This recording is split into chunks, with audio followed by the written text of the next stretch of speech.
In this episode of the Junior Pen Tester Training Series, we are going to review all of the different types of shells that are available in a video called What the Shell? This is going to be part one of the Privilege Escalation module, which is the last module inside the Junior Pen Tester Training Series. So we are right at the home stretch and we're about to finish this whole thing up in the next few videos here. And in this particular video, we're going to be talking about sending and receiving reverse or bind shells when you're actually exploiting your target machine. And this is a pretty, deep video. It's a pretty lengthy video. So we talk about what is a shell. We talk about tools, the various types of shells. Then there's Netcat. Then there's the Netcat shell stabilization. Then we have Socat, and then Socat encrypted shells, common shell payloads, msfvenom. Again, we talked about it in the last video, but we will review it again and create a bunch of different shells with it. Metasploit multi-handler, WebShells, the next steps, and of course practice examples, Linux practice box, and the Windows practice box. That's a lot. That's 15 sections in its entirety for this video. And this is a subscriber-only room that is available inside of the TryHackMe platform. So really big recommendation to actually get yourself a membership for TryHackMe. I think it's totally worth the money. But then I'm biased, I don't get anything from it. I'm just letting you know it's totally worth it. And this specific video, or this room I should say, was created by Muirland Oracle, which is a big shout out to this particular user. We don't get to see that user very often in these stages. I think they create more of the advanced rooms. But big shout out to Muirland Oracle. Thank you so much for all of your efforts and all of your hard work for putting this room together. All of the timestamps for all of these different sections are going to be in the description below. So if you're watching this and you're trying to complete this room and you need to jump to a specific section, it is in the description below. Now, that being said, we are officially done with our overview. A quick little note and introduction to Hackaholics Anonymous, and we will dive deep into What the Shell? If you're serious about your SySec education and you want access to me on Discord, consider joining Hackaholics Anonymous. We have 4 tiers: the supporter, agent, guardian, and master. Each tier gets their own Discord server and early access to content. The agent, guardian, and master levels get exclusive content, exclusive downloads, monthly Python automations, live streams with me every month, plus so much more. And to join, you can simply click the link in the description below, or you can go to our homepage and click the join button there, or you can go to youtube.com/@HankHacksHackers/join, and you will be able to join Hackaholics Anonymous. Now, without further ado, let us jump into What the Shell? Alright, so being that we have a very large amount of content ahead of us, I'm going to read through as much as I possibly can, and then I'm going to try to skip certain areas that may be repetitive and things like that. So from the very top, just starting out, what is a shell? So before we get into the intricacies of sending and receiving shells, it's important to understand what a shell actually is. If you have not seen it before, or if this is your first introduction to what a shell might be, this would definitely be a good time to kind of perk your ears up a little bit.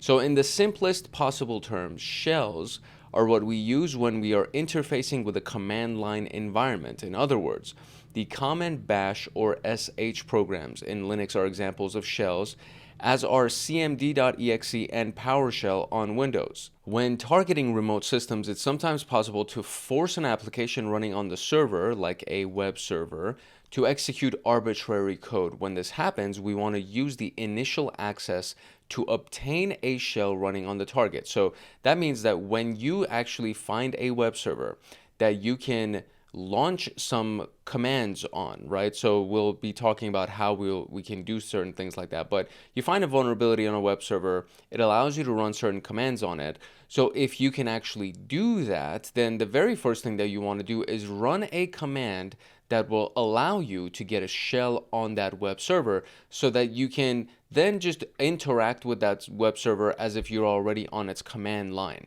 instead of having to submit the various commands through the URL on the web server, for example, or through some kind of like complex process. If you can actually run commands, you run the very first command that allows you to figure out that you can run commands. And the next command is going to be, okay, I need to get a shell on this web server so I can just interact with it as if I was on the command line of that server. So we can force the remote server to either send us command line access to the server, which is a reverse shell. So when the web server sends us command line access, it's a reverse shell. Or we can open up a port on the server which we can connect to in order to execute further commands. And that would be us sending a shell. That would be considered a bind shell. So we'll be covering both of these scenarios in further detail throughout this video. The bulk of the video is going to be made up of information with examples given in code blocks and screenshots. There will be two virtual machines. One is a Linux and one is a Windows. That's at the very end and in the last two sections. And these can be used to practice all the techniques we demonstrated. And there are example practice questions in task 13, section 13 of this video. There are 15 sections in this video. Feel free to work through these or follow along with the task as you complete them. So without further ado, I love saying that. That's my favorite phrase. Without further ado, let us jump into it. So first, we need an introduction to the various tools that we can use to pull off these various types of shells. And there are a variety of tools that we'll be using to receive reverse shells and to send bind shells. We need malicious shell code in the most general terms. And as a way of interacting with the resulting shell, we will discuss each one of them below. So we have Netcat, which is the traditional Swiss Army knife of networking. It's used to manually perform all kinds of network interactions, including things like banner grabbing during enumeration. But more importantly, for our uses, it can be used to receive reverse shells and to connect to remote ports attached to bind shells on a target system. Netcat shells are very unstable, meaning you can lose them easily, but they can be improved by techniques that we're going to be covering in an upcoming task. Then we have Socat, which is similar to Netcat, but it's Netcat on steroids, basically. It can do all of the same things and many more, and they're usually more stable than Netcat shells out of the box. In this sense, it is vastly superior to Netcat. However, there are two catches. The syntax is more difficult for Socat, and Netcat is installed on virtually every Linux distribution by default. Socat is very rarely installed by default, meaning you have to install it. So there are workarounds to both of these problems, which we'll cover later on. Both Socat and Netcat have .exe versions for Windows. And then we have Metasploit and the multi-handler of Metasploit. And we used this in the last video, the video right before this one, where we were doing interpreter practice with Metasploit. So the exploit multi-handler module of the Metasploit framework is, like Socat and Netcat, used to receive reverse shells. Due to being part of the Metasploit framework, multi-handler provides a fully fledged way to obtain stable shells with a wide variety of further options to improve the caught shell. It's also the only way to interact with a interpreter shell and is the easiest way to handle staged payloads, both of which we will look at in task 9, in section 9 of this video. Then there's msfvenom, like multi-handler. It's technically part of the Metasploit framework. However, it's shipped as a standalone tool, meaning you don't have to actually be inside of the MSF console, right? You don't need to be in MSF console to work with msfvenom. You could actually just craft your commands in your normal command line. If you want to use multi-handler, you have to be inside of the MSF console. msfvenom is used to generate payloads on the fly, whilst msfvenom can generate payloads other than reverse and bind shells. These are what we're going to be using it for in this video, and it's an incredibly powerful tool, so we're going to use into its application in much more detail. Aside from these tools, there are other repositories of shells in many different languages. One of the most prominent is Payloads, all the things, and we can look that up. I want to say that this is a GitHub repository. Yes, it is a GitHub repository. So Payloads, all the things, reverse shell cheat sheet, and you have a bunch of reverse shells. So as you can see that over here, and interpreter shells and all of that good stuff. So that's one, which is Payloads, all the things. The Pentest Monkey reverse shell cheat sheet is also commonly used, and I want to say this is this also a GitHub thing? Or no, it's a web archive document. So let's see if it's still a live link before I tell you. Okay, very good. So this is available at, it's kind of hard to go to this actual link right here, but you can see, oh look, they're doing a URL inside of a URL. We actually talked about this when we were going through the pen testing series towards the beginning, right? So what is this? Can you recall this? Can you recall what this is called when you have a base URL, a main URL, and then they're pointing it to another URL for getting this specific cheat sheet? That is very, very interesting. If you can call it, if you can remember it, drop it in the comments below. But you can basically just Google this. You can do pentest monkey reverse shell cheat sheet, and you'll be able to land on this cheat sheet where you can actually get all of these commands that will help you establish reverse shells. I don't know why I can't scroll up. There we go. It's kind of odd. Maybe we need to close this out real quick. There we go. So there we go. There's like a Python version of the reverse shell. There's a Perl version, PHP, Ruby, Netcat, etc. So the reverse shell cheat sheet is also available to you. And in addition to these, there's Kali Linux, which also comes pre-installed with a variety of web shells located as the user share web shells location, and the seclist repository on GitHub, a really big one. It's primarily used for word lists, but it also contains some very useful code for obtaining shells, and this is what that looks like. So this is by Daniel Meisler, and Daniel Meisler has developed seclists, and this is a really powerful repository. There's a lot of really, really good word lists in here that we can use for enumeration and brute forcing, things like that. But there are also payloads that are available here as well that you can use, as well as the web shells that are available here that you can use to create payloads or to establish web shells. So really, really good stuff. There's a lot of very powerful tools available to you at your disposal for doing shells. Which brings us to the types of shells. So we're interested in two kinds of shell. One of them is the reverse shell, the other one is the bind shell. So the reverse shell is when the target is forced to execute code that connects back to us, right? So we execute the code on the target, and by that code being executed successfully, we are obtaining a reverse shell. On your own computer, you would use one of the tools mentioned below. So for example, a Netcat listener, which would be used to receive the connection from the target. Reverse shells are a good way to bypass firewall rules that may prevent you from connecting to arbitrary ports on the target. However, the drawback is that when receiving a shell from a machine across the internet, you would need to configure your own network to accept the shell. This, however, will not be a problem on our network due to the method by which we connect into the network. It might be a little bit more difficult when you're doing it out in the real world, but the principles will be the same. The foundations will be the same. Bind shells are when the code is executed, when the code that is executed on the target is used to start a listener on the target, and then we establish that connection, right? So the listener attached to a shell directly on the target, this would then be opened up on the internet, meaning that we can connect to the port to that code that has opened up and obtain remote code execution that way. This has the advantage of not requiring any configuration on your own network, but may be prevented by firewalls protecting the actual target. So as a review, reverse shells execute the shell connection on the target machine, and you have a listener on your machine. Bind shells have the listener on the target machine, and you execute the shell from your machine to connect to that listener on the target. As a general rule, reverse shells are easier to execute and debug. However, we're going to be covering both of them, so don't worry too much about the syntax. We'll be looking at it in upcoming sections. Just notice the difference between reverse and bind shells. So this is the reverse shell example.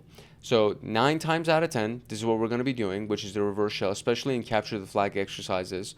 We'll look at the following image at the beginning, or at the, I guess, below. On the left, we have a reverse shell listener, and this is what receives the connection. On the right is a simulation of sending a reverse shell. In reality, this is more likely to be done through code injection on a remote website or something along those lines. Picture the image on the left as being on your own computer and the image on the right being on the target. So on the attacking machine, on your machine, on your attack box, you would do sudo and you call on Netcat, and then you want to initiate it in listen mode. That's what the L stands for. We want verbose. We want non-names or numerical, meaning that we want to connect to the IP address, or we want an IP address to be able to connect to us. And then we have a port that we're going to assign, which is port 443, right? So that's how you create a Netcat listener, okay? On the target, you would then launch Netcat, give it the IP address of your attack box, which is the one that's listening right here. You give it that IP address, you give it the port, which is 443 in this case, and then you want to execute a bash shell, basically. So this is what it looks like right here. So we have who am I being on, I guess they said this is on our machine, right? Because we have the Netcat listener going on. So who am I? Our machine is Murray. We have the Netcat listener. The shell is actually executed on the right-hand side right here, right? And then we go ahead and once we've executed it, we can see that when we run who am I again at the bottom right here, we are now the shell on this side, right? Because we've established that connection. You do a Netcat listener, it says it's listening on anything, then the connection is executed, and now when you run who am I, you are actually inside of this target machine right here. So after running the command on the right, the listener receives a connection. When the who am I command is run, we can see that we're executing commands as the target user. An important thing is that we are listening on our own attacking machine and sending a connection from the target, right? So reverse shell, we are listening, and then we are sending the shell on the target, okay? A bind shell is what happens when we send the connection and the target is listening, right? So very similar to what we did previously, except when we run Netcat on the target, we're now listening on the target. We run the Netcat listener, or we run the Netcat as a listener on the target. We dedicate the port, and then we say that we want to execute a cmd.exe once the connection is actually made. And then on the attacking machine, we run Netcat, give the machine IP of the target machine and the port that we designated for the listener, and then we get the connection. So this is what it will look like in this case. We have on our machine, this is the one on our machine where we actually run the connection request. On the target machine, we are running the evil winrm, and then we're doing, and so evil winrm in this particular case is allowing us to be able to connect to the target machine as an admin using this TryHackMe password right here. So we first connect to the target machine. Once we are connected to the target machine, we can then go ahead and run the Netcat listener, which is what you see right here on the target machine. And now it's listening on any port. And then from here, we would run this command where it actually connects to this listener right here on port 8080.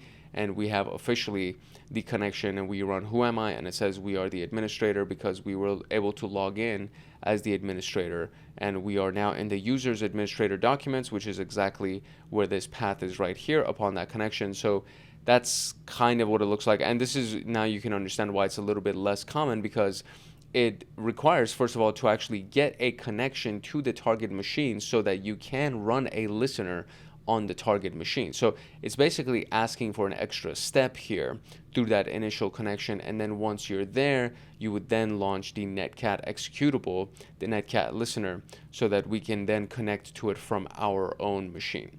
So it gives us code execution on the remote machine, and it's not specific to Windows. You could do this on any kind of machine. The important thing to understand is that we are listening on the target, then connecting to it with our own machine. And the final concept is relevant to this task. It's of the interactivity element.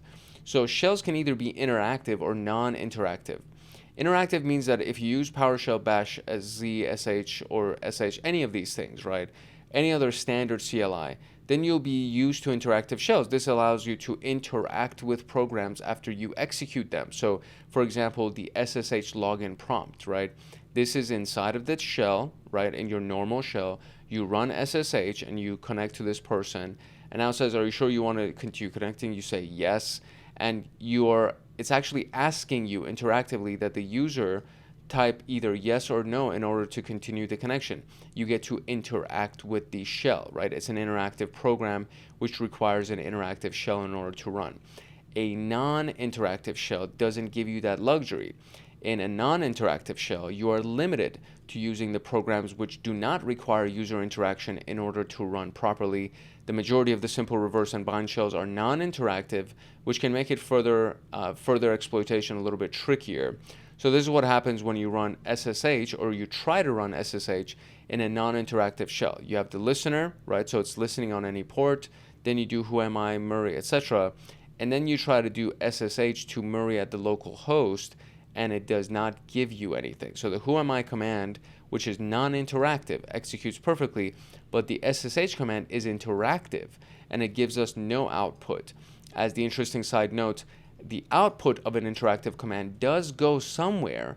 However, figuring out where is an exercise to attempt on your own in a different video or in a different exercise release beyond the scope of what we're going to talk about today. So suffice it to say that the interactive programs do not work in non-interactive shells. That's kind of the big point here. So in various places throughout the task, we're going to see a command in the screenshots that is called the listener.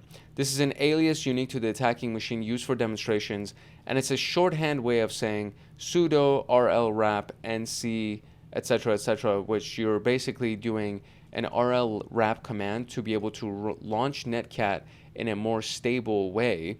And it will be covered in upcoming sections. It's not going to work on any other machine unless the alias has already been configured locally, meaning when you type in listener and you press enter, it actually runs this command. If you have not set this global variable in your machine, then typing listener is not going to do anything. You would have to actually type this command in its entirety to be able to pull it off like that.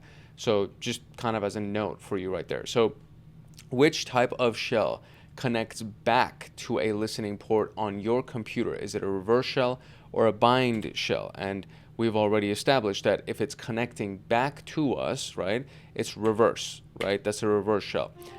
You have injected malicious shellcode into a website. Is the shell you receive likely to be interactive? I'm going to say no.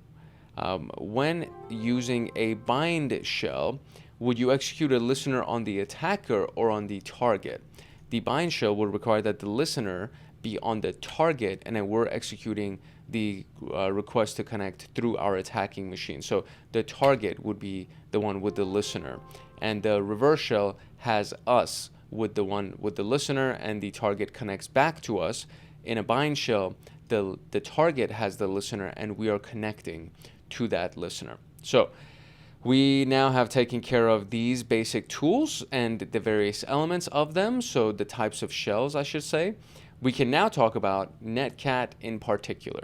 So we already know that Netcat is the most basic tool in the Pentester toolkit when it comes down to any kind of networking, and we can do a wide variety of things. So let's talk about shells in particular. So we can do a reverse shell using Netcat. We already saw kind of what that looks like. There are many ways to execute a shell, so we're going to look at listeners in this particular case. The syntax is as such. You do nc, and then you do -lvnp. This is the same as doing -l-v-n-p. So you could just do one dash and then provide all of the options. And then you say listen on a given port number. You can actually designate which port you want to be listening on. So L is to tell Netcat that you want to be using a listener. V is to request a verbose output. N tells Netcat not to resolve host names or to use DNS. Explaining this as outside of this, but essentially the way that I look at it is numerical. When you see N, you can either say not name or you could say numerical, and it basically means don't use the domain name service, right? So I just want you to be able to interact with this thing via IP addresses. That's how I think about it. Then -p indicates that the port specification will follow. So you do the P at the very end, or this is how I just do it at the very end based on what I've been taught and things like that. And the -p will indicate that you're going to specify a port. So in the previous task, we used port 443, which is for HTTPS. Realistically, you could use any port that you would like as long as there isn't already a service that's using it. So keep that piece in mind. And if you choose to use a port below 1024, you will need to use Sudo when starting your listener, because these are the most common ports and they have a lot of services already assigned to them. So it's often a good idea to use a well-known port, for example, 80, 443, or 53, as this is more likely to get past outbound firewall rules on the target because they're recognizable, right? So the firewall will be like, oh, it's a HTTP connection or it's a DNS connection. No problem. We'll go ahead and allow this to happen. If you do port 8080, which is typically what's reserved for web servers, it's a little bit more scrutinized by firewall rules. When you use common ports, Not so much, right? It's still, I would say it still stands a chance of being scrutinized, but not so much. So sudo nclvnp443 is just an example that we would be using sudo with Netcat because we're using a port less than 1024, which is the port reserved for HTTPS connections. We can then connect back to this with any number of payloads depending on the environment on the target. So again, you would have to run nmap in advance to see if port 443 is already being used, right?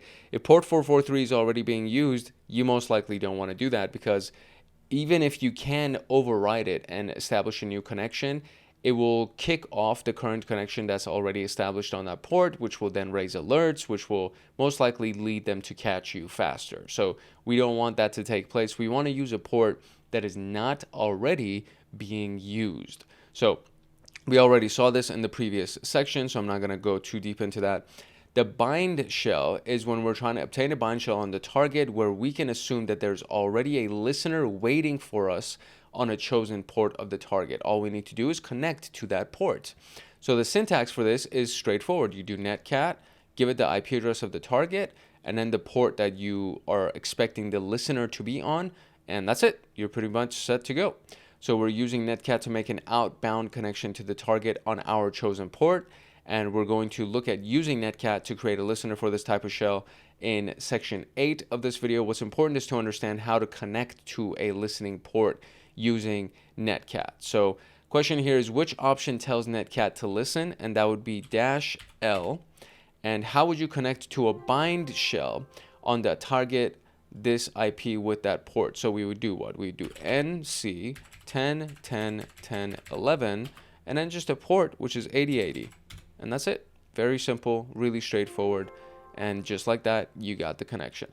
So let's talk about stabilizing the unstable shells that are available through netcat. So what exactly does it mean if the netcat shell is not stable, right? So there's something called Control-C that usually when you're inside of an interactive shell, a stable shell, Control-C will just cancel the current command that you're running, right? When you're inside of a netcat shell that has not been stabilized, doing Control-C will cancel out the netcat command itself. And it's kind of, counterproductive because you want to establish a connection using netcat. You've established that connection. Now you want to be able to interact with the target machine and run a variety of other commands and maybe cancel those other commands. You don't want to cancel the netcat connection by itself, right? So Control-C will actually kill the netcat connection unless it's actually been stabilized. So this is considered to be non-interactive, and often it has a strange formatting error. And it's due to netcat shells really being processes that run inside a terminal rather than being a bona fide terminal in their own right. There are many ways to stabilize netcat shells, which is nice. So we'll be looking at 3 of those attempts here. Stabilization of Windows reverse shells tends to be significantly harder. However, the second technique that we're going to be covering is also useful for Windows. So technique 1 would be Python. The first technique that we'll be discussing to only use on Linux boxes, as they will nearly always have Python installed by default. And this is a 3-stage process. So first of all, now it's going to start getting technical, okay? I'm just going to give you fair warning. There are going to be multiple steps in each one of these different strategies. So just try to keep up. But we are going to run them later on in this video just to kind of demonstrate how these things will actually work. So first you would do Python C import pty spawn, etc., etc. So you run this full command right here, okay, which uses Python to spawn a better featured bash shell. And some targets may need the version of Python specified. So for example, Python is the first version, then there's Python 2, then there's Python 3. So depending on the version of Python that's running, you would use that initial command itself. At this point, the shell will look a bit prettier, but we still won't be able to use tab autocomplete or the arrow keys, and Control-C will still kill the shell. So step 2 is to run export term xterm, which will give us access to term commands like clear, which is very handy. And finally, and most importantly, we want to background the shell using Control-Z. Back in our own terminal, we did stty raw echo and then foreground. This does 2 things. First, it turns off the terminal echo, which gives us access to tab autocompletes the arrow keys and Control C. It then foregrounds the shell, thus completing the process. So this piece right here backgrounds it, or actually, I should say, backgrounding is first done with Control Z. Once it's backgrounded, then we are going to, in our own terminal, use stty raw echo, that piece, which will actually then echo the commands, the terminal echo, which gives us the autocompletes, etc. And then we do the semicolon foreground. So this is all being run in one command, and it's done after you've backgrounded the Netcat shell first. Once you've backgrounded the shell, you run this semicolon foreground, and so this whole piece is the piece that gives access to the autocompletes and arrow keys and Control C, and then it foregrounds the previous shell that was backgrounded. So now you should have a complete shell, a stabilized shell inside of that Linux computer. So this is what it actually looks like here. You have sudo netcat lvnp 443. So now you have the netcat listener running, and the connection is established, connect to, etc. That's been established, right? Then the next thing is Python 3, C import pty, etc. And now you can see that the shell is a little bit prettier. Now we actually have the intro command line where previously we didn't, right? So this piece right here with the Python piece right here, that's already us being inside of the shell at Linux shell practice. So we're already in there. So when we run this command, we now make it so that we can see the command line. Excellent. So we do export term xterm, which now it actually runs that. So we're good. Then they did Control Z to background it. So you can see that it's now backgrounded, sudo nclv, that's actually been backgrounded. And now we're back inside of the original Murray augury shell to terminal. And then we do stty raw echo, and then we do foreground. And now it foregrounds again the netcat listener. And we are now here, back inside of the shell. We can run who am I, we're the shell. Control C doesn't close it out, right? Control C is when it cancels things out. So it doesn't close it out. That's proof that we're good. And then we can actually run secure shell. And now we can interactively connect with secure shell. And we have a stabilized shell. So if the shell dies, any input in the terminal will not be visible as a result of having disabled terminal echo. To fix this, type reset and press enter. So this is in case the shell dies. Hopefully we don't have to deal with that. But just in case, if your shell dies, any input in your own terminal will not be visible. So if the shell that we've connected, this thing, right, if that dies, the input in your own terminal will not be visible because we disabled our own terminal's echo. So to fix this, just type reset and press enter, and it should reactivate your own terminal, and then you can try to do it again. Technique 2 is rlwrap, and it's a program which in simplest terms gives us access to history, tab autocompletion, arrow keys immediately upon receiving a shell. However, some manual stabilization must still be utilized if you want to be able to do Control C inside the shell. rlwrap is not installed by default on Kali, so first you got to install it using the package manager apt, and depending on the distribution of Linux that you use, because there are other Linux distributions other than Kali that we can use to run these exercises. So depending on the distribution that you're using, your package manager might not be apt. So just you got to keep that in mind. And based on your distribution, you're going to be using your package manager to install rlwrap. So the only thing that will change based on the distribution will be this piece right there. That might be yum, for example, right? So sudo yum install rlwrap would end up being the package manager. So to use rlwrap, we invoke a slightly different listener. So we do rlwrap, and then we do the rest of it pretty much the same, right? Prepending the netcat listener with rlwrap gives us a much more fully featured shell. This is particularly useful when dealing with Windows shells, which are otherwise notoriously difficult to stabilize. When dealing with a Linux target, it's possible to completely stabilize by using the same trick as in step 3 of the previous technique, which is this piece right here. This previous technique, this piece.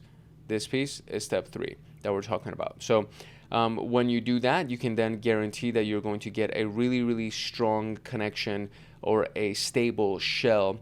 And from there, background the shell with Control Z, then use stty raw echo, etc. to stabilize and re-enter the shell. That's basically the repetition of what step 3 was, right? That is what we can do with RL wrap to get us a little bit more of a stable shell on a Windows machine as well as Linux machines. And then finally, we have Socat, which is the third easy way to stabilize the shell, to use the initial Netcat listener as a stepping stone into a more fully featured Socat shell. This technique is limited to Linux targets, as Socat shell on Windows will be more stable or no more stable than a Netcat shell. To accomplish this method of stabilization, we would first transfer a Socat static compiled binary, which is a version of the program compiled that has no dependencies, up to the target machine. So you first transfer Socat to the target machine, okay? A typical way to achieve this would be using a web server on the attacking machine, for example, the Python web server, which is very, very easy for us to do. And then on the target machine, you would use Netcat to download the file. So you would do wget, for example. So on the Linux, this would be accomplished with curl or wget or Netcat shell to actually download the file. There's a variety of different ways to download files from any type of a web server. So as long as you are serving using Python 3 on the attacking machine, then you can, on the target machine, use your favorite way to download something. So curl would be one. Wget is typically what I use. So wget and then the rest of it. And then you can then go ahead and output it into the temp location with Socat. And now you've actually downloaded this specific stabilized version of Socat that does not have the dependencies. So for the sake of completeness in a Windows CLI environment, the same can be done with PowerShell using invoke web request, which is PowerShell's version of doing wget basically, or a web request system class depending on the version of PowerShell that's installed. So you would do invoke web request, and then the URI, which is the location of the Socat executable. The out file would be wherever you want to save it to, and that's pretty much how you would download it on a Windows machine. So we're going to cover the syntax for sending and receiving shells with Socat in a few minutes, or a few sections, I should say. With any of the above techniques, it's useful to be able to change the terminal TTY size. This is something that your terminal will do automatically when using a regular shell. However, it must be done manually in a reverse or bind shell if you want to use something like a text editor, which overwrites everything on the screen. So open a terminal and then run stty-a. This will give you a large stream of output. Note down the values for rows and columns, which is what we can see right here. Next, in the reverse bind shell, type in stty rows and then give it the number of rows. And then stty calls, which is the number of columns, and filling in the numbers you got from the command that we ran for stty. This will change the registered width and height of the terminal, thus allowing programs such as text editors, which rely on such information, being accurate to correctly open. So this last piece right here is in case you want to actually use text editors inside of your shell.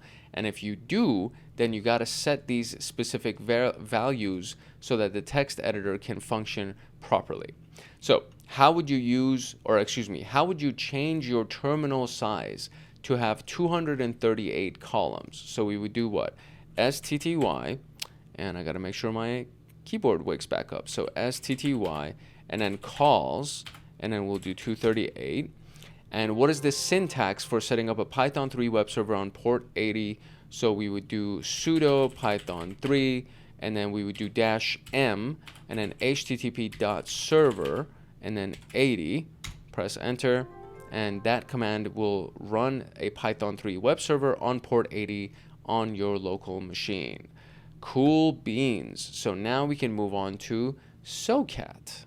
Socat is similar to Netcat in some ways, but fundamentally different in many others. So the easiest way that we can think about it is as a connector between two ports. In the interest of this particular video, this is essentially going to be a listening port and the keyboard.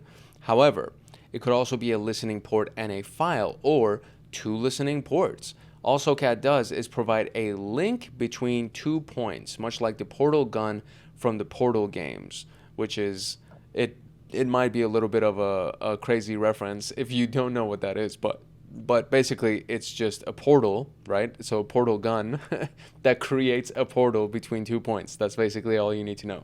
So we're going to start with reverse shells using Socat. So as mentioned, the syntax for Socat, I don't think it's a lot harder. I think it's a little bit more complex, but I don't think it's that much harder really.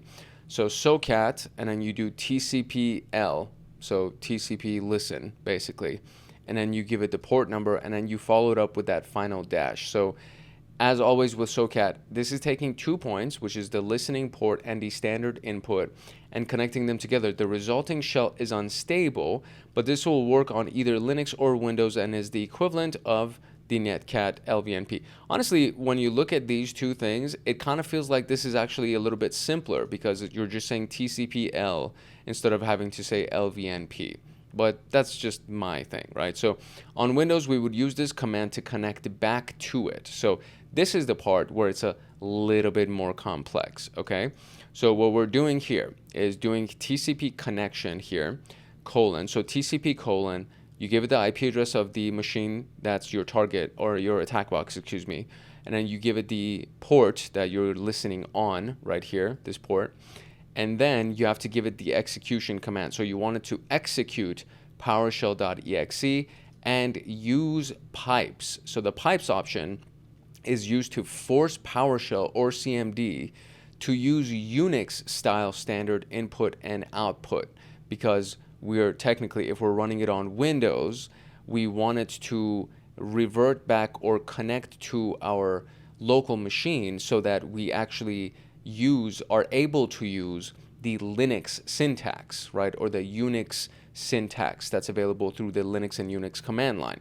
That's what we want. We don't want to be running on, I mean, you can technically, because if you're familiar with Windows commands, you could technically do it. But if you're using a Linux attack box and you're connecting to a Windows machine, just for the sake of consistency, you want to just be able to use Linux commands and Linux syntax, which is what we use pipes for to allow for that to happen. So this is the equivalent for Linux target. So Socat, this part is exactly the same, and then you're going to execute bash and then -li, and that's it. And that's how you would do it on a Linux target. So the same thing is done for the listener, right? The listener will end up being the exact same. It's just depending on whether or not your target machine is Windows or the target machine is Linux, then you would use one of these two. But again, this portion exactly the same, this portion exactly the same. The only thing that changes is what comes in after the exec command, and then you either give it a bash request or you give it a PowerShell request with pipes, right? So that was all of the reverse shells. Now on bind shells, on the Linux target, we would use this command, Socat TCP-L, very similar, right? So very similar to what we did before, except this time around, instead of just leaving this last part just as an empty dash, what you're doing is you're saying, okay, execute bash on the attack box, right? So we want to be executing bash as soon as the attack box connects to this thing. So on the target, this is what you're running on your target because we're doing a bind shell, right? So on the target, you create the listener and you say that upon execution, upon completion of this connection, I want you to do a bash shell. And then on the Windows, you're going to do a listener, right, on the port. And then you say, upon execution, I want you to do PowerShell with pipes so that to interface with the Unix and Windows way of handling input and output in a CLI environment. Very similar to what we did before. So regardless of the target, we're going to use this command on the attacking machine to connect to the waiting listener, Socat, TCP, that's it. So very, very simple. And then this dash at the very end is just important for you to do. So this is when you are connecting to from a machine, right? So this is from the attack box connecting to the target. This is when there's a listener on the target. And then when we go up here, this is when there's a listener on our machine, right? Or excuse me. This is when there's a listener on our machine on a specific port. And this is where we initiate the connection from the target to our machine. Hopefully I didn't confuse you right there. So now we can look at one of the more powerful uses for Socat, which is the fully stable Linux TTY reverse shell. And this will only work when the target is Linux, but significantly more stable. As mentioned earlier, it's an incredibly versatile tool. However, the following technique is perhaps one of the most useful applications, which is the stabilization, right? So here's the new listener syntax. Socat TCP-L port. This part is exactly the same as the other listeners that we created. Now we're going to say file is TTY, right? So TTY in quotes, and we're going to say raw, and then we're going to say echo 0. So let's break it down. As usual, we're connecting two points together. So in this case, those 2 points are the listening port and a file.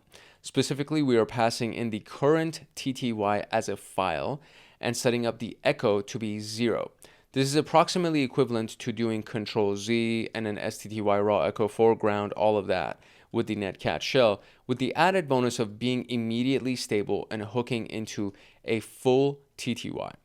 The first listener can be connected with any payload. However, this special listener must be activated with a very specific Socat command. This means that the target must have a Socat installed.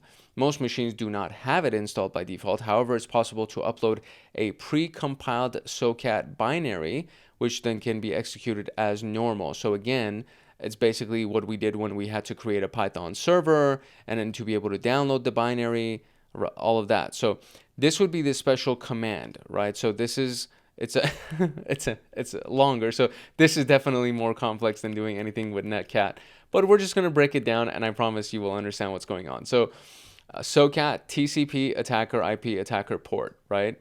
So this is you trying to connect to the attacker's listener, right, on the port number. The execute portion is also very similar. So execute bash li, that part's similar.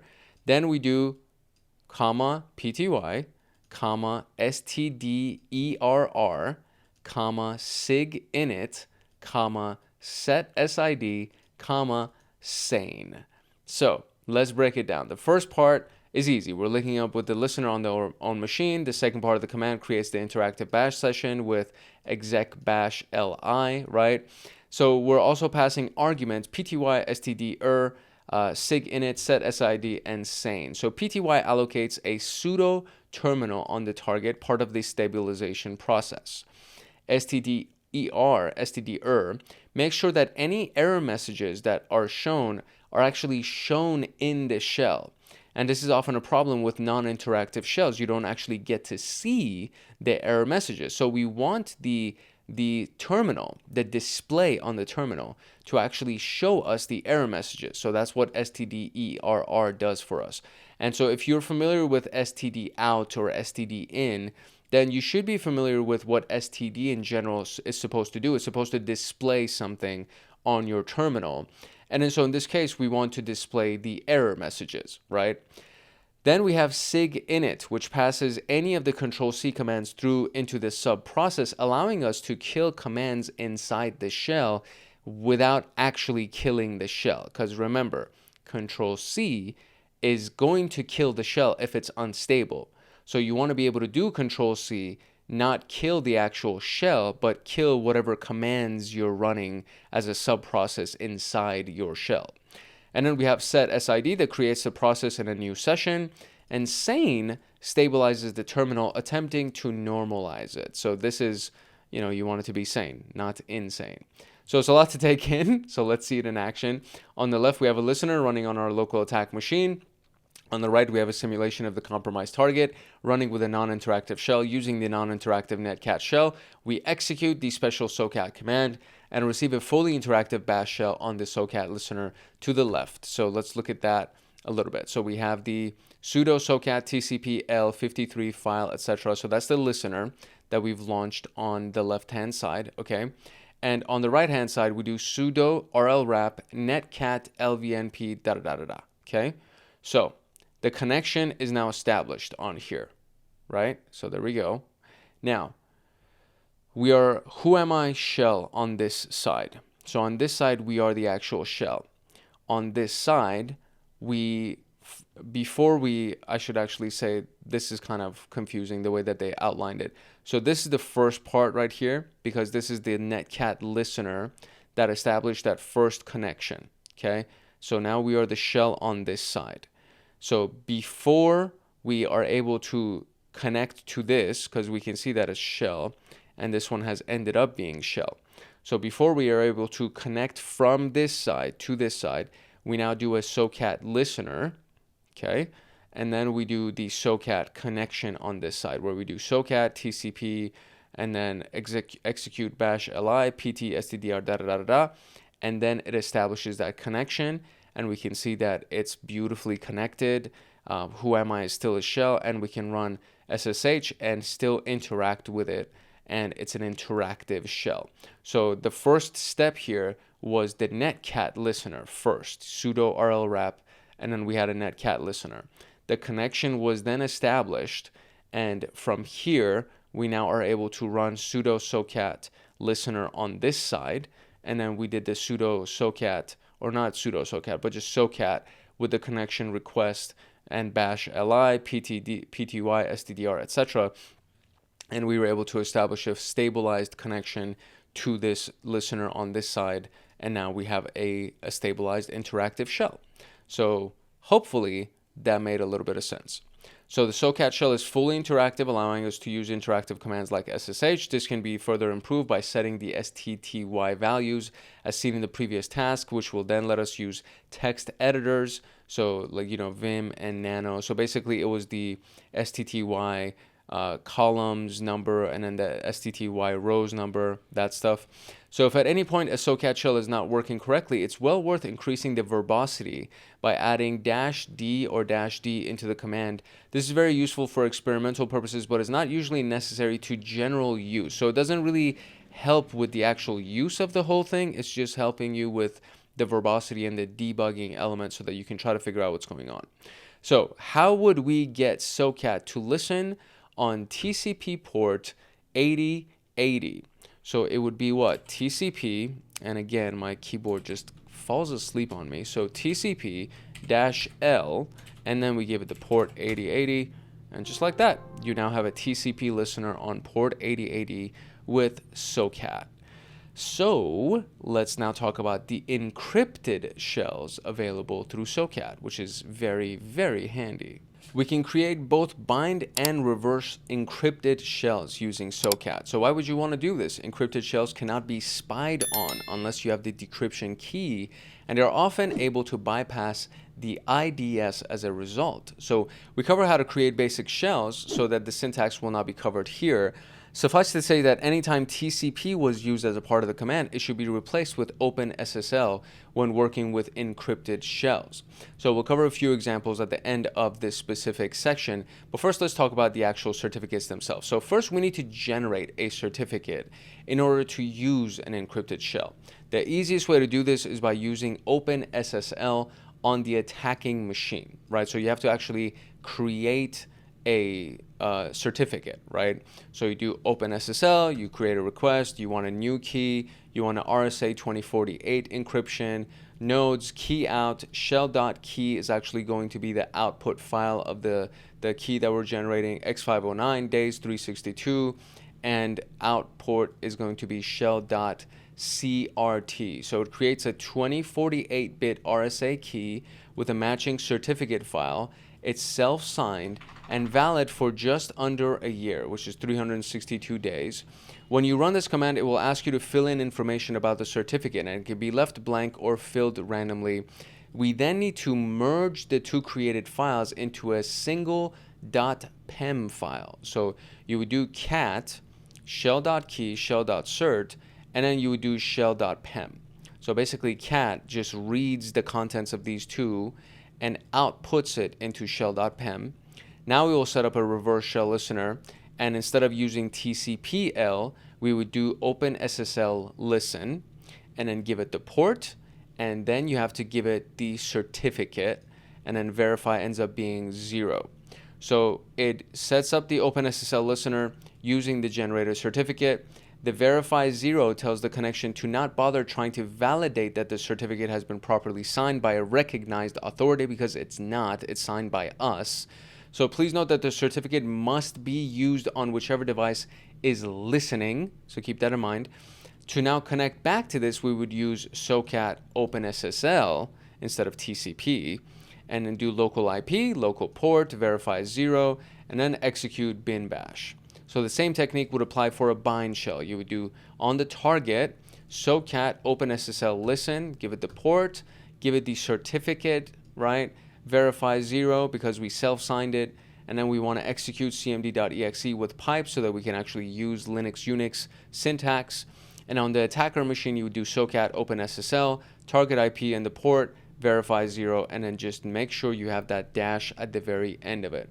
So note that even for a Windows target, the certificate must be used with the listener. So copying the PEM file across for a bind shell is required, meaning you gotta transfer it somehow, maybe using a Python listener, right? Or a Python server, I should say, excuse me.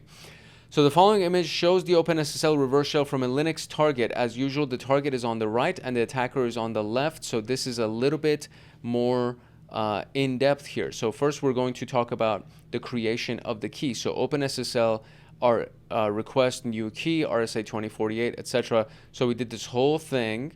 And then now it says generating RSA private key, writing the key to the encrypt.key. You're about to be asked to enter information that will be incorporated into the certificate.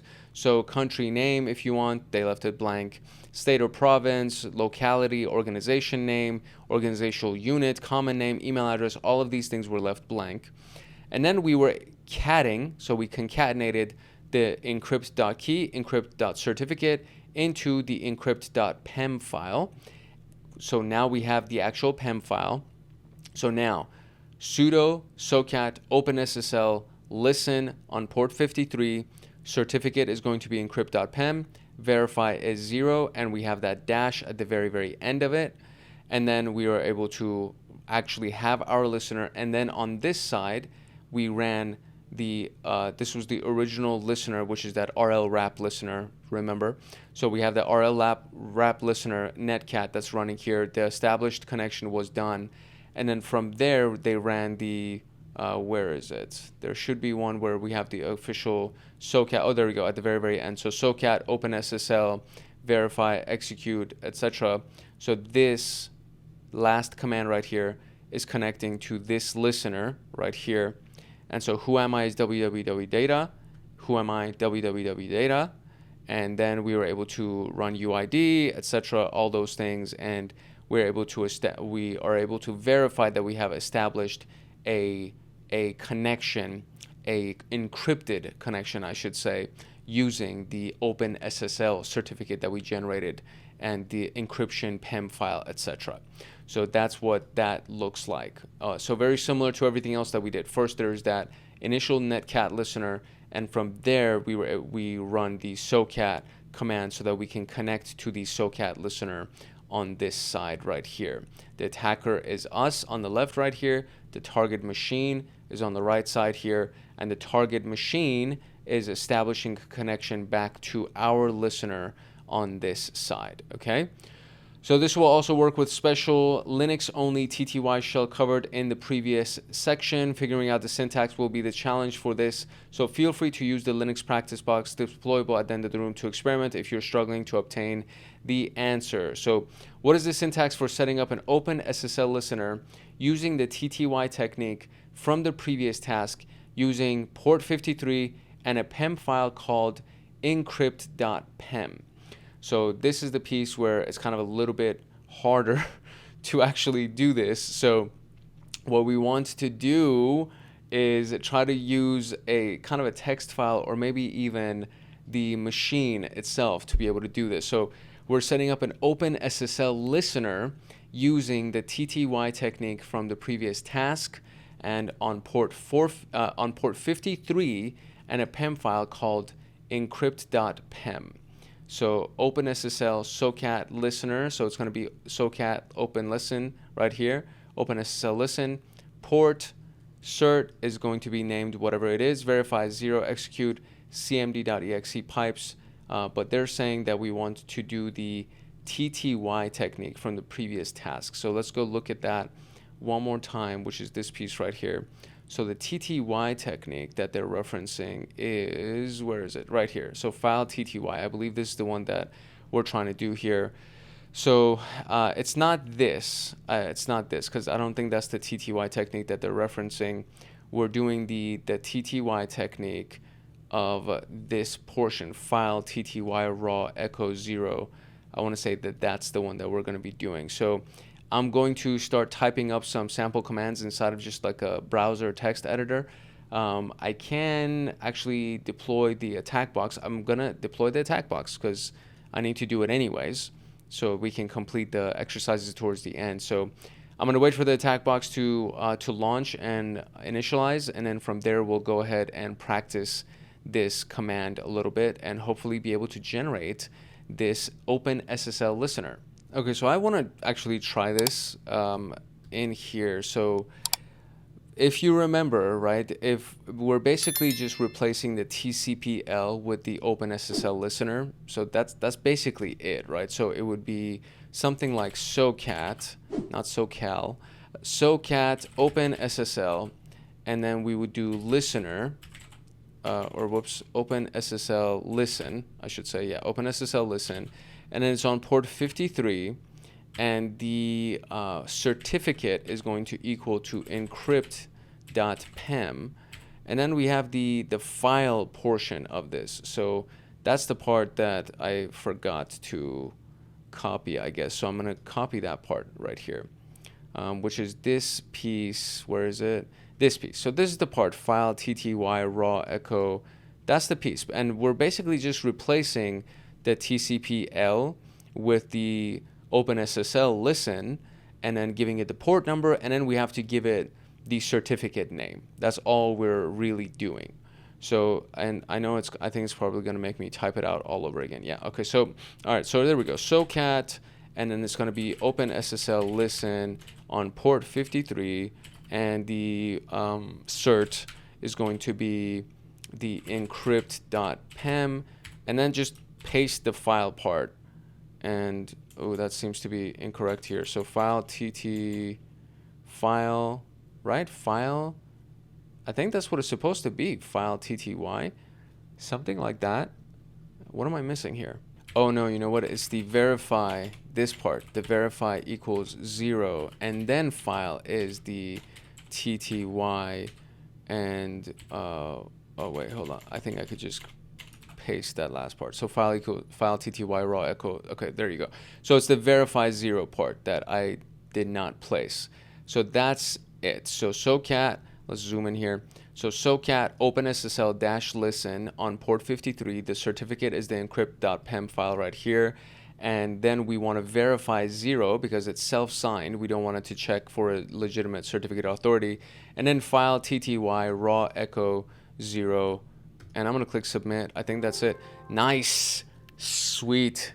Oh man, I'm so excited that that worked. Okay, great. So beautiful. Okay, so if your IP is 10.10.10.5, what syntax would you use to connect back to this listener?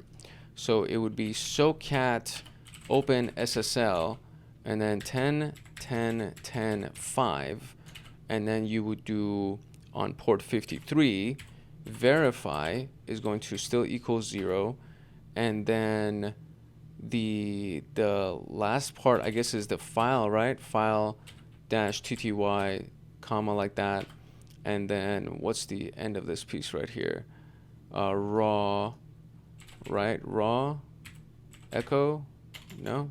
Raw, is that not right? File tty. I don't think this part is right. I think the file tty is wrong. So let's go back up to the previous section after that tty, because the tty was the listener. So file tty, and we need to have an this piece right here. So I think this is the piece right here. So this execute bash li, I believe this is the last element. So I'm just going to copy this portion right here. I think that's the one. So let's try that again. So Socat OpenSSL on 10.10.10.5 port 53, and verify equals 0, and then that's the piece, which is execute bash li pty stder sig init set sid insane mode, not insane, but you know, inside with sane mode. And is that it? That is it. Okay, great. So not that complicated. I didn't even need the terminal right here. The big piece was this initial portion right here. So the initial portion, because they gave the rest of it to us. So the initial portion was the OpenSSL listen, cert encrypt pem, and then the verify 0. This piece right here is specific to Socat. And then from there, we were just going to paste the rest of it, which is the file tty. And so this was for the listener. And to connect back to it, it was OpenSSL with the IP address and the port number, verify 0.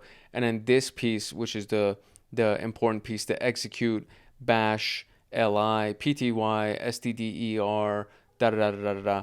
So that would be the command that we would run to connect back to this listener up here. And I'm actually very happy that I kind of was able to figure that out. That was nice. That was really cool. That was exciting.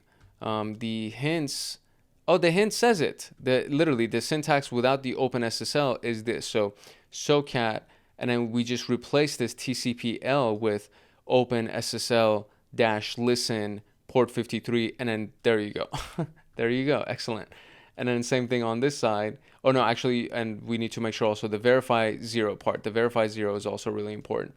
And on this side, it also has it right here. So it would be OpenSSL, and then give it the IP and the port, verify 0, and then execute bash, etc., etc., etc. So, okay, cool. Very good. Nice. Nice. Very, very excited about that. Okay, so now let's talk about some common shell payloads. In a few sections, we're going to be talking about doing the msfvenom payloads, but we can actually look at other payloads that are used created using the tools that we've already covered. So we looked at some ways to use Netcat as a listener for a bind shell. So we'll start with that. And in some versions of Netcat, including the executable version of Windows, included with Kali in our specific attack box. I believe this is where it is, inside of the binaries folder. And the version that's used in Kali itself, which is the Netcat traditional version, there's an E option, the execute option, what allows you to execute a process on connection. So for example, as a listener, so when you do Netcat in listen mode, you can actually execute bin bash, right? So the binary of bash. Connecting to that listener with Netcat would result in a bind shell on the target. Equally, for a reverse shell connecting back with the Netcat connection command with the binary of bash would result in a reverse shell on the target. So this is not included in most versions of Netcat, as it is widely seen to be very insecure. On Windows, there's a static binary that is nearly always required anyway, and this will work perfectly with that. So on Linux, we would instead use this code to create a listener for a bind shell, which is the make FIFO, the MK first in, first out. And then in temporary folder F, Netcat, LVP, etc., temporary folder F, bind shell, and then temporary folder F, 2, etc. So we need to like break all of these things down basically, but that's the full command. So this is the technical explanation for this command. It's slightly above the level of this particular video, so don't worry about it too much. The command itself is what will actually work for you, and this is what it does. So it first creates a named pipe at temp F, right? First in, first out is basically another way of saying create a pipe. It then starts a Netcat listener and connects to the input of the listener, or excuse me, connects the input of the listener to the output of the named pipe. So first in, first out, create a pipe, right? Then you have the Netcat listener, and then inside of this lovely little section right here, this piece right here, we have the input of this pipe to the shell that was created. So this piece inside of these two kind of arrows right here, that's one portion right there, okay? So the output of the Netcat listener in the commands that we actually set basically then gets piped into the shell, sending the std_err output stream into std out and sending the std out itself to the input of the named pipe, thus completing the circle. So we want to have a full connection. So just to review it one more time, okay? It starts a Netcat listener. So actually it creates a pipe named TMPF. This piece right here is creating the pipe. Then it starts a Netcat listener and connects the input of the listener to the output of the named pipe. So it creates a listener right here. Then it takes the input of the listener and connects it to the pipe right there.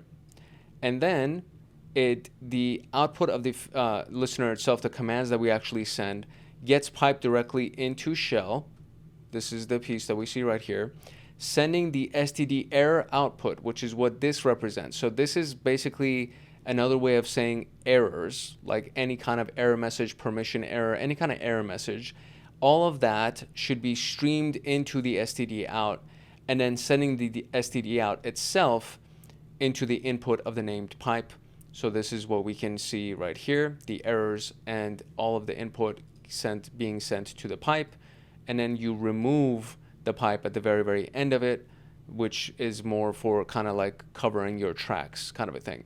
So what it looks like inside of the terminal is we have who am I Murray. Then we have a Netcat connection that's being established to port 8080 on that IP address. So who am I shell. Then you'd create the pipe, and then you do all of these other things, make a Netcat listener on port 8080 and send all of those things, and now you have a full connection. So this is just a really fancy way of creating a Netcat listener with a payload, so that when the connection is made, it is now officially executing that payload, which is the shell, the bin sh, the binary sh. That's what it is. So a very similar command can be used to send a Netcat reverse shell. So make a pipe, now just send the shell, right? Instead of turning it into a listener, you now send it. The rest of it is pretty much identical to everything else that we just saw. It's virtually identical, other than using Netcat to connect as instead of using Netcat to be a listener. When targeting a modern Windows server, it's very common to require a PowerShell reverse shell. So we'll be covering the standard one-liner PowerShell reverse shell here. This is very convoluted, so for the sake of simplicity, we're not going to be explaining it. It's an extremely useful one-liner to keep on hand. So this, my dear friend, is all one line, okay? So just keep this in mind. I would copy and paste this if I was you, or very carefully type it out letter by letter if you're going to use it. I don't know if we're going to get a chance to use this inside of this video. It is very complex, as you can tell. It's actually intimidating to me even, as you can tell, but this is just one of those things. The IP would be the IP address that we're connecting to. The port is the port that we're connecting to. Everything else stays exactly the same. So in order to use this, we need to replace IP and port with an appropriate IP and port, and we can copy them into a cmd.exe shell or another method of executing commands on a Windows server like WebShell, and then execute it once, resulting in a reverse shell. So you have a sudo netcat listener that's going on this side right here, listening on any kind of a port, and then they run this magnificent PowerShell blah blah blah blah blah command, and then from there you have the established connection saying that we are PowerShell users, administrator, etc. And it worked, right? So I'm assuming that it will work. For all other common reverse shell payloads, all the things is a repository containing a wide range of shellcodes, usually in one-liner format for copying and pasting in many different languages. It's well worth reading through the linked page to see what's available. And again, this is just a repository. So if you remember, this is the GitHub repo for Swiss KY repo, payloads, all the things. That's where we can find all of these things. And I'm guessing the one that we just did might fall under the PowerShell that we had, which has just a bunch of stuff. This is, these are all one-liners, as you can see. So I'm not going to spend time right now. You are more than welcome to go ahead and check that repo out and, nerd out as much as you want. Read everything that you want. So what command can be used to create a named pipe in Linux? And that is the mk first in, first out. Look through the linked payloads, all the things reverse shell cheat sheet, and familiarize yourself with the languages that are available. And we did that, and feel free to take your time to go ahead and do that as well. All right, let's move on to msfvenom. We talked about msfvenom in the last video, which was for the Meterpreter on Metasploit session. And msfvenom is a standalone, it's kind of like an adjacent function of Metasploit framework, where you don't have to go into the actual framework, activate the actual framework in order to use msfvenom. So while you're inside of your terminal, without initializing MSF framework, you can actually go, or MSF framework, I think that's what it is. Without actually doing that, then you can use msfvenom. So part of the Metasploit framework, it's used to generate code for primarily reverse and bind shells, and it's used extensively in lower level exploit development to generate hexadecimal shellcode when developing something like a buffer overflow exploit. However, it can also be used to generate payloads in formats like .exe, .aspx, .war, .python. And in this latter function, we'll be making use of this specific video. So it's more to teach about msfvenom that we could ever teach into a single room. So it could literally be like a standalone masterclass by itself. So the following information will be brief introduction to the concepts that will be useful for us. So msfvenom initializes it. -p will look for whatever the payload path is that you want to do, and then you give it some options. So for example, the payload in this case, a Windows x64 shell reverse TCP. That's one of the payloads that's available that you can just select. You can also just browse through all of the payloads inside of the payloads folder of Metasploit, and then you can go ahead and find it. So once you have the name of the payload you want to create, the format you would give it would be exe, so it's an executable. The output file will be the shell.exe, so this is the actual file name that you're going to create. And then you do need to give it the listening host IP and the listening port, or the listening host port, I should say. So the listening host IP and the listening host port is what this executable is going to be connected to.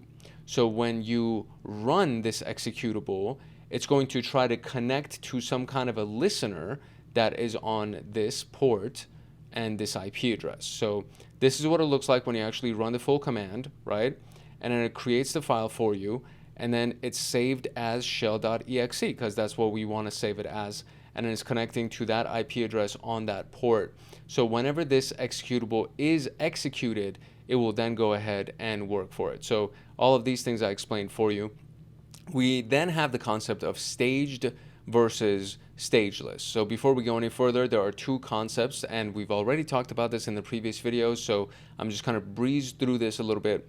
Staged payloads are sent in two parts. There's the stager, which is the first part, and it's a piece of code which is executed directly on the server itself. It connects back to a waiting listener, but doesn't actually contain any reverse shell code by itself. Instead, it connects to the listener and uses the connection to load the real payload, executing it directly and preventing it from touching the disk where it could be caught by traditional antivirus solutions. The payload is split into two parts, a small initial stager, then the bulkier reverse shell code, which is downloaded when the stager is actually activated. Staged payloads require a special listener, usually the multi-handler from Metasploit, which will be covered in the next section. Stageless payloads are more common, and they're what we've been doing up until now. They're entirely self-contained in that there is one piece of code which, when it's executed, sends the shell back immediately to the waiting listener.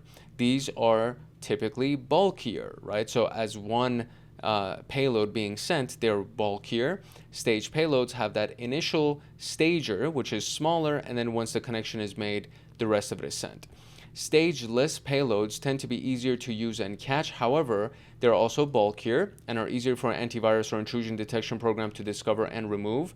Staged payloads are harder to use, but the initial stager is a lot shorter and is sometimes missed by less effective antivirus software. Modern-day antivirus solutions will also make use of the anti-malware scan interface to detect the payload as it is loaded into memory by the stager, making staged payloads less effective than they would once have been in this area. And then we have Meterpreter. Sorry, let me put my phone on silent. Meterpreter is one of the payloads that's also available through Metasploit. And another important thing to discuss. So Meterpreter shells are Metasploit's own brand of fully featured shells. They are completely stable, making them a very good thing when working with Windows targets. They also have a lot of inbuilt functionality of their own, and you simply can just run, help when you're actually connected to the Meterpreter shell. You can run help, and it'll give you all of the available commands that you can run, including file system and system commands and the core commands of Meterpreter, and maybe even some post-exploitation or credential dumping, any of those things. So file uploads and downloads can be used, right? So if we want to use any of Metasploit's post-exploitation tools, then we need to use Meterpreter shell. However, this is a topic for another time. if you can just go back one video prior to this one episode prior to this one, we did several Meterpreter attempts inside of that video, and they're very, very handy, and there's a lot of good information over there for you. So the downside of the Meterpreter shell is that they must be caught in Metasploit, meaning you have to do MSF console and actually launch them so that you can get the Meterpreter shell. Payload naming convention. So when working with msfvenom, it's important to understand how the naming system works. The basic convention is as follows. You have the operating system, and then you have the architecture, and then the name of the payload. So for example, operating system is Linux, architecture is x86, and then you have shell reverse TCP. So this would generate a stageless reverse shell for x86 Linux target. The exception is the Windows 32-bit target. For these, the architecture is not specified, so it's Windows and then shell reverse TCP. That's basically it.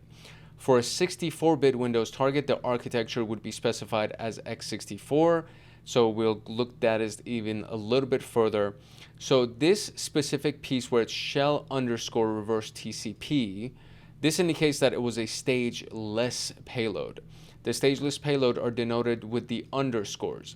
The staged equivalent of this is shell / reverse underscore TCP. So same words, except this initial separator, instead of it being an underscore for stageless, is the / to make it a staged payloads. So all the staged payloads are denoted with another / for this specific element right there. This also applies to Meterpreter payloads. A Windows 64 staged Meterpreter payload would look like this, where you have the Meterpreter / reverse TCP. Stageless would be Meterpreter underscore reverse TCP. So aside from MSF console and the manual page, the other important thing to note is that msfvenom is to list the payloads right here. So if you want to do msfvenom and just see all of the available payloads, you can do that.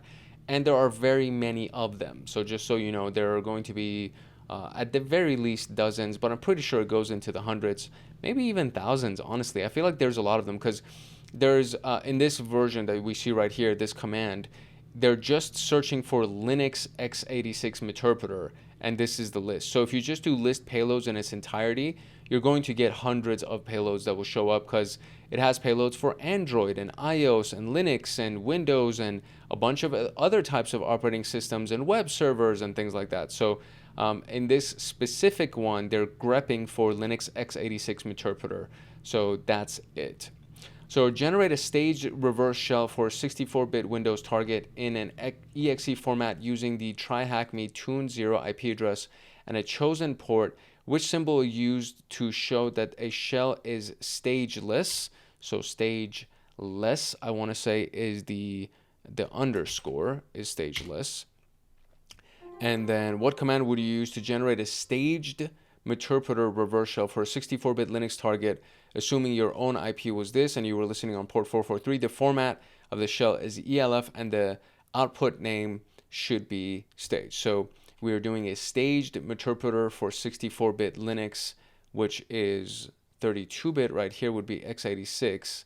So 64-bit, I want to say it's x64. I think that's what we're going to be doing, right? So x64, 64-bit.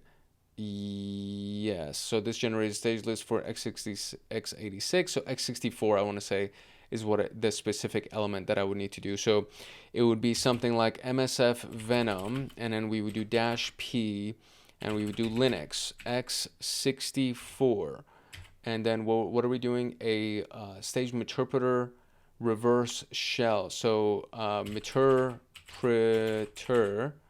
and then reverse TCP, and then we would do it for what is the rest of it. We're doing it on IP of this. The format is ELF, so -f would be the format, and the file name should be shell. So I just want to know what what they want me to put first. So I think format would be this, the IP, I think the name of the file is going to be the output, which is going to be the next one, which is output shell, and then the connection itself would end up being on our IP address right here. So let's see. And I think the last piece here is the listening host, which is going to equal to 10.10.10.5, and the listening port is going to equal 443. That should be it. Very good. So msfvenom payload is Linux x64 meterpreter reverse TCP. So generating a meterpreter reverse shell for 64-bit Linux. The format is going to be ELF, so F and then ELF. And then the output is going to be shell. Usually you would do, I don't know, shell.exe or something like this, or shell.elf. Or maybe not, because I think the format itself, we said that is going to be ELF, which is a Linux executable. So we just need to just give it the name of the file, and then it'll turn it into that format. And then we need to give it the listening host, because we're going to be doing a reverse shell, right? So listening host and then the listening port, and that's it. You're pretty much solid. You're pretty much good to go. So that's what we're going to be doing. Generate a staged reverse shell for 64-bit Windows and target exe format using the TryHackMe tune IP address and a chosen port. So let's actually do that as well, so we can kind of get a little bit more practice here. So I will try to do this in the split screen. Hopefully it won't be, this is like super zoomed in, so I'm just going to actually not do it in split screen just to make our life a little bit easier. So we are going to create a 64-bit Windows target and reverse TCP. So let's do this. So first we're going to do msfvenom, and I'm going to do list payloads, and I'm going to grep for the Windows x64, right? And x64, and that's basically all it says. So I'm going to grep for that to see what will show up on the list of payloads that we have here. And from here, we'll be able to kind of get an idea of what potentially we can do, right? Okay, so we have a good list of Windows x64 payloads, and these are pretty gnarly. So I mean, there's the meterpreter reverse HTTPS, there's meterpreter reverse TCP. We could be doing a variety of different things for Windows x64. So I guess I'll do meterpreter reverse TCP. Why not? So we will do the x64 meterpreter reverse TCP. So where was it again? I just want to make sure that I do it correctly. I don't think it's specified whether or not we need to do staged or stageless.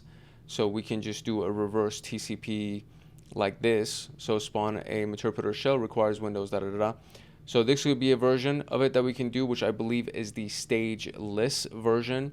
And then we have the /, which would be the staged version, which would be meterpreter reverse TCP right here. So either of those should suffice. So we could do msfvenom, and then we can do, so let me actually clear the screen so you can kind of see this whole thing a little bit more clearly. We'll even zoom in a little bit more.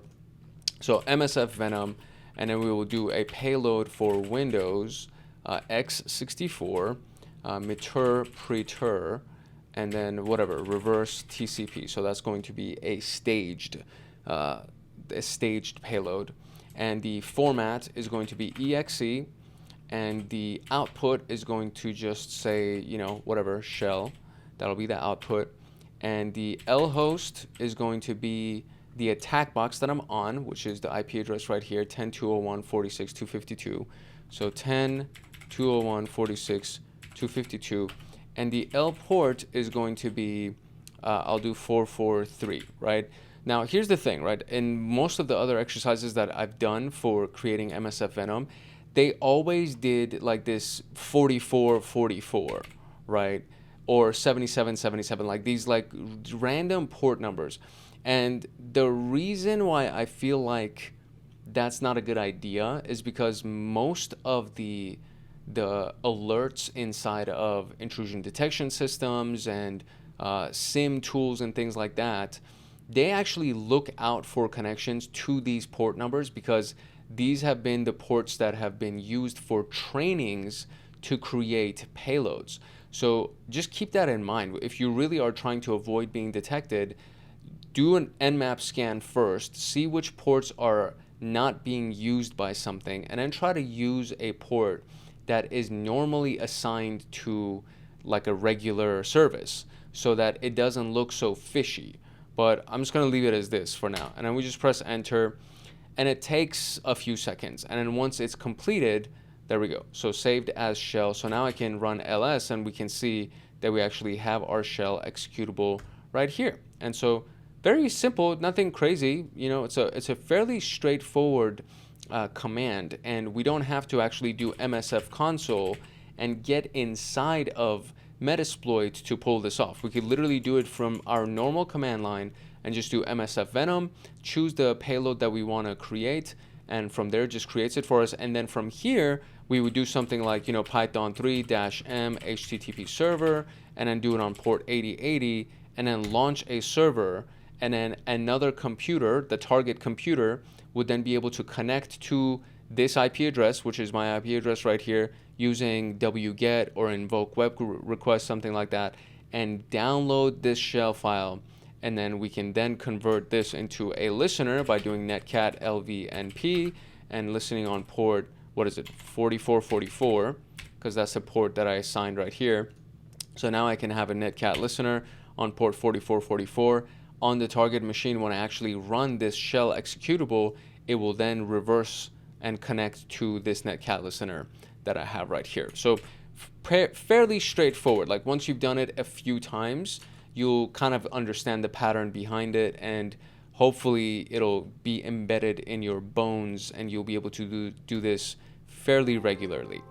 So let us now talk about the Metasploit multi-handler. And in order to pull this off, I actually do need to go into the MSF console. So we'll let that run in the background real quick. And while it initializes, we will read through the instructions here. So the multi-handler is basically a tool that we can use to catch reverse shells. So very similar to creating a netcat listener, the multi-handler can create a listener for a variety of different payloads that you've created, right? So in the instance that we did right here, that previous instance where we created that Windows executable, which I think it was the staged version of it. So if I go here, and I might be kind of jumping ahead here, but if I go to search for multi-handler, right, and it'll show me all of the different modules that are available, and we're looking for the exploit multi-handler, which is what we're going to end up using, right? So then I could do use 7, or I could just do use exploit /multi/handler, like that. And then it'll turn my command line into exploit multi-handler, okay? And so from here, we can do show options to see what the current payload is that it's set for, and it's the generic shell reverse TCP. So I can then go and do set payload and change it to the Windows x64 interpreter, and then what is it? I think it was reverse TCP, I think is the one that I did. And so now it's set my payload to that. So when I go ahead and set my options now, I still need to set up my listening host, which is going to be my port, and then the listening port right here is 4444, right? So I would change the listening port. If I had generated a different port when I was creating my payload, I would still need to set my host to my attack box's IP address, and then I would do run, right? So let's actually do that just so you can see it. So we'll do set lhost to the attack box IP address, which is 10.201.46. Come on, buddy. 46.252. That's the lhost. And now, assuming that, you know, the connection is solid, we can just do exploit, or we can do run, and it'll run it. And then it will say listening, right? If it's done correctly, start a reverse handler. Okay, so we're just waiting for the final message that says, okay, it's listening and it's ready to receive a connection. And once you do that, you're basically ready to run the shell request from the other side, from your target system, and then it would go ahead and finalize your connection, and then from there you would actually be able to you have your reverse shell. You actually have a shell that's been connected to the target machine. So that's basically what it looks like, right? I kind of jumped the gun there. But so, you know, options, and we can see that these are the options, and we can see generic shell reverse TCP. And so from here, you would set the payload, which I did, set lhost, set lport, which I all did, and then you would then go ahead and run it. So using the exploit J command tells Metasploit to launch the module, running it as a job in the background. So that's just something to keep in mind. So that's something that you can do later on. So exploit J, exploit running as background job 0, completed but no session was created. So in our case, it's saying that it started. So I think that's actually what it means. Maybe started reverse TCP handler. Maybe it actually means that it's listening now. So you may notice that in the screenshot, Metasploit is listening on port 1024. To do this, Metasploit must be run with sudo permissions. When the stage payload generated in the previous task is run, Metasploit receives the connection, sending the remainder of the payload and giving us a reverse shell. So this is what it would look like right here, right? Multi-handler, sending the stage, etc. Command shell execution 1 opened, exploit sessions 1, and then we're now inside of it. So sessions 1 essentially is activating the session that it was backgrounded, and from there we are now, so in this shot right here, when you do exploit J, it's running it as a background job. So when you go over here, you can actually activate backgrounded jobs. So that's what it's doing. So because the multi-handler was originally backgrounded, we needed to use sessions 1 to foreground it again. This worked as the only session running. And had there been other sessions, we would need to activate the sessions to see all the active sessions and then use the number for the session that we want to activate to actually foreground it. And this number would have also been displayed in the line where the shell was opened, and that's fine. So what command can be used to start a listener in the background? So that would be the exploit and then J. If we had just received our 10th reverse shell in the current Metasploit session, what would the command be to foreground it? And it would be sessions 10. Now, usually there needs to be sessions -I10 like that, but in this instructions, they're just telling us to do sessions 10, which I guess will also work. So, all right, so here we go. Let's talk about some web shells now. There are times when we encounter websites that allow us the opportunity to upload in one way or another an executable file. And we would use this opportunity to upload code that would activate a reverse or a bind shell, but sometimes it's not possible. And in these cases, we would instead upload a web shell. So the upload vulnerabilities room inside of TryHackMe is actually a really good resource to learn more about this. And I want to say I've actually done this. Yeah, I have. So overwriting existing files, remote code, da-da-da-da. So this is definitely something that should exist on our channel. If you just kind of browse through the contents or search for that room, I think you might be able to find it. A web shell is a colloquial term for a script that runs inside a web server, usually in a language like PHP or ASP, which executes code on the server. Essentially, commands are entered into a web page either through HTML or directly as arguments in the URL, which are then executed by the script, with the results returned and written to the page. This can be extremely useful if there are firewalls in place or even just as a stepping stone into a fully fledged reverse or bind shell. As PHP is the most common server-side scripting language, we can look at some simple code for this. So PHP echo pre shell execute get cmd and then close it out. And this will take a get parameter in the URL and execute it on the system with shell exec. Essentially, what this means is that any command that we enter in the URL after cmd will be executed on the system, whether it's Windows or Linux. The pre-elements are to ensure that the results are formatted correctly on the page. So this is what it would actually look like, right? So you have the IP address, there's the uploads folder, and inside the uploads folder, there's a shell.php file, and then there's the cmd portion of it, and anything that you put after the cmd will be executed as an actual command. So in this case, they did ifconfig, and now it got the IP addresses of the machines themselves, right, of the thing that we're connected to. So 10.10.84.199, and we have 10.10.84.199. So it actually worked, right?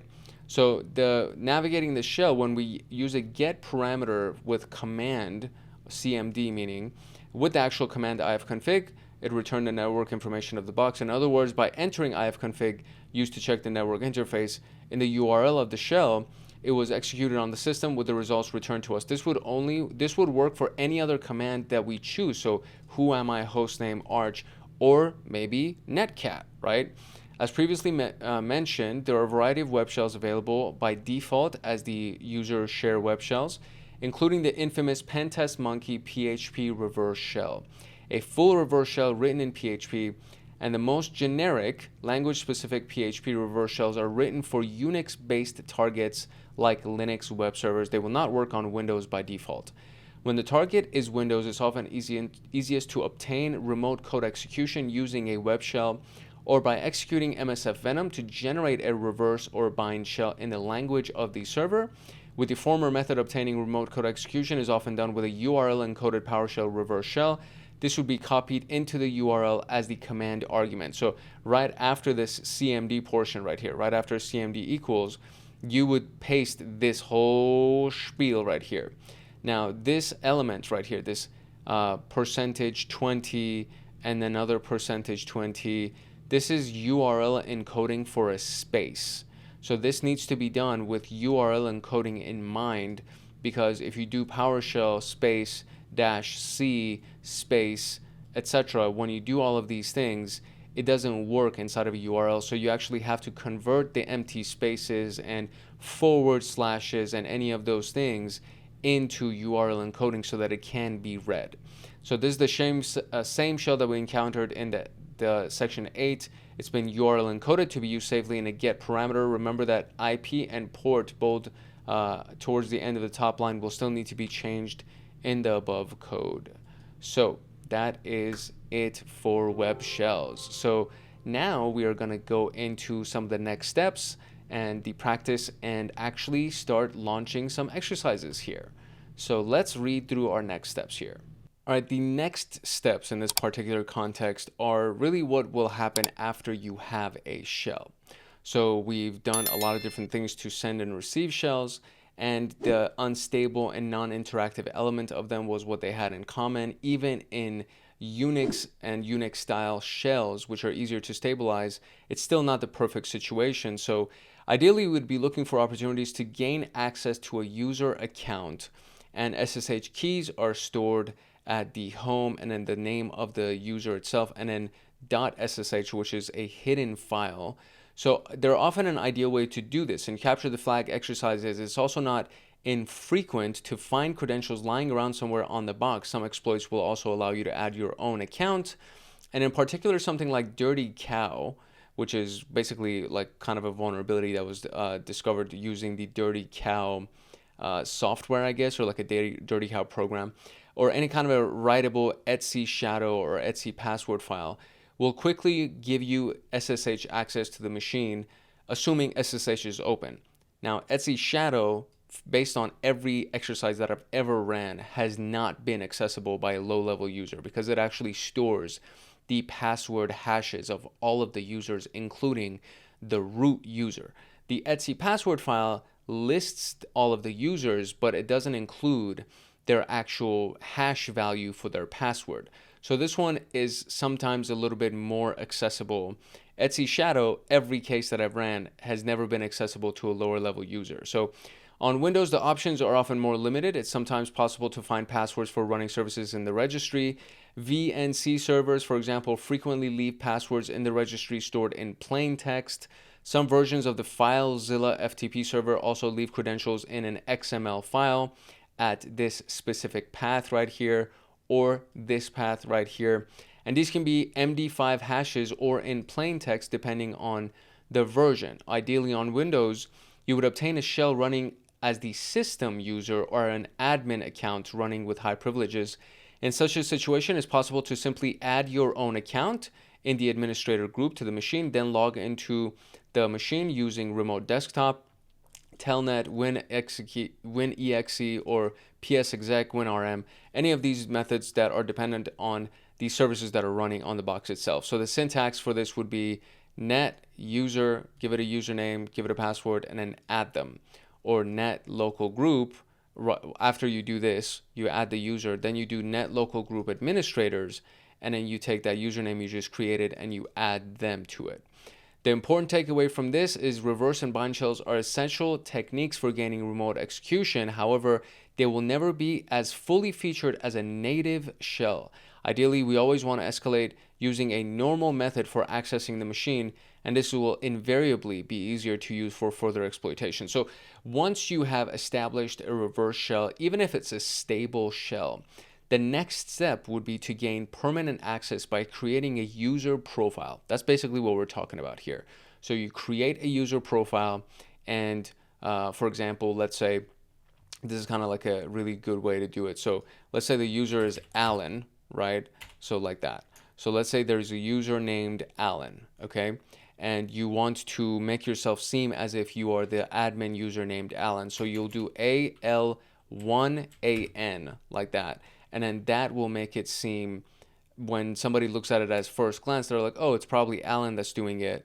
But in actuality, it's the username that you created, right? Because you, at the very least, you want to look like you are somebody that already exists in their environment. So just seeing a random name doesn't trigger alerts and then make them look, look into you because it seems suspicious, things like that. So that is basically the goal. Is once you've established your shell, it's a reverse shell, a bind shell, doesn't matter. Once you've established that connection, the very next step in your processes should be, okay, I need to go ahead and create a permanent user and ideally put myself in the admin group or the root sudoers group. All right, so we've covered a lot of stuff and we have some practice with the stuff that we've covered.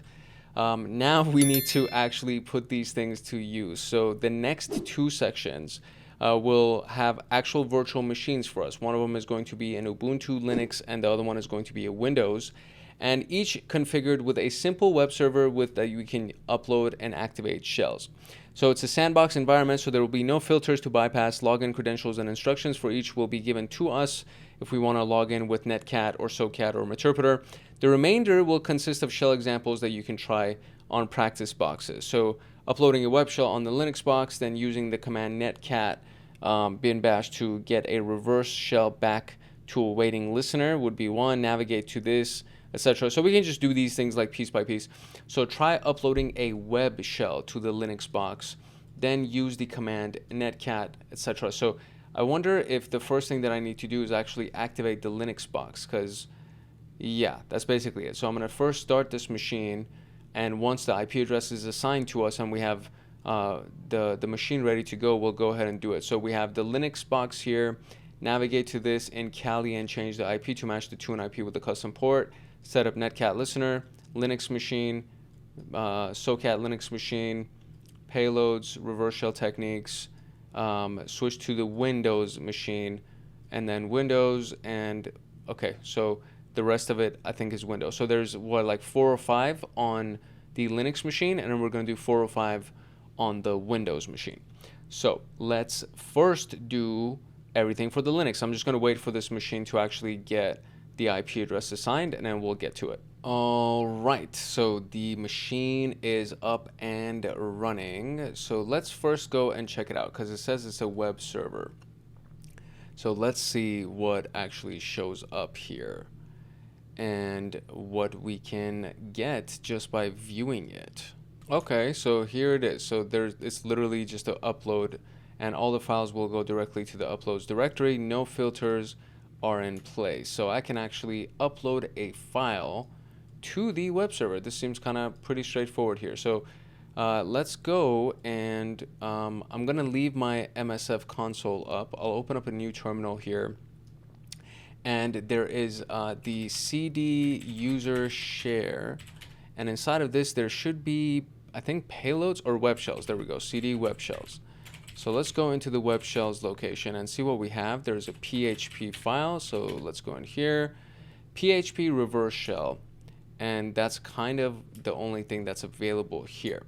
So let's go into that file and see what it looks like. So this is the file itself, and there are very many lines here, description, limitations, etc. Okay, so there we go. The attack box IP address needs to be here, so we need to go ahead and modify this, and we will do the attack box IP address, which I'm going to type manually. It's going to be 10.201.46.252. And then the actual port itself, it says change it, but I feel like I'm just going to leave the port. So the port is going to be 1234, basically. That's the port that we need to keep in mind. You can change it if you want, but I'm just going to leave it. And that's it. So that's the file that I have saved. So php reverse shell .php is now, oh, actually, you know what? There's something else that we need to do is find out what is going to be ran when we actually load this, right? So what's going to show up when this file is loaded? That's the piece that is very important. So the shell itself is going to be a bin shell, etc. Is there going to be some kind of a path or something that we need to find? For example, that get request, you remember the get request followed by the command, the cmd, all of that. So open reverse shell, okay. So all of these things are just essentially what happens after the fact. So the big piece that I'm most interested in is to see what will show up if we actually do the upload, and if it's done correctly, what will happen after the fact, right? So that is what I'm most interested in this particular case. So pentest monkey net tools php reverse shell, if you get stuck, that's what we can go to. So let's see if we can actually open that up inside the browser and see what instructions we can get for this little shell that we got. Okay, so this is the documentation link. So modify these things. So we did that. Get ready to catch the shell. So we would do the netcat listener, upload and run the script. So some site php reverse shell, and oh, that's it. So we don't really even need to do much with this. So I could technically, as long as I've uploaded it, I could technically just go ahead and run it. So we can then just have a reverse listener, so lvnp, and then on port 1234, now we have a reverse listener running with netcat. There we go. And then from here, we can go and browse for the file that we have. So it's going to be inside of the, where is it? The users or something like that, right? User share is where we're trying to go. So we're going to go to user, we're going to go into share, we're going to go into WebShells at the very, very bottom right here. And from WebShells, we're going to load our PHP reverse shell. So open that. There we go. Click submit. File uploaded successfully to uploads/PHP reverse shell. So if I go now here, and let's move this to the side so we can kind of see what's going on in our window in the background right here. So if we go now here and go to /uploads/PHP reverse shell.php like that, press enter. There we go, just like that. Instantaneously, we now have a reverse shell here. So what do we have? ls, so we're inside of this location. So let's go to the user, and now we're here. So print working directory, I'm inside of the user. Then I have what? Bin games include local src. That's basically it. So inside of the users, it looks like that. So if I go back one and do an ls, there should be a root. So let's see if we can go into root. Oh, are we inside a root? No, we're not. What is it? Yeah, cannot cd to root. So what if we do sudo cd to root? Terminal is required to read the password. Either use the S option or read from standard input or configure. Okay, all right. So I mean, for the most part, we got the first piece of this, which is this execute bin bash to send a reverse shell back to the waiting listener. Oh, you know what? That's what I did not do. So let's cancel that out. There we go. The connection was deleted. So I'm going to do an bin bash. So let's do that one. And so the execute, right? Isn't that right? Port bin bash. That's what it is. So what am I missing here? So netcat lvnp on that port bin bash, the invalid option E. So there is no valid option of E, which is kind of annoying because that's literally what the instructions tell us. But okay, fine. So that didn't work, but to send a reverse shell, waiting on it, that's fine. So navigate to user shell web shells, PHP reverse shell, and Kali, and change the IP and port. I already did that as well. Okay. Log into the Linux machine over SSH using the credentials in task 14. Use the techniques in task 8 to experiment with bind and reverse netcat shells. Okay, great. So let's go and do that piece. So the login credentials are shell, and then we have TryHackMe and a fancy little thing. Make sure we get the whole thing. Okay, there we go. So now we're going to do a secure shell request to TryHack, or what is it? What was his name? its shell at the IP address 10.201.56.66. 10.201.56.66. Enter. Yes. And let's paste the password and enter. There we go. Shell practice. We went from root and we are now a shell. Okay, great.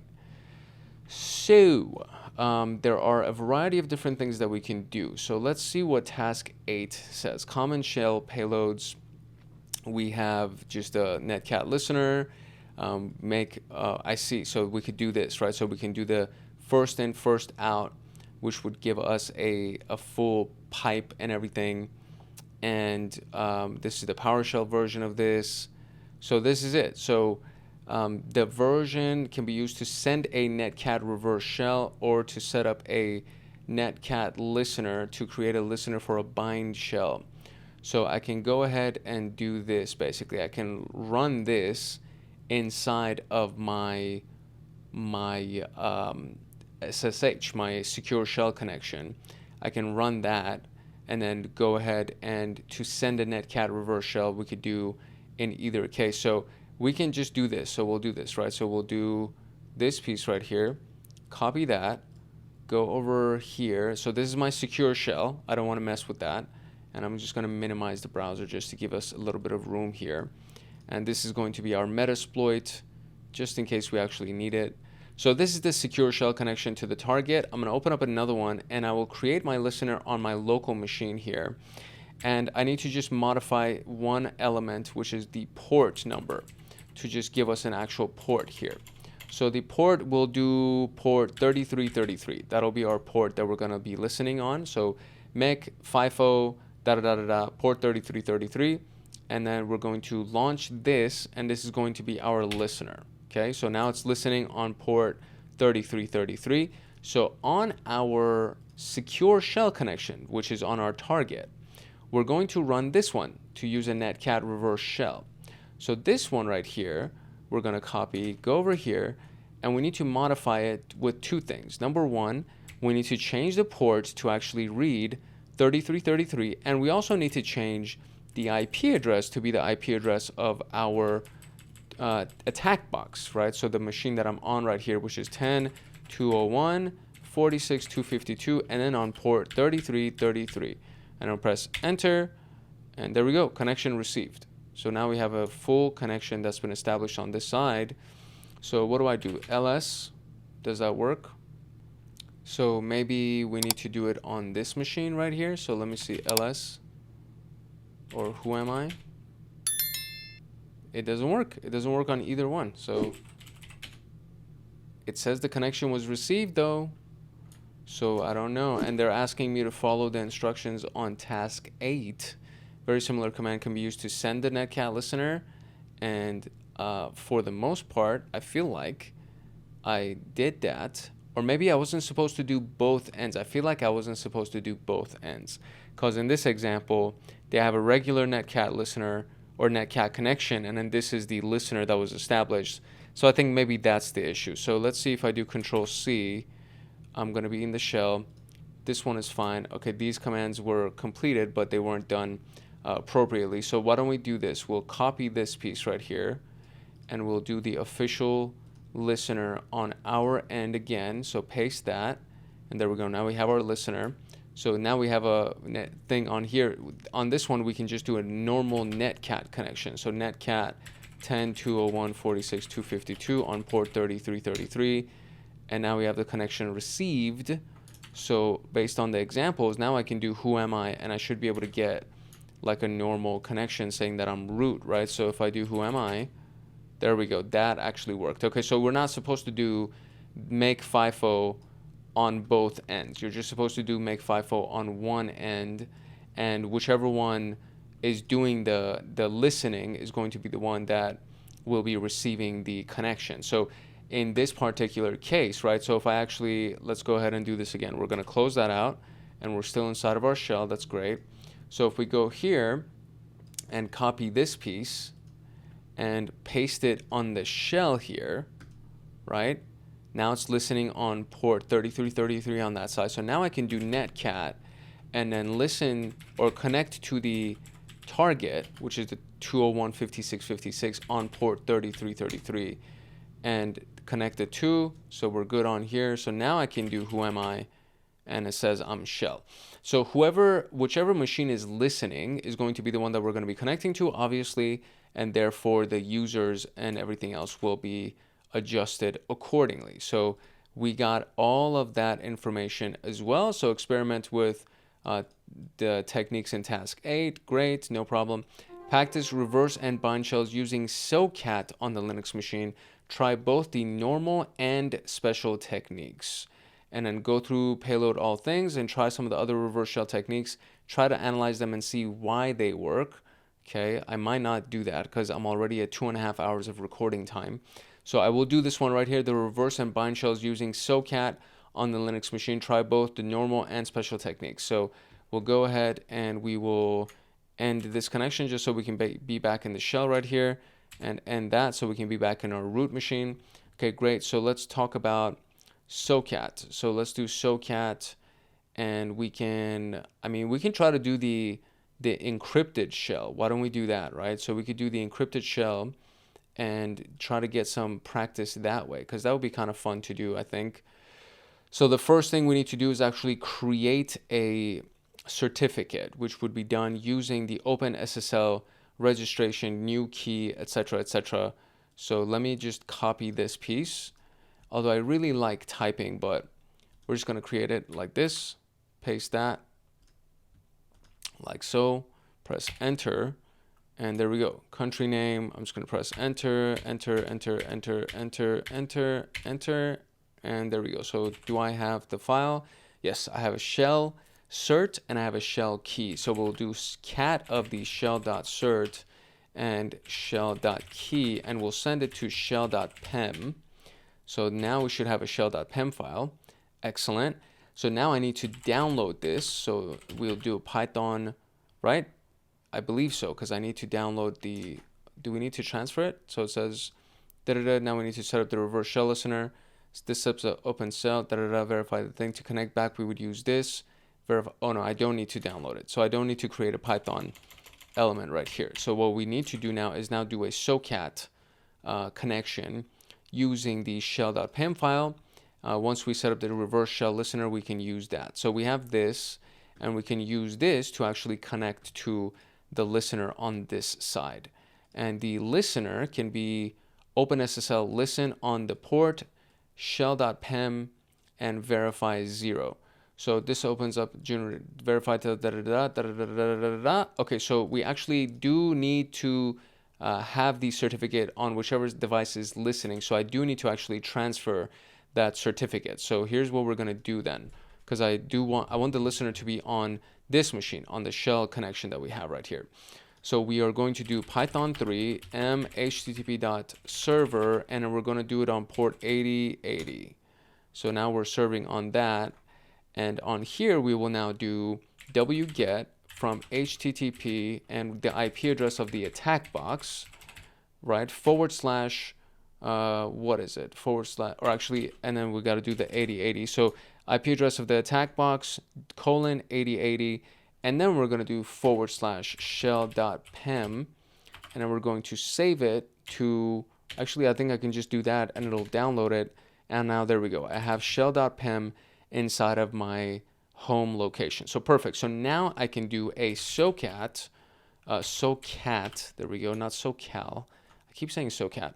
So Socat is going to be OpenSSL listen, and it's going to be on port, I don't know, port 2222. We'll do that. OpenSSL listen on port 2222. Let's confirm that this is what it is. Yeah, OpenSSL listen on the port. The certificate is going to be the shell. Verify is going to be 0. And then we could apply the, this is going to be on the target. So verify is going to be 0. Execute the pipes. But this is for a Windows machine, it seems. So it should be OpenSSL listen, execute. I don't think I need to do execute cmd.exe because I'm not doing it on a Windows machine. This we could do when we actually launch the Windows machine. This is the only thing. OpenSSL listen, and then port, etc., etc. They do have OpenSSL listen in all caps, so maybe we can do that just to make sure. So OpenSSL-listen, give it port 2222 because it doesn't really matter at this point. And then we're going to do verify equals 0, right? Or cert, actually. Let's do cert equals shell.pem, and then verify equals 0, right? OpenSSL listen on the port, cert shell, verify equals 0, and then let's just make sure that we put that last dash, press enter, and let's see if this actually works. So it seems to not give me any kind of error messages. So let's go back on this side, and let's do Socat, and we will do OpenSSL, and we're going to do it on port, or actually no, because I need to give it the actual IP address as well. So it's going to be OpenSSL, going to give it the IP address and the port, and then verify 0, execute bin bash at the end. So OpenSSL, I need to give it the IP, which is the 10.201.56.66, and then we're going to give it another colon, and we'll do 2222. Very good. So far so good. Verify is going to equal 0, execute bin bash. So verify equals 0, and then exe equals bin bash, like that. So this is what we have as the final command here, and we're going to press enter, and let's see, no such file or directory for execute bin bash. Did I not do that right? No, it's supposed to be. Oh, it's not execute equals bin bash, it's execute colon bin bash. That's the issue. So colon/bin bash. And Socat connect verify bin bash. Connection refused. Oh, because maybe this didn't work. So let's try this one more time. There we go. That's open now. Let's try this one more time. Run that. Oh, it worked. It just didn't give us any kind of confirmations here. So it did actually work. Root is what we're connecting from here. We're connecting to this shell. But I thought that it was going to be the opposite, where on the listening side, oh no, that makes sense. That makes sense actually. So the listening side should have been this side if we want to connect to this guy. That makes sense. Okay, so Socat listen on this port has now connected to the root right here, and this is now the machine that we've connected to. Who am I? I am root. So if I wanted to go ahead and reverse this up, then I would create the listener on this side, OpenSSL listener, and then on this side I would just do the connection using Socat, and then I would be able to communicate on this shell on the right hand side with the shell on this side. Okay, cool beans. We were able to pull that off as well. So we made some decent progress, and I am not going to browse through this, just so you know. I think that this is a very powerful resource, but this most likely this video is going to end up being longer than 2.5 hours, because we still have to do all of the exercises for the Windows machine that's been assigned to us. But I do sincerely encourage you to do some independent studying and go to the Payloads all the things for GitHub repository and read through these things and try to get as much information as you possibly can for it, because, you know, for Python, if you click on it, it'll give you all of these shells that are available that you can run, these one-line commands that are available that you can run that will give you a lot of really good information. So Python, Linux only, IPv4, and then it goes to PHP. So these things actually are not, this entire page is not Python, is what I'm trying to say. It's like they just cut to a specific part of the page that includes it. So for example, PowerShell, right? And then there's awk, and then Java alternatives, and then there's Telnet, War, Lua, etc. So it just takes you to this section of the page that has the payload available for you. And if you have the time and energy, I highly encourage you to go ahead and check it out. So now we're going to switch to the Windows virtual machine, and uploading and activating the PHP reverse shell. Will it actually work? So let's see. So I'm going to close out of this shell. So let's see if I do exit. There we go. The connection for that secure shell is now done. So I'm now back in my root location. And so we need to go ahead and activate the Windows machine and get the IP address for the Windows machine and see if that web shell is going to actually work for it. So Let's go. We finished all of this stuff, so I'll click complete for that. Let's go to the Windows practice box and start it up. All right, so we got our IP address for this guy. So let's go to our web browser and let's see what this one looks like. Okay, so this is same thing. So there's a file upload portion here. I do need to update the IP address for it, for this thing, the 10.201.78.148. So that needs to go to the web shell. And let's see if this actually works. So if we go into the nano of the PHP reverse shell and change the file, so let's see, or not the file, the variable for the IP address, which is this guy right here. So if we change this to our new IP address, we're just going to leave it at port 1234. Nope, no enter here. We're just going to do Control O, yes, and then Control X. Okay, cool. So let's see, right? So I need to do a Netcat listener. So LVNP, and we will do a 1234, and I don't think I can do the execute bin bash. So can I do that? No, I can't. So I will just leave it as this. We're going to have our Netcat listener, and we're going to browse for our file here. So let's see if we can actually find it. I mean, I know we can find it, but let's see if it'll get that connection for us, because that would be very, very interesting if we can. Or if it doesn't work, I think it would be more interesting if it doesn't work. But let's see. So let's see. We're going to do that. We're going to click submit. File uploaded successfully. So now we're going to go to the file, which is uploads php reverse shell.php. It did not work. So undefined variable in this file on line 184 failed to daemonize. This is quite common and not fatal. Oh, you know what? Because they said that all of these basic PHP shells are written for Linux machines. So it should not be working on a Windows server. So that actually does make sense. So it failed to daemonize because it's expecting to connect to, or it's written in a syntax to work with only Linux type machines. So for sure, it's not going to work. So the answer to this, had they given us the option to give an answer, would be no. It's not going to work. The PHP reverse shell will not work. So upload a web shell on the Windows target and try to obtain a reverse shell using PowerShell. So there is, what is it? I think it was this one right here where we're doing the web shells. So is there something that we can do? Yeah, this is the PowerShell portion of it. So upload a web shell and try to get something using PowerShell. When the target is in Windows, it's often easiest to obtain remote code execution with a web shell or by using msfvenom to generate a reverse bind shell in the language of the server. With the former method, obtaining remote code execution is often done with a URL encoded PowerShell reverse shell. This would be copied into the URL as the CMD argument.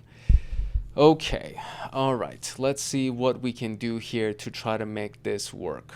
Okay, so the way that we are going to do this is we're going to write a very basic web shell for ourselves so that we can try to make it work on this Windows machine here. And it's literally basic because it's actually what's available inside of the documentation for us. So I'm going to do a Windows shell.php file, and we will go ahead and write this into it. So this is a literally like very, very basic script, very, very basic shell script. So this is what it looks like. Okay, I think that should be it. I just want to make sure that I have done the typing of all of this correctly. I think I have. So this is basically it, like really, really, really basic script. Feel free to pause the screen if you want to just type this out for yourself. So PHP echo, and then the pre portion of it, it needs to be inside of quotes. Then there's a dot that separates the shell exec get cmd with another dot right at the end of it. And then we have the post or the concluding pre element, and then you do semicolon, question mark, and then close it out, right? So there you go. We're going to do Control O to write it, Control X to exit. So now I should have the Windows shell PHP. So let's try to go back to the upload portion of this and see if we can actually make this work. So I will go ahead and browse for it, and there's a Windows shell. We're going to open that one. We're going to submit it, and we're going to try to do this again. So the portion of this, I think, should actually be something along the lines of actually adding the CMD portion into our browser, right? So if it's inside of the Windows shell PHP, we need to do this. We need to do something like, you know, uploads / Windows shell.php, and then there's a query that we have to submit to it, which is the $CMD equals. So for this, it would be ipconfig, for example, press enter, and it works. So there you go. There's the actual web shell that works for us in this particular case. And now we can really run any command after this to be able to make it work. So for example, I can do, you know, dir, and it should give me the contents of this specific location that I'm at, which is the directory XAMPP, htdocs, uploads, etc. And we have inside of it the PHP reverse shell and Windows shell files that we uploaded just now into it, right? So this is actually working, and we're getting the contents that we want. So the next thing that we want to try to do here is we want to try to ideally get some kind of a reverse listener on this, right? So the reverse shell needs to be done with that like super long freaking command that was URL encoded. I don't know if you remember that part, that we need, like, it wasn't URL encoded, it was just this like super long command that needs to get the URL encoded version so that we can type it into our browser and actually execute. So it would come after the CMD portion. And if you remember, so let's actually go up here just so I can kind of show you these things, because I think it was in WebShells maybe, which was it might be this one right here, PowerShell C, etc. And then let's see if this is the one. Yeah, because it has the port number and it has the IP number. I think this is the one, the version of this. There was another one that we saw earlier as well that was like this giant thing.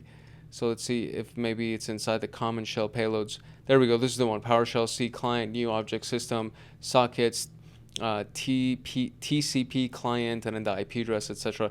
So this, I believe this is the actual thing that has been URL encoded for us in that other element, in the WebShells element. So it's this whole piece right here that's already been encoded for us, and then it has the IP and the port elements that I would need to change. So I'm going to copy this, and I'm going to go and open up just a text editor inside my browser, and I need to modify that element by create a new text file. We're going to paste it. So this is what we have here, and we need to modify the IP address and the port with the IP address and the port of our machine, of our attack box, I want to say, because we're going from the web browser and connecting to our attack box. So it's the 10.201.46.252, and I'll do port whatever, 2222, I guess. So what was it again? 10.201.46.252. So that's going to be in IP right here. 10.201.46.252, right? Yep. Okay, great. And then on the port, we will do 1, 2, 3. No, not 1, 2, 3, 4. I'll do 2222. I think. I hope I didn't mess that up. So let me see if I can Control Z with this. 2222. There we go. Okay, so I want to say that this is the appropriate version of this, hopefully. So TCP client, and then because I'm comparing it to my second monitor, I just want to make sure that it's actually right. 1027, 10, 201, 256, 252, and then we have the 2C that will have the following port number. Okay, so yes, this is it. So this would be the proper version here. So this is the fully URL encoded version of this thing right here that I can paste at the end of this. So let's do a Netcat listener.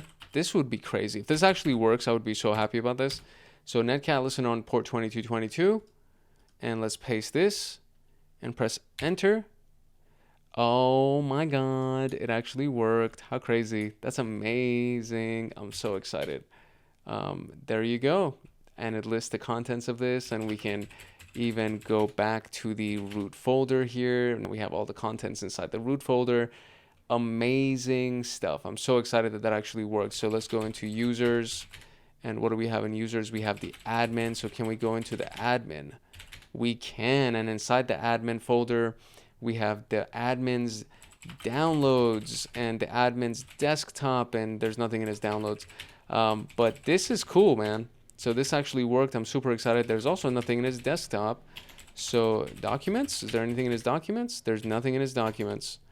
Okay, well, whatever, it worked. So I'm super excited that it actually worked and we were able to pull it off. So if you need to review what I just did, then please go ahead and review or rewind the video and find what we just did. But we uploaded a web shell and we got a reverse shell using PowerShell, which was really awesome.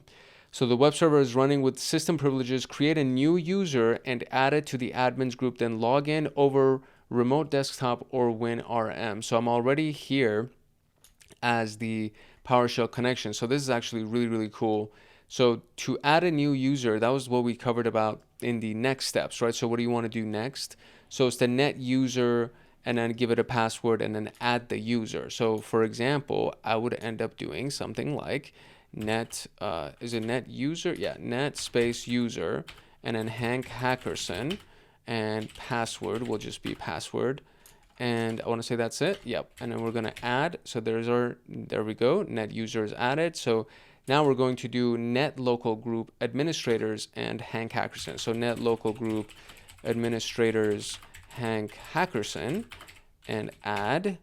And there we go. So now I actually have a new user that I've added with admin privileges. So we can actually go over here, or maybe go into this other one that I have over here. And from here, I could do potential remote desktop or Win. I think xFreeRDP is one of the ones that they have over here for us, which is, yeah, xFreeRDP. And this is what we're trying to connect to, etc., etc. So I usually just do xFreeRDP, and then I give it the IP address and the username and the password. That's basically all I do. This dynamic resolution, clipboard, all of those things, that can also be something that's very, very handy to do. So I will just copy all of that because I think it actually helps with the window that's being generated. Because once we do this, we're going to get a connection. We're going to get an actual window that's going to open up. So the 201.78.148 is going to be the IP address here, and the dash /u is going to be Hank Hackerson, and the /p is going to be password. And once we press enter, it's going to open up an actual window for us through xFreeRDP. You see that? Look at that. Now we actually have a Windows connection. How cool is that, right? Hank Hackerson, and is it going to log me in? If it logs me in, that means I'm on the admin, I'm on the users. I mean, I should be, and it looks like it's logging me in. So far, so good. That's really, really cool. I'm super excited. So we got that. Excellent. We got an admin added to the admins group. Experiment using Socat and Netcat to obtain reverse and bind shells on the Windows target. It's going to be very similar to what we did previously, so I'm going to skip this element. Create a 64-bit Windows Meterpreter shell using msfvenom and upload it to the Windows target.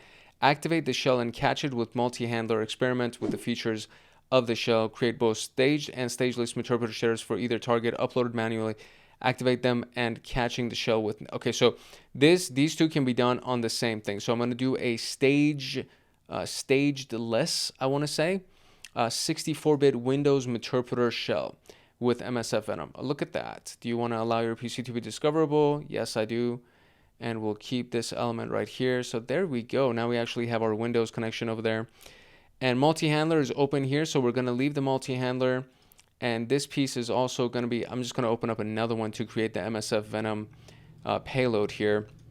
So Windows x64, right? Windows 64-bit, yeah. So msfvenom, let's zoom in on this just so you can see what's going on. So msfvenom, we are going to create a payload of Windows. I think it's actually supposed to be Windows like this. Windows x64 Meterpreter, and then we will do reverse TCP like that. That's going to be the name of the payload. The the format is going to be exe. The file output name is just going to be, I will do payload, and then the L host is going to equal the listening host, which is my attack box, 10.201.46.252, and the L port is going to equal 7777. And there you go. I'm going to create a payload for msfvenom, and that's going to open up right there. In our window right here, which is our multi-handler, I need to go ahead and change it. So saved payload, so that's all good. So I need to go ahead and change the options here for my payload, which is the Windows, actually it's literally the same thing. So Windows x64 interpreter reverse TCP, that's the one that I have right here. So that should be all good. So what we need to do now is we need to do an invoke web request to actually download the file. So Python 3 mhttp server, and we're going to serve it on port, we'll do 8888. We're going to serve it on that port, and we need to do that invoke web request to actually download the listener, or download the payload. I want to say, where's the invoke web request? Because it should be, it's not here. Let me find it real quick. All right, here it is. So this is inside of the Netcat stabilization section, the Netcat shell stabilization. So this is it. And you can also find this just by Googling it. So invoke web request, and then give it the location of what you're trying to download and where you're trying to save it. So essentially that's what we're doing here. So invoke web request URI, and then give it the IP address of the machine, etc., etc. So it would be on this one for the Windows machine. So we have invoke web request, and then the URI is going to be -URI http / 10.201.46.252 on the port 8888. That's what it is, right? There we go. And then we're going to do the / for payload. That's what we're getting from that location. And / payload, and we're going to get an output file here, which is the out file. -out file is going to be, I guess I'll save it in the C Windows temp payload. So we'll do C Windows temp, like that. C Windows temp, yep. And then payload. And that should be it, I want to say. So do that, and there we go. It got it. And it said it received it. So there we go. This actually worked as well. So if I actually go to that location now, which is the C Windows temp payload, C Windows temp, go over there and list it, I should have a payload that is available here for me. There we go. That's the payload. Okay, great. So far, so good. So now we need to just run the payload to be able to establish our connection. That's kind of the big piece. That would be that staged payload, etc., etc. So what we need to do in this case is we need to run our multi-handler, and let's make sure that it actually, hopefully, is running and it's going to do what it needs to do. And once the multi-handler, there we go, started reverse TCP handler on that location. Oh, you know what? It's on port 4444, so that's something that I need to stop immediately, because I'm not doing it on port 4444. When I created it on port 7777. So 201.46.252, that part's fine, but I need to change the port to 7777. So let's do set L port to 7777, and that's all good. Now I can do run, and let's see if it actually starts the TCP handler on this element right here. Start exploited but no completed. The address is already in use or unavailable. Wonderful. So now we need to create a whole other one. And this is the part that's kind of like a pain in the behind. So let's see if I'll do set L port to 6666, and I'll run it. And if it completes the listener, then I'll just change my payload instructions to read for that one. And as long as that works, then we should be fine. So exploit completed. No, actually started reverse listener. I think this is actually working, because it's not giving me an error message. So I believe that's actually working. So now I can go ahead and run the msfvenom one more time. And instead, I'm just going to do 6666.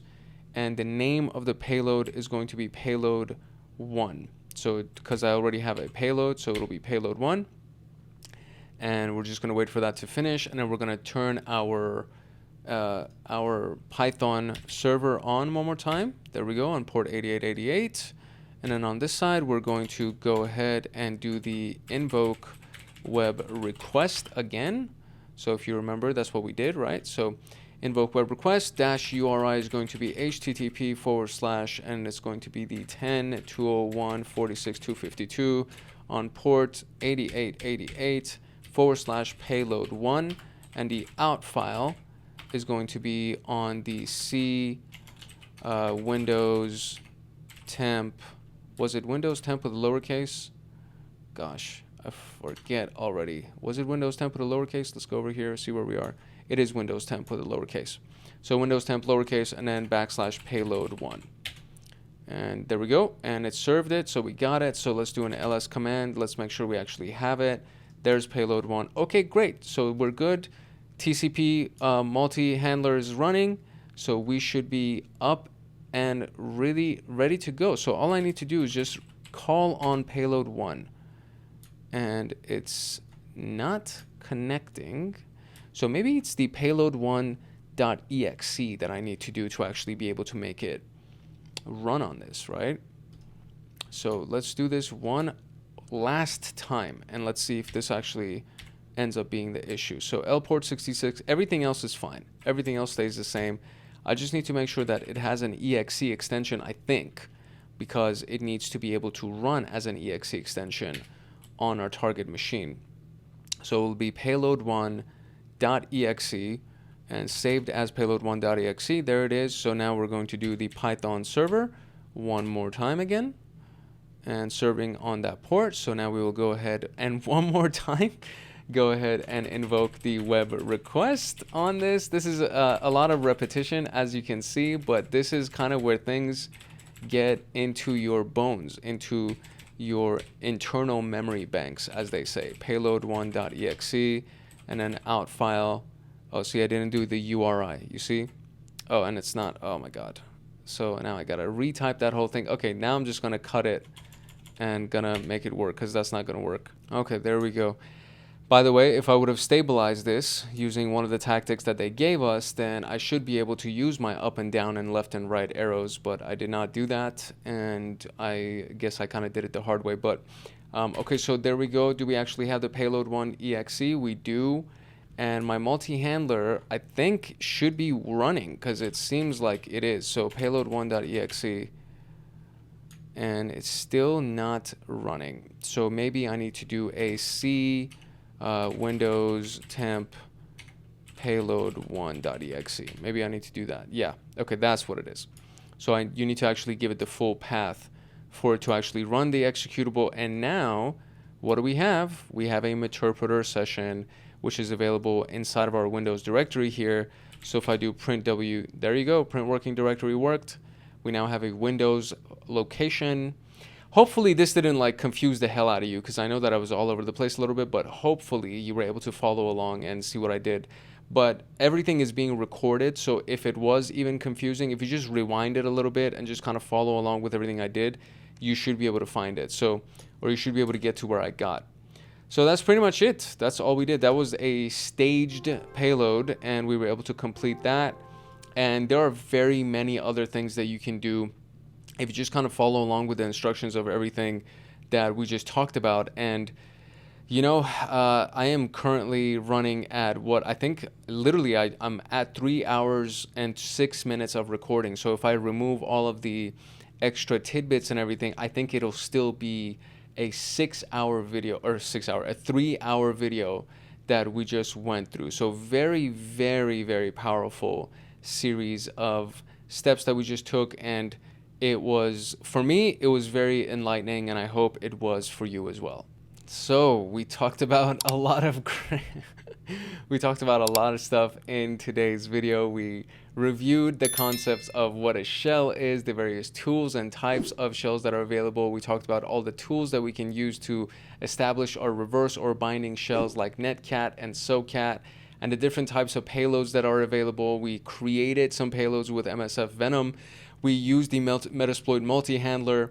We used some WebShells, and of course, we were able to execute a variety of these things against both Linux and Windows machines. So I really hope that this was actually a profound video for you. I hope you got a lot of value out of it, because this was, for me, this was a really cool exercise and I got a lot of value out of it. So hopefully you got a lot of value out of it as well, and you continue to practice with it, because this is a really big topic. What we just did today was just scratching the surface, and you can go to Payloads, all the things, and you can look at the msfvenom payloads, and there's just so many stuff that you can do just on this topic.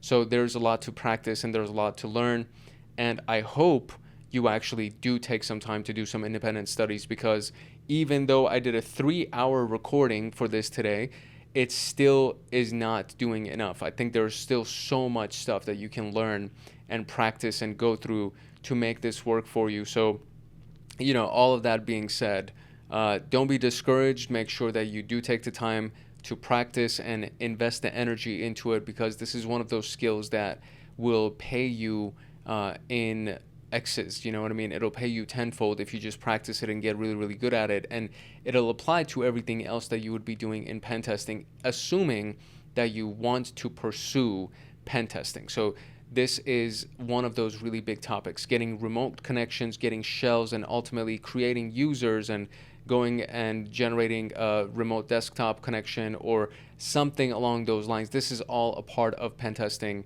and it's something that will become invaluable to you the more you practice it and the more that you use it. So I really, really genuinely hope that you followed along. I hope you were able to achieve all of the answers that I was able to achieve and get the results that I was able to get. And I hope you learned and got some value out of this video. If you were able to get some value out of this video, and if you would like to get more videos like this one, then I do encourage you to like, subscribe, and turn on the notification bell so that you get notified the next time that a video comes out on this channel, because we're going to do 2 more videos and we'll be done with Junior Pen Tester, and then we have a handful of videos that are left to complete the CompTIA Pentest Plus, and then after that we're going to go into AI and cybersecurity, and we're going to be talking about even more cool things and more advanced things. So all of these things will stack on top of each other, and they'll make you even better as a security professional, as an IT professional. And I just hope that you do it. I hope you actually follow along and join the community. If you have any questions about what we talked about today, because today's video was very in-depth and it was very long and detailed. So if you have any questions about it, drop it in the comment section below. If you have any comments, drop it in the section below. If you have requests for other types of content, drop that in the comment section below as well. And of course, make sure that you browse through everything that's available over here, like this whole thing that's here. There's currently 417 videos at the time of this recording, but I know by the time that all these videos get edited and put out, there's going to be more than that. And there's just a lot of stuff that's available. So we have the members only section, or the members first section, which is what's available right here, right now. And then there's the members only videos. And then there's the popular, the creator playlist, SOC level 1, SOC level 2, security engineering. There's all of the stuff that's available from CompTIA's series of playlists that I created for you guys. And I give shout outs to everybody who passes their examination or gets a job using this content. So you'll get shout outs that way, which is what you see right here. So there's a lot of really, really amazing things that actually makes this community as special as it is. And I encourage you to take advantage of those things. So whether it's the content, whether it's the playlist, whether it's the downloads, or just being involved in the community, I really think that you should take advantage as much as you can, because most of this stuff, apart from the stuff that's like members only, everything else is free. So all the content itself is free. So again, I would do it if I was you. I would take advantage of it if I was you, because there are a lot of people that are doing it and they're getting really, really great results. So make sure that you like, subscribe, turn on the notification bell, drop a comment, just so you can get notified when the next time that a video comes out. If you're serious about your SySec education and you want access to me on Discord, consider joining Hackaholics Anonymous. We have 4 tiers: the supporter, agent, guardian, and master. Each tier gets their own Discord server and early access to content. The agent, guardian, and master levels get exclusive content, exclusive downloads, monthly Python automations, live streams with me every month, plus so much more. And to join, you can simply click the link in the description below, or you can go to our homepage and click the join button there, or you can go to youtube.com/@HankHacksHackers/join, and you will be able to join Hackaholics Anonymous. I hope I see you in the Discord chats. If not, I hope I see you in the comment section. It's your boy Hank Hackerson at Hank Hacks Hackers, your favorite network and system attacker / protector. If no one else loves you, Hank loves you. Love, peace, and chicken grease, and I will see you in the next video later. In today's episode of the Junior Pentester Training Series, we are going to continue along with our privilege escalation module, and today we're just going to be talking about Linux privilege escalation. This video is a part of the privilege escalation module that's inside of the Junior Pentester pathway of TryHackMe, and we're going to be talking about the fundamentals of Linux privilege escalation from enumeration to exploitation. We'll get some hands-on experience with over 8 privilege escalation techniques, and a lot of them actually have their own virtual machines assigned to them, as you can see on the right with these little buttons, the green buttons right there. So the overview is the intro, obviously, what is privilege escalation, enumeration, automated enumeration tools, privilege escalation for kernel exploits, for Sudo, for SUID, capabilities, cron jobs, the path, the NFS, and of course we have a final challenge, the Capstone challenge, that is going to essentially test our skill set to see how well we did.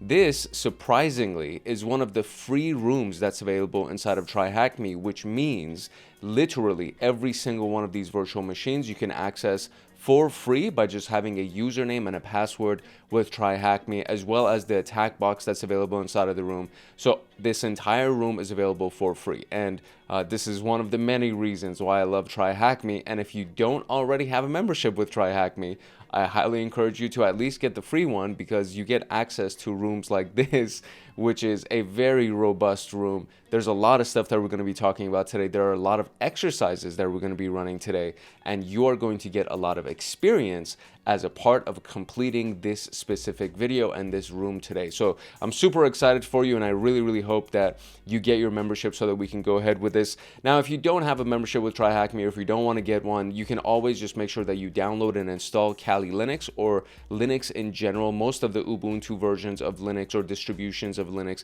I prefer to use Kali Linux because I am a hacker and I'm in cybersecurity, so I just like Kali Linux. There are a lot of people that have talked smack about me in the comments, and they think that I don't know anything about Linux because I prefer Kali over the other ones, which to me, I'm just like, okay, whatever. But you can always just download and install your own free Linux distribution, because Linux is open source, or most of the distributions are open source, and you can just get access to everything that we're going to be talking about today through your own installation. There's a CompTIA Linux Plus training series that's available on this channel, and in the first episode, in the first video of that series, there's in part 3, there's the instructions of how to install Linux on a thumb drive, so you can plug it into any computer and have access to Linux wherever you want. So you can, in one way or another, get access to Linux so that we can go ahead and complete this room together. And this was developed, obviously, on the TryHackMe platform by 1337 RCE. Now, I don't know if I'm supposed to read this in some other kind of way, but I'm just going to read it as 1337 RCE. Big shout out to that person. We're so grateful for their effort and for their development of this room, and I think it's going to be a great room. All of these different sections that you see here are going to be time-stamped in the description below. And that's pretty much it for the overview. I'm super excited to go through this with you. A quick little note from Hackaholics Anonymous, and we will dive deep into this exercise. If you're serious about your SySec education and you want access to me on Discord, consider joining Hackaholics Anonymous. We have 4 tiers: the supporter, agent, guardian, and master. Each tier gets their own Discord server and early access to content. The agent, guardian, and master levels get exclusive content, exclusive downloads, monthly Python automations, live streams with me every month, plus so much more. And to join, you can simply click the link in the description below, or you can go to our homepage and click the join button there, or you can go to youtube.com/@HankHacksHackers/join, and you will be able to join Hackaholics Anonymous. Now, without further ado, let us jump into the Linux privilege escalation video. Now, the introduction for this particular room is actually very apt. It's spot on. The privilege escalation concept is a journey. It's not a destination. There are no silver bullets or, cookie cutters or anything like that.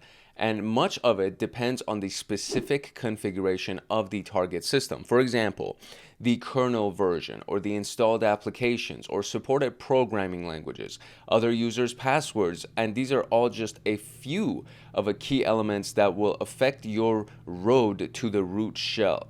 And so this specific room and this video is designed to cover the main privilege escalation vectors and give you a better understanding of the process. And this new skill will be an essential part of your arsenal, whether you are participating in capture the flag exercises, taking certification exams, or working as a penetration tester. And I would presume that you would want to ultimately end up working as a pen tester, which is why you've made it to this end part of the junior pen tester pathway. And if you're really serious about it, then you will go through the CompTIA Pentest Plus training series as well, and go through all the lectures as well as the lab exercises and the practice questions and all of that stuff. So highly encourage that you don't stop your education, don't stop your journey here. Make sure that you keep studying, keep practicing, keep working, because the world of technology is constantly evolving, especially with the emergence of AI.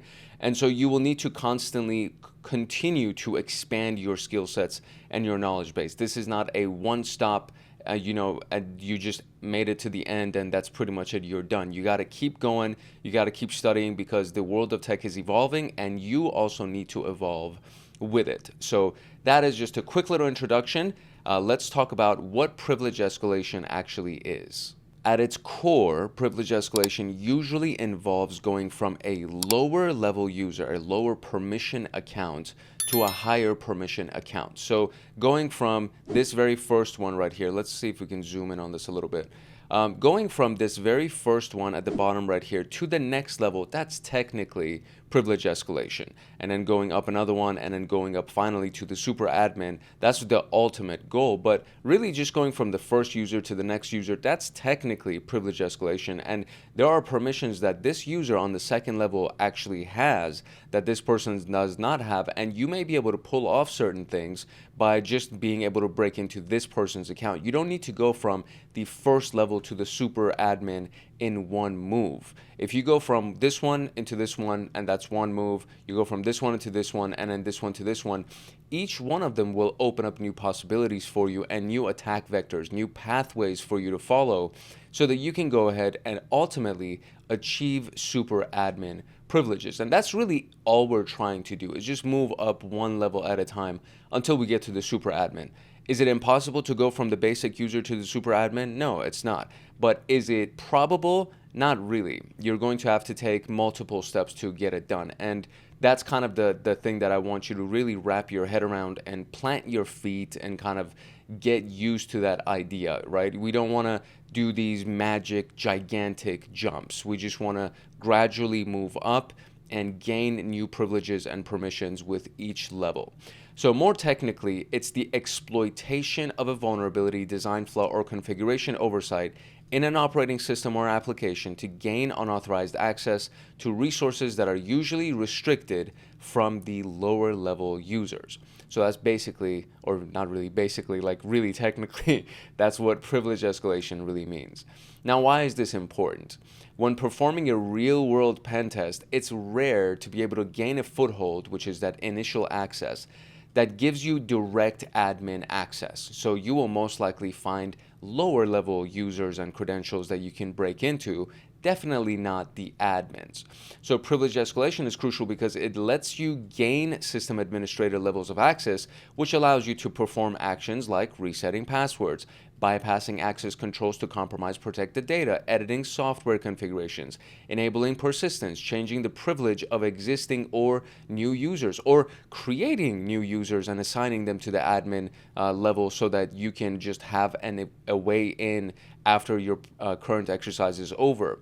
Executing any administrative command, but that's basically it. Like, once you get admin privileges, you can do anything on that machine or on that application because the admin has all of the permissions. There are zero limitations to the super admin or to the root user, right? The root user can do anything and everything that can be done on that machine.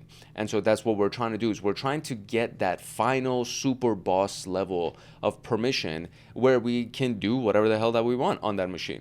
So this is just a basic review of what privilege escalation actually is.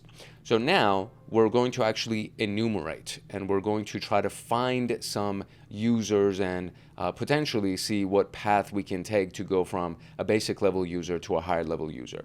So I'm going to start this virtual machine that's been assigned to us, and if you're following along with me inside of this exercise, then I would recommend that you do the same thing. In this particular case, it actually opens up the virtual machine inside of this sidebar right here, this split screen. Usually it doesn't do that, so I'm very curious to see what's going to happen on this side, and we'll read through the documentation for the instructions here. I'm also going to go ahead and start the attack box as well. I think at some point we'll also need the attack box as we go through these exercises. The attack box always opens up in a split screen. Usually these virtual machines don't open up in a split screen unless it's a specific type of distribution that they want us to get access to, or a Windows machine usually opens up inside of a new window. So I think we might have a Windows machine, but it doesn't make sense because we're technically in a Linux privileged escalation room, so it's probably a different type of Linux machine. Whatever, let's actually read through the contents and see what this means. So enumeration. So just based on this little note right here, it is a Linux machine because we get to access it use over SSH. So we could actually do SSH from our attack box, or we can just use the machine inside of that split screen view that was assigned to us. I'm just going to do SSH because I love doing SSH. I think it's a really cool exercise. It makes me feel like a hacker. And it's something that if you've never done before, I highly recommend you try as well, because it's one of those skills that it's very simple and easy, straightforward to do. It's just it makes you feel very powerful when you actually do it. And there are also, just as a side note, there are going to be software and applications that are available on our attack box that most likely will not be available on this target machine. So I want to be able to access all of the other tools that are available to me on the attack box, in addition to everything that would be available on this specific user's profile when we SSH into it. So let's talk about enumeration. This is the first step that you have to take once you gain access to any system, and you may have accessed the system by exploiting a critical vulnerability that resulted in root level access, or you just found a way to send commands using a low privileged account like Karen here. So pen testing engagements, unlike capture the flag machines, don't end once you gain access to a specific system or a specific privilege level. As you'll see, enumeration is important during the post-compromise phase as it is before. So it's as important during post-compromise as it is before the compromise. So these are a few ways that we can do this. Number one is the host name. So the host name command is going to return the host name of the target machine. This is different from the username. So although this value can easily be changed or have a relatively meaningless string, for example, Ubuntu, yada, yada, yada, in some cases, it can provide information about the target's system role within the corporate network. So for example, the host name could be SQL prod or prod01, so meaning SQL production 01. That might be a hint that we can get where it's like, oh, this specific host is meant to manage databases in the production environment, right? So production SQL server is what it could be.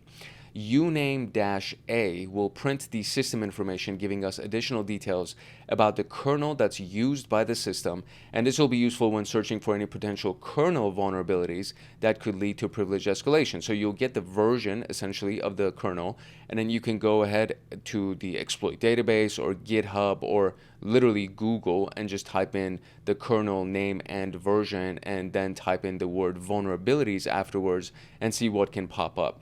Then you have the proc version, so proc/version, and this is the procfs, the proc file system, which provides information about the target system's processes. So proc is short for processes.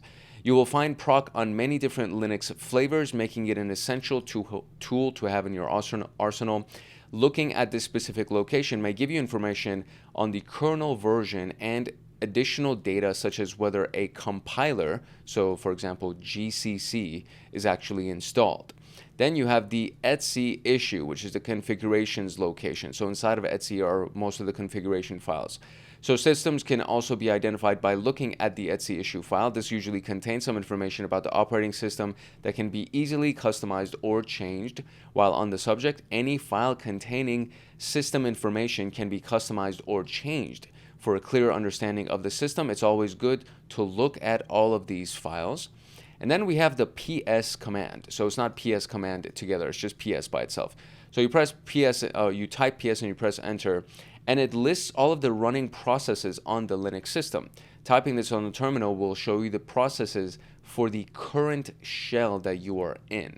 So the output of it will show several columns. You have the PID and a lot of times also the PPID. So the PID is the process ID, which is unique to the actual process. And then the PPID is the parent process ID. That's a lot of times available as well. Typically, it's also something that is more unique to Windows machines, but you can find it in Linux machines as well. TTY is the terminal type that's used by the user. The time, which is the amount of CPU time that's used by that specific process. This is not the time that this process has been running for. It's the amount of time that has been used by that process. So the amount of CPU resources, we can think about it. The amount of CPU time that's been used by the process.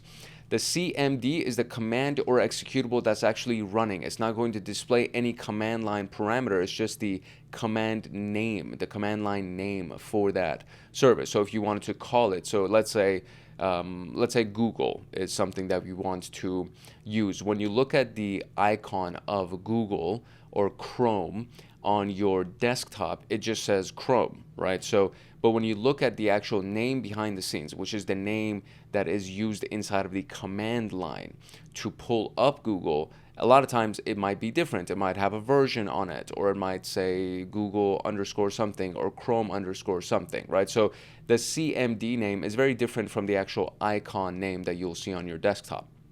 The PS command provides a few useful options. PS-A will view all of the running processes. PS, and then we have AXJF, views the process tree, so the tree information until PSAXJF. So this is what you see right here, right? So you have the tree underneath this one. So user binary QTerminal, and then underneath that we have user binary ZSH, and then we have PSAXJF.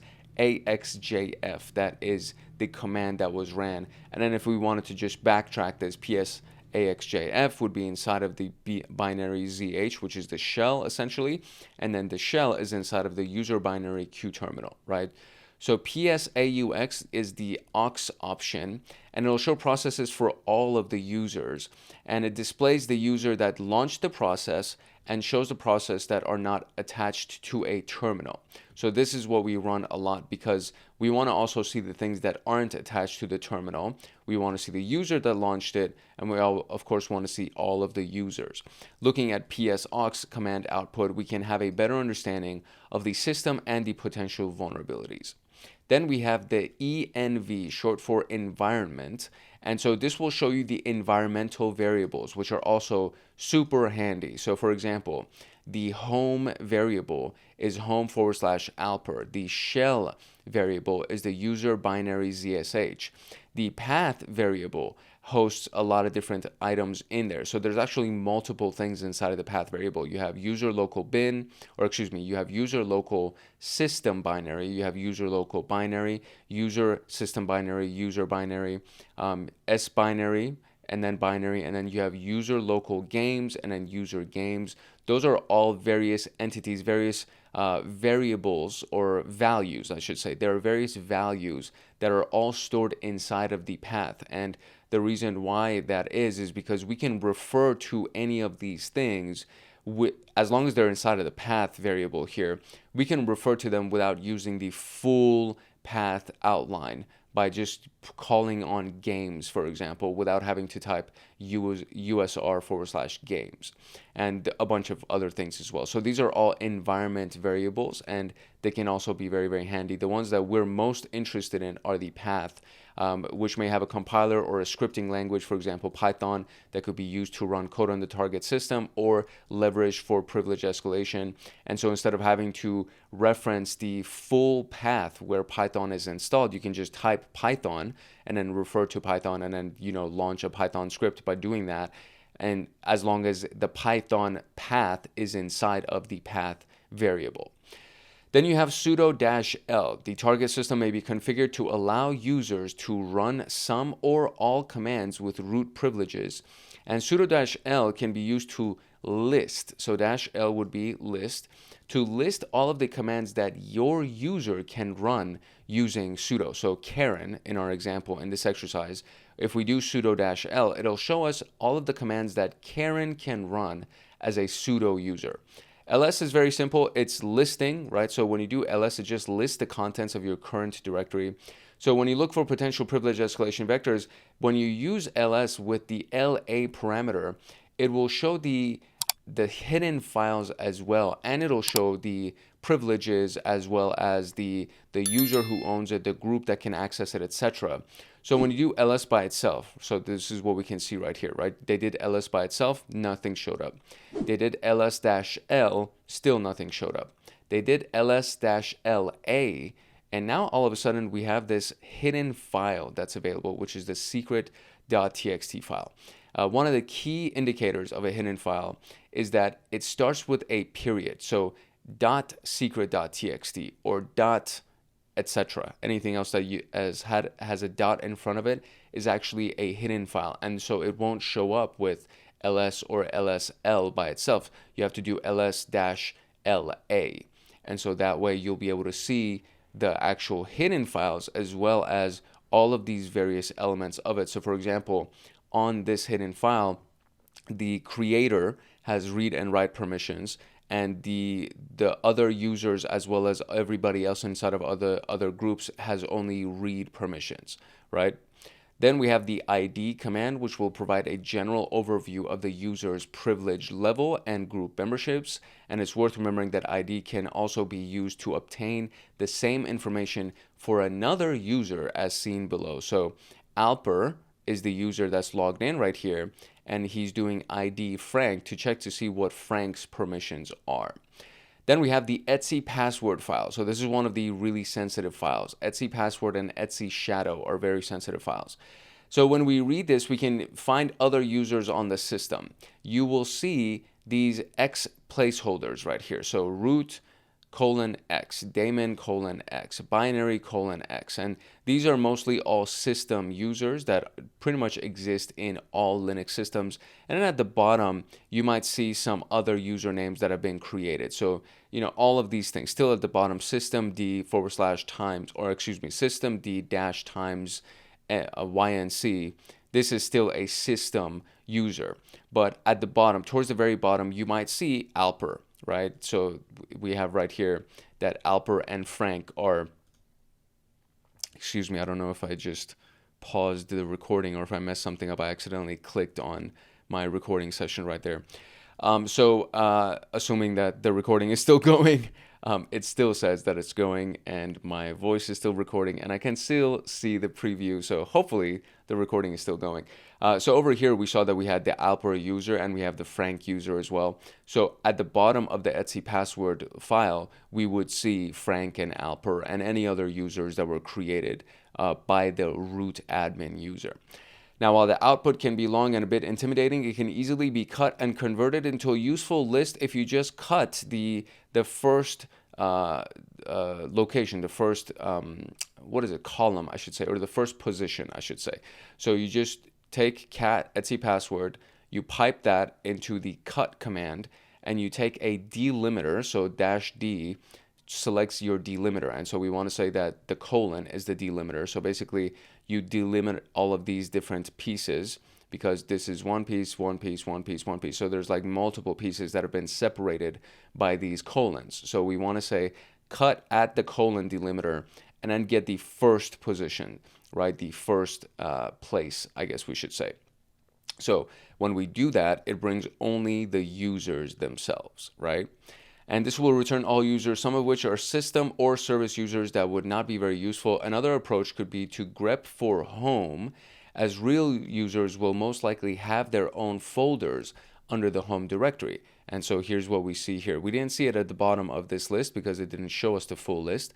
But we do see that if we cat the etc password file and we just grep for home, we can now see the actual users. We have Alper and Frank inside of there. History is also really interesting. It shows you the earlier commands that were used inside of that terminal session.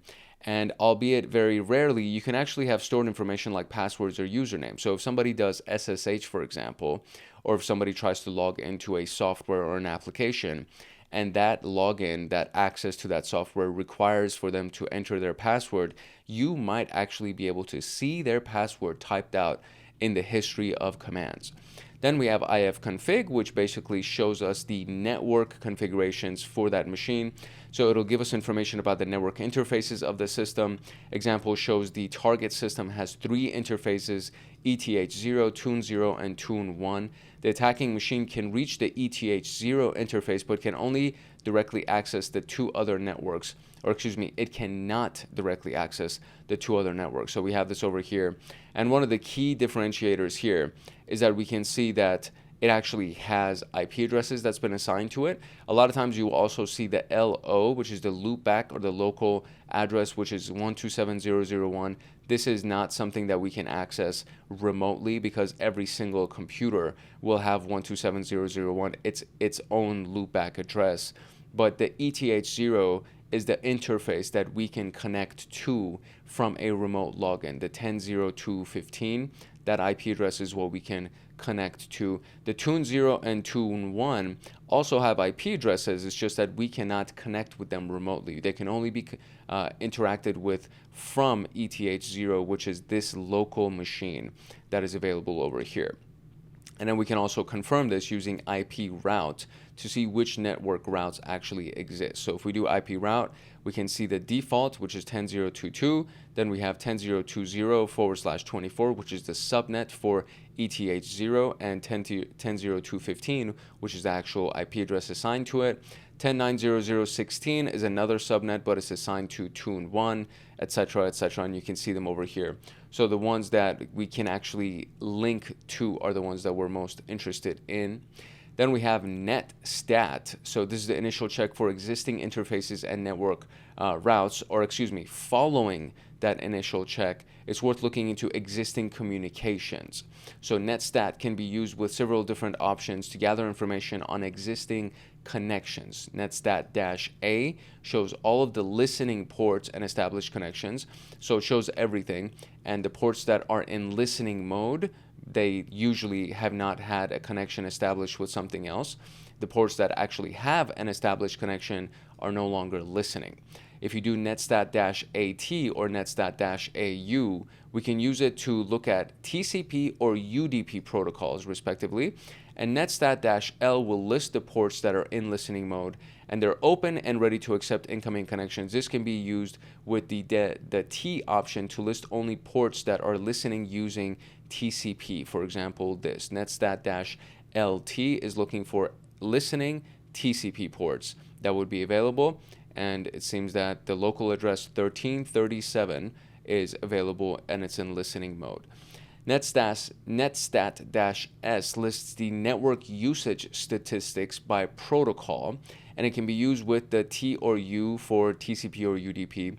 So netstat-S right here, we can see that forwarding for IP, ICMP for TCP, UDP, we can see all of the usages for these protocols. So the internet protocol, the internet ICMP, I want to say, is the messaging protocol. I forget what it stands for. I feel very ashamed right now that I forget what ICMP stands for, but it is the messaging protocol. We also have TCP for transmission control, UDP for user datagram. Then we have netstat-TP that lists the connections with the service named and their PID information. So it shows you all of the TCPs with their PID, the process IDs that have been available, and the process IDs you'll see at the end right here. You can also use it with the -L option to show the listening ports below. So we have LTP now that shows us the 1337 port that's listening, right? And it doesn't have a PID or a program name because it's in listening mode, so nothing is connected to it. So the PID program name is empty as this process is owned by another user. Below is the same command run with root privileges and reveals this information. So then we can actually see that. So this is actually incorrect. What I said previously is incorrect. It's the reason why we don't see the PID is not because it's only in listening and it's not connected. It's because the current user that's running it, Alper, does not have permission to view it unless they actually run it as a root user, because this is owned by a root user. And so the root user can see that 1337 right here is owned by, it's under the PID of 2641 for Netcat connections. Netstat-I shows interface statistics. We see below that ETH0 and Tune0 are more active than Tune1. So you can see by the amount of data that's passed through it. Netstat usage, you will probably see most often in blog posts, write-ups, and courses, is Netstat-ANO. And A is all sockets, N is do not resolve names, and O displays timers. So you can see this over here, right? So the protocol, meaning, so it basically shows you all the information, right? So it shows you all the stuff.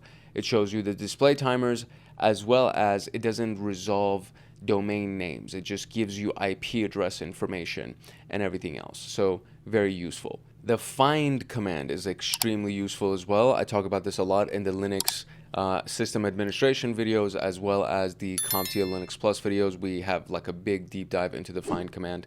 So there are useful examples for find. You basically use it to find things inside of that machine. So finding files, for example.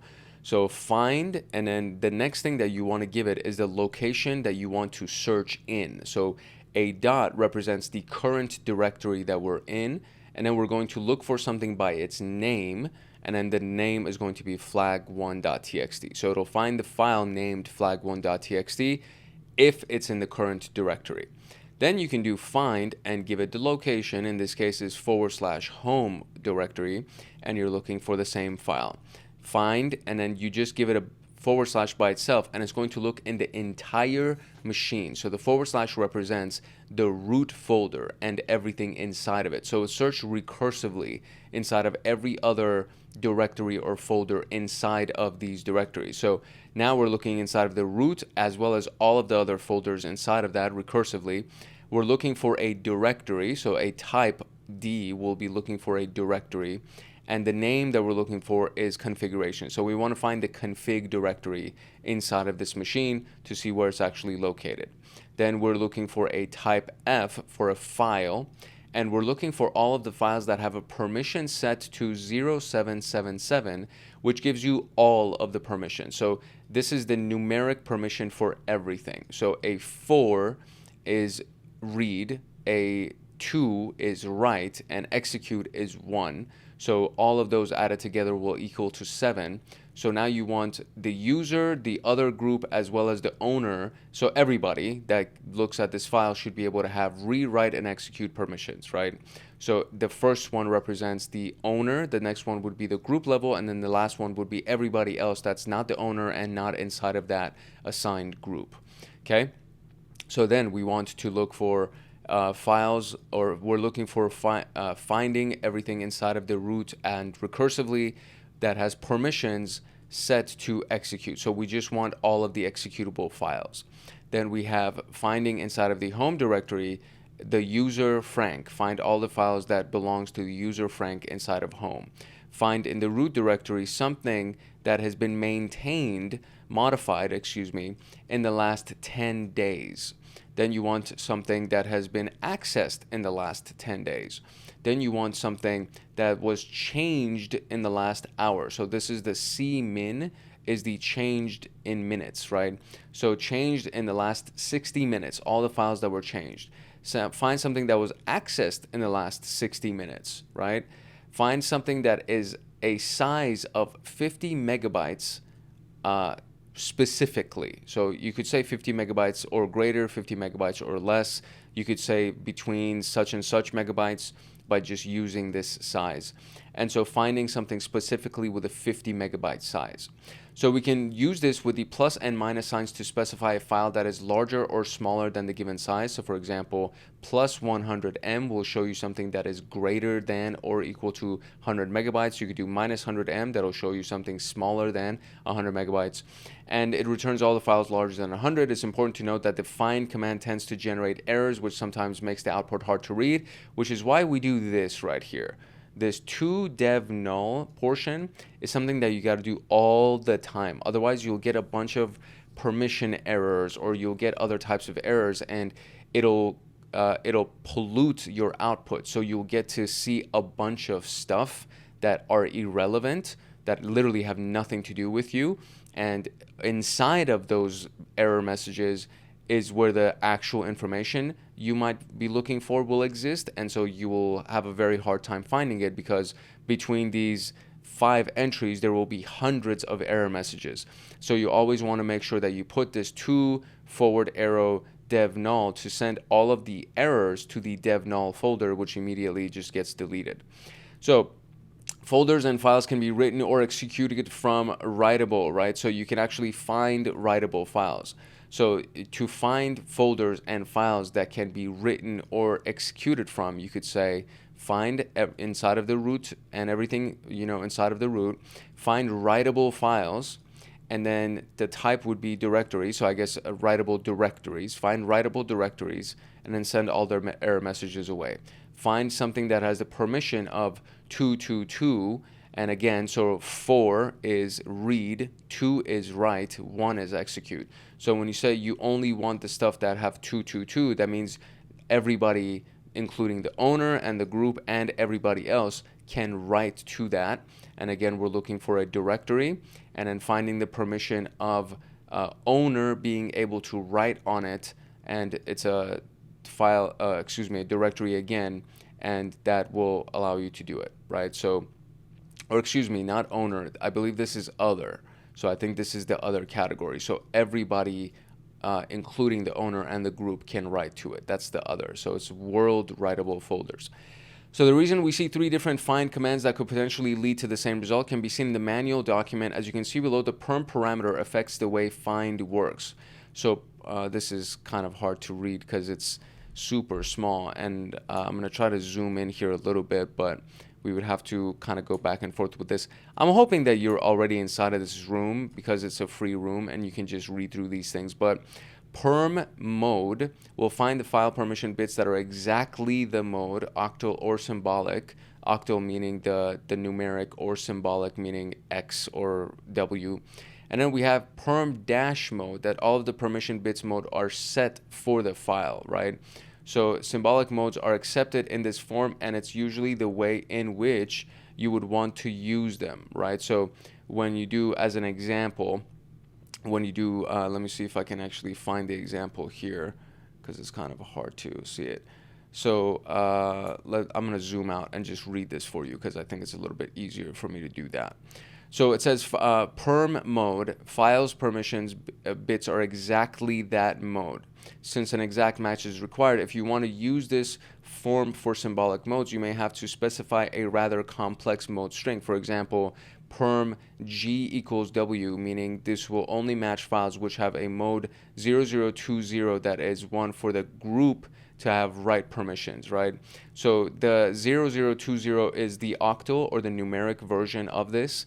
And again, so if we look at these, so let's go up here.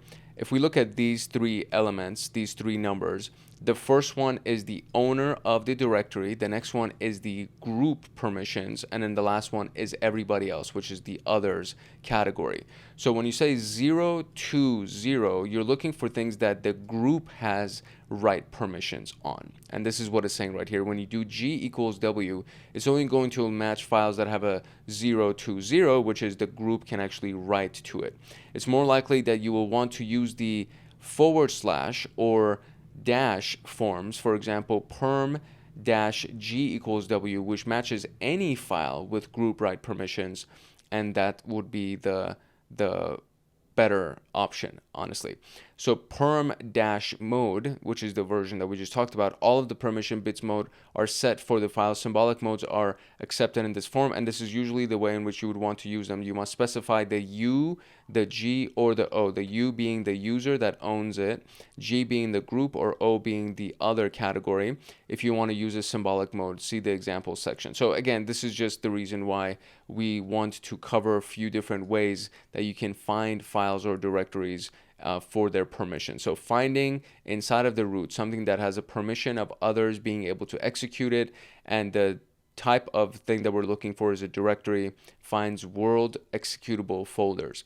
Find development tools and supported languages. So find something that has the name of Perl, and then the asterisk is representing a wildcard character, which basically it starts with Perl and then it ends with whatever. It starts with Python, ends with whatever. It starts with GCC and ends with whatever. And then you can always do asterisk Perl asterisk or asterisk Python asterisk, so that you can assign a leading portion of it that could be a wildcard and an ending portion. So it'll look for anything that has Perl in the middle of it, right? Same thing with the rest of them.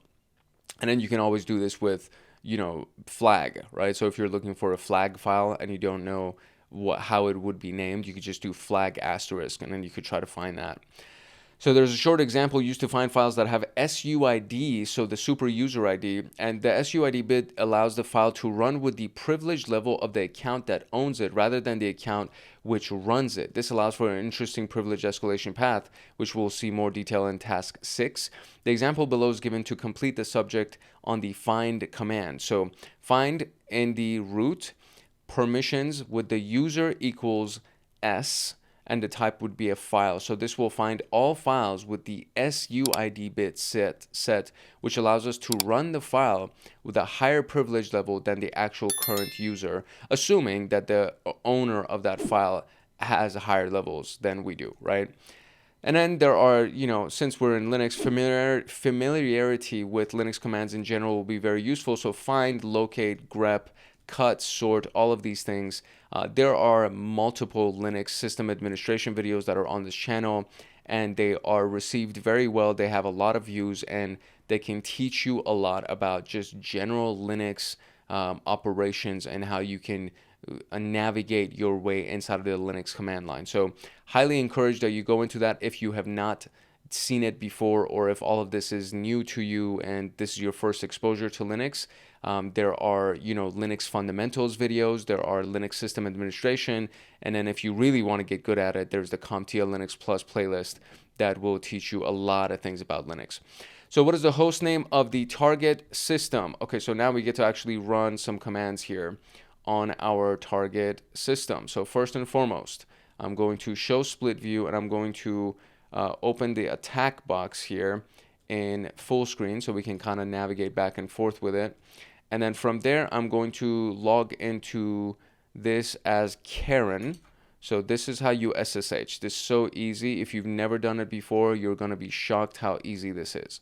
So we're going to go here, and we're going to say SSH as Karen, and then we give it at the location. So it would either be a domain name or an IP address. You press enter, and it says, are you sure you want to continue connecting to this?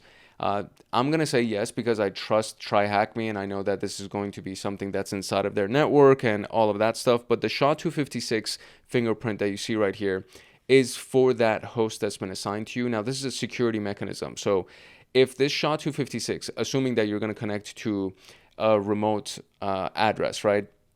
You would get the remote address, and then you would get a SHA-256 fingerprint for that address. If the fingerprint that you've received for that address is not this, that means you're connecting to something that is being intercepted by a hacker or somebody maliciously that's doing a man-in-the-middle attack. So the fingerprint should be matching the value that you've been given when you're trying to connect to whatever that remote access IP is. So I'm going to say, yes, I trust it.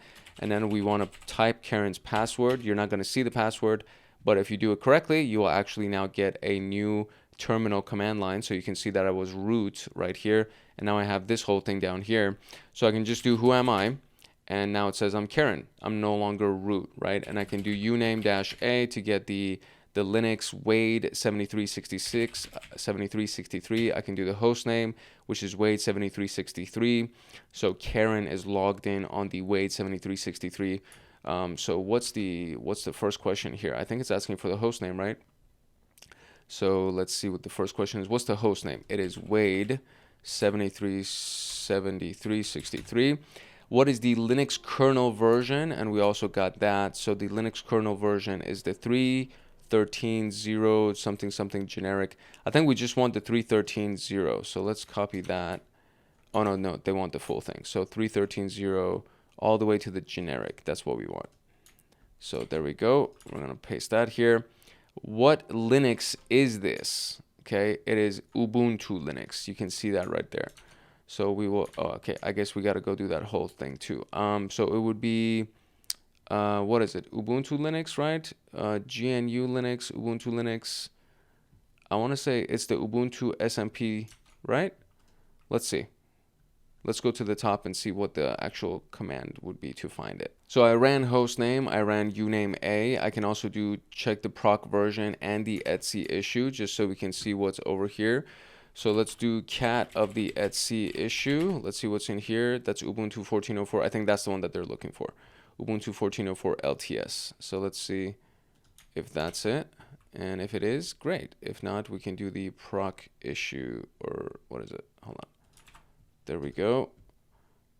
And, okay, great. What version of Python language is installed on the system? So I believe it's Python -- version. There we go.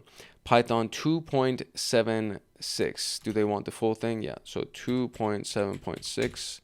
There we go. What vulnerability seems to affect the kernel of the target system? And so we want a CVE number. So this is what is exciting for us to find, to be able to find that kernel version. So this is really where you start doing some really good reconnaissance to try to find vulnerabilities and ultimately exploits. So it's the, what is it? The one that we were looking for the kernel version. It's the proc version. So we're going to do the cat proc version. And then, so we have Linux version, GCC version, etc. So I want to say that this is it. So I'm going to copy this and we will go into the CVE database. So CVE database, which is from MITRE. And then we're just going to search for that. So I will look to see, and there's also the NIST National Vulnerabilities Database.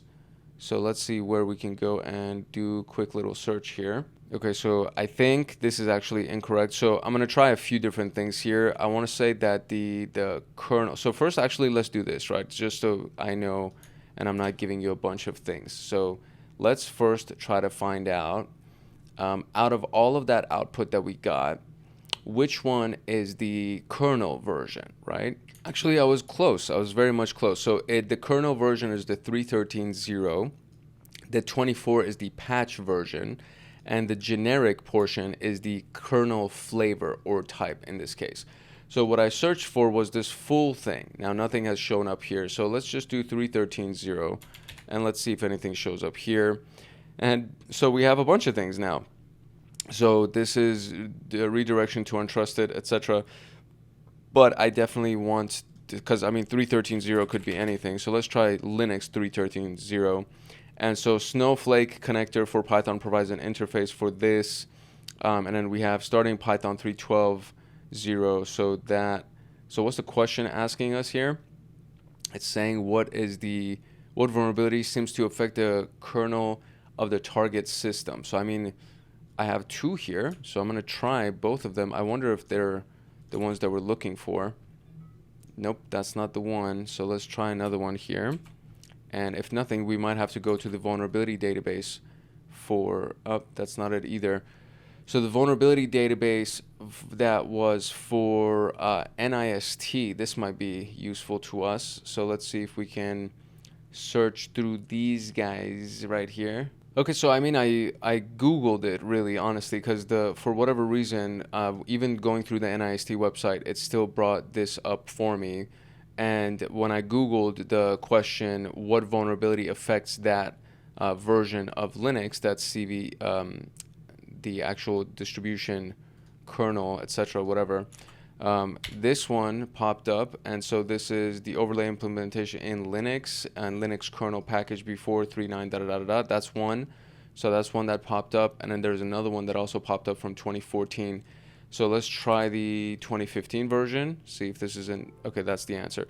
So, I mean, I think the issue is that I was looking for a specific distribution, Linux kernel version, and it wasn't showing up under that specific version because it says package before, etc., etc. and it doesn't. So let's go read into it to see if it actually shows the individual 3.13.0. Yeah, it doesn't. So it doesn't show us 3.13.0, which is the actual kernel version, and that's what I was searching for, is that specific kernel version. But it says anything before 3.19.0, that's what is being affected, which is obviously 3.13.0.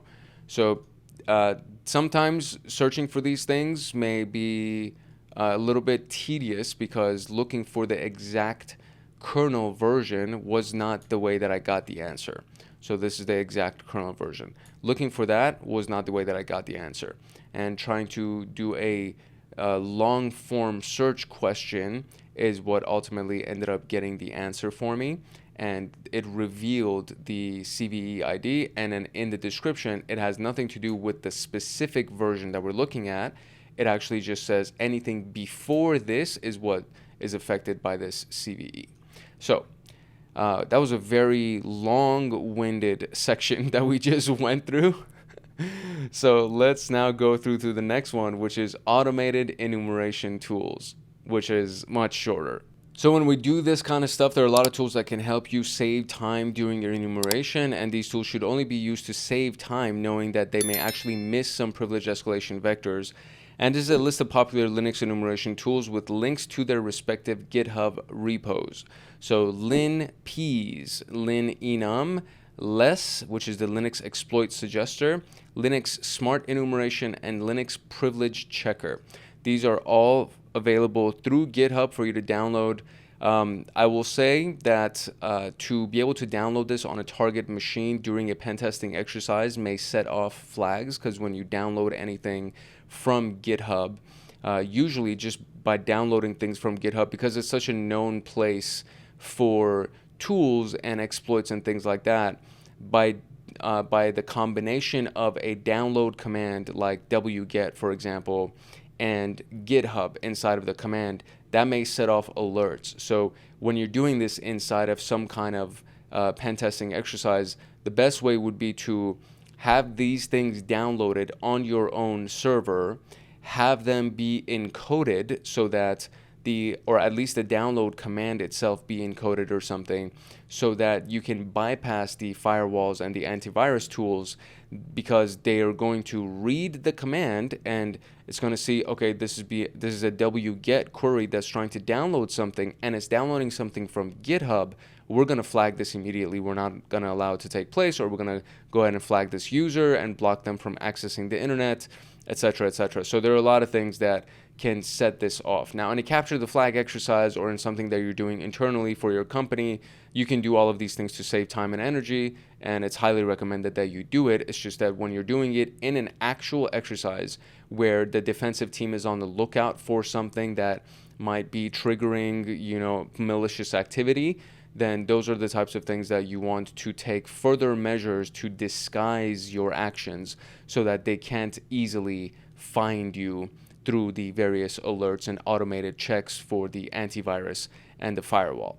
All right, now we can move on to the kernel exploits privilege escalation. This one comes with its own machine, so you gotta crash the previous one, you gotta terminate the previous one, and then activate this one. And still same user, same password, so that part's already good. So privilege escalation ideally leads to root privileges. This can sometimes be achieved by exploiting an existing vulnerability, or in some cases by accessing another user account that has more privileges, information, or access. Unless a single vulnerability leads to a root shell, the privilege escalation process will rely on misconfigurations and lacks permissions. The kernel on Linux systems manages the communication between components such as the memory on the system and the application. So how much each application uses, right? This is all managed by the kernel. It's the bridge between the actual hardware and the software. So the critical function requires the kernel to have specific privileges. A successful exploit will potentially lead to root privileges. So the kernel exploit methodology is simple. Identify the kernel version, search and find an exploit code for the kernel version of the target system, and then run the exploit. It looks simple, but please remember that a failed kernel exploit can lead to a system crash, Make sure that this potential outcome is acceptable within the scope of your pen test engagement before attempting a kernel exploit, because you will crash the system if it's not the correct one. So just keep that in mind. So you want to essentially have like a duplicate version of the machine that you are pen testing, so that if it does crash, it doesn't affect the actual production environment, the live environment. So research sources. Based on your findings, you can Google, which is basically what I did, to search for an existing exploit code. You can also use the cvedetails.com. Another alternative would be to use a script like LES, which is the Linux exploit suggester. But remember that these tools can generate false positives, which means it can report a kernel vulnerability that does not affect your target system. Or it can report false negatives, meaning that it won't report any vulnerabilities, although the kernel itself is vulnerable. Some hints that we have are being too specific about the kernel version when searching for exploits on Google, which is what happened to me, or using exploit database or SurfShark. That's exactly what happened to me. I was looking for too specific of a thing and I missed it, so I had to broaden my search. Be sure you understand how the exploit code works before you actually launch it. Some exploit codes can make changes on the operating system that would make them unsecured in further use or make it irreversible. Changes to the system create problems.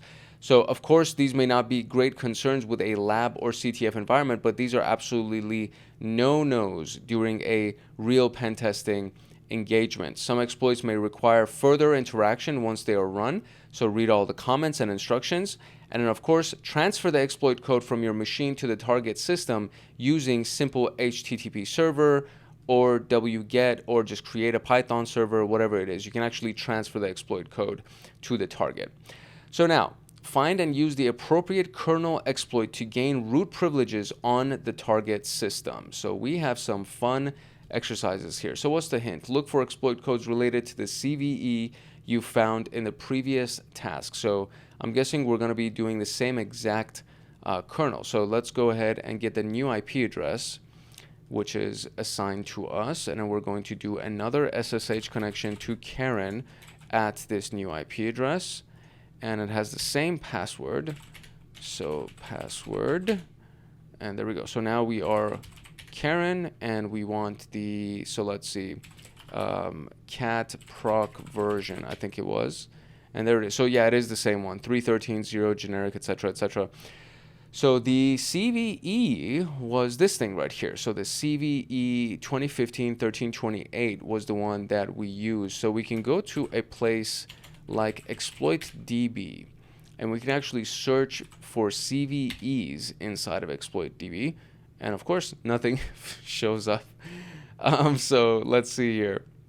What else do we got? Find and use the appropriate kernel exploit. What is the content of the flag1.txt file? So the hint says, look for exploit codes related to the CVE you found in the previous task.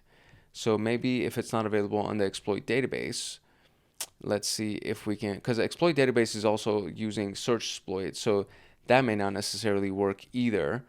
And I'm wondering if I have access to MSF console.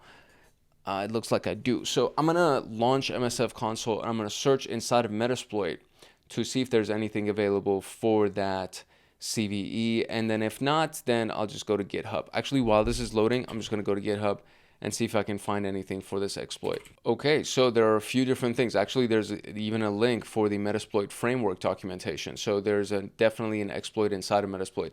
So this is what I did for my search. Let me see if I can kind of zoom in. So site github.com in text, and I just searched for the vulnerability ID. And so inside of this, we have this one. We have this one. We have Elite Pwner, I guess, which is the GoldenEye kernel exploit. And then there's a Metasploit link as well, which leads me to believe that I can actually use Metasploit to pull this off. And so Metasploit is already up and running.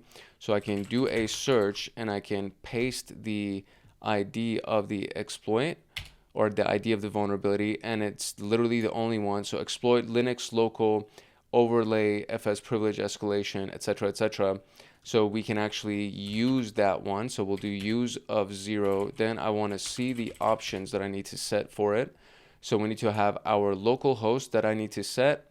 And then what else do I need? I need a session. So the session that is used to run this module on. And I don't even have a session active. So I actually need to get a session for this thing in order for this to work. So let's go back and let's see if we can do a remote connection. So like if we can do an SSH connection, essentially the way that we did, but do it inside of Metasploit to actually have that as a session. I'm wondering if that could be potentially a way that I can create a session. So 10.201.10.91. And so let's enter Karen's password. And so now we are Karen. So now I can do Control-Z or not. I can't do Control-Z. So how do I background this particular session here? Okay, so I think the benefit or the way to do it would be to actually use an SSH login auxiliary instead of doing the same thing that I did, which is a normal SSH. So we're going to search for SSH, right? What is it? So we're going to search for, what's the actual name of the thing? The SSH underscore login. So I'm going to search for the SSH underscore login auxiliary, and there it is. So SSH underscore login public, and is it a scanner? It is a scanner. Okay, great. So all right, so we're going to use this one, and we're going to do our connection with this person. So you want the username. It's not required. So what is required here? There's the rhost that's absolutely required, and I guess we do need to also provide a username because it doesn't make sense for it to not have a username. So what I'm going to do here is I'm going to set the rhost to the IP of Karen, and then I'm going to set the username to Karen, and I'm going to set the user pass, or is it password? What is it? Password, right? Passwords, yeah. We're going to set the password to be password 1. So we should have all of our options set up, and there's no required options that I haven't set up. So far, so good. So now we can actually run this, and let's see if it works. And it says scan one of host auxiliary execution completed. SSH opened 1. So success, could not see it. So am I? It doesn't seem like I am here, because it says that it should be, but it doesn't seem like I am. It is. It seems like it is. So session 1 is actually SSH. So sessions, let me see if I can interact with that session. Unknown command, did you meet sessions -I1? Okay, so now I am inside of the session. Okay, great. So now we can actually background this. So very good. So we actually do have it, and we can verify that we have it. Okay, so in case you just kind of missed what I just did, I wanted to create a session, and so this can be done in a variety of different ways, right? So there's no mandatory approach that they've given us to try to find this kernel exploit, and I'm kind of just building on everything that we've done so far inside of Junior Pentester, because we've done a bunch of exercises with Metasploit. So if you've been following along with me, you should be familiar with Metasploit. Metasploit is a very powerful framework. Now, there are a few things that we can do inside of Metasploit. One of them is create a secure shell login, which is what we just did. And I used the SSH login auxiliary module because I want to be able to background this module so that now when I actually go to that CVE, right? So the CVE that we found, which is this one. So using this CVE, I want to now be able to use that other module. So we're going to search for the CVE, and it's going to bring that one module for us. So we are going to then use that module, which we're now here, show options. So now it shows us that we need to have a session. So we actually need to assign a session to it. So set session to 1. Okay, great. And now we need to assign our local host IP address, which is my IP address right here, which is going to be set lhost to 10.201.90.238. Let's type that correctly. All right, cool. So let's run it. Let's see if this works. And so started reverse TCP handler. Session may not be compatible with this module. Okay, writing to da-da-da. Let's see if this actually works. If not, we'll just do something else, but I'm hopeful about this. Okay, so just to keep you in the loop, it did not work. So I'm gonna try a different approach here. What happens is that it started writing to these temporary folders, and then it didn't actually complete the session. Like there was no session that was created. And so I tried to run it again, and then now it says, you know, there's a directory that exists, please delete it. And then I was like, okay, well, I went inside of the secure shell session, and I tried to delete it, and it says you can't delete it because it's a directory. So if we go into our current directory, which is the root, and if we go to the temp directory, and now we have hacksdax, which is that. So if I go into hacks and do print working directory, that's where we are. What's inside of this? There is UOW, I guess. So if I go back and try to remove the hacks, it says you can't remove it because it's a directory. So if I do remove -R, I think that's what it is, because I need to do recursive removal. That's what the issue is, because remove just by itself only works for individual files. So if you do remove by itself, yeah, there you go. So there you go. Okay, great. So now that actually works. So when you do remove -R, it recursively removes something. Or excuse me, not, I need to list the stuff that's inside of the temp, and there's nothing there. Okay, great. So we are officially good, and I'm gonna try to run that one more time. So we're gonna background the session, and we're going to go back inside of our Linux local privilege escalation. Let's see if our options are still good, and they seem to be. And session is still 1, and we should only have 1 session. Okay, great. So let's try it again. Let's see if this works. It says that it may not be compatible with this module, which is kind of an issue. But let's see if it works. I'm going to try it again, and let's see what we can do here. All right, it did not work. So we're going to take another approach here. I'm going to close this Metasploit session. We should be fine. So I think the problem that I had, because it did said that if you're too specific, it may not work. So I think I'm going to try exploit database again.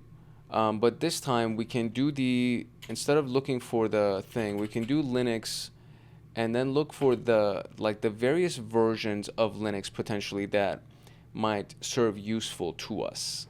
Okay, interestingly enough, it didn't work when I put CVE in front of it, but when I just searched for 2015, 13, 28, it did work. And I think the reason is when you go inside any of these things, it actually has a field for CVE, and then the value is just the year and the ID itself. So, okay, so that part is cool. So we got it. So we're going to see which one we can actually use here. So it says local privilege escalation, access etc shadow, as well as the normal one.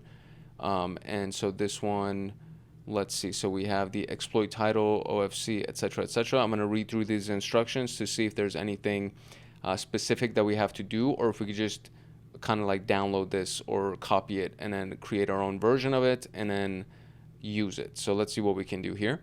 Okay, so the key piece are the instructions that are available here that show us how to compile this thing and how to run it. So right here, you know, it says uname A, right? So that's the initial thing that they ran just to make sure that it works on the version.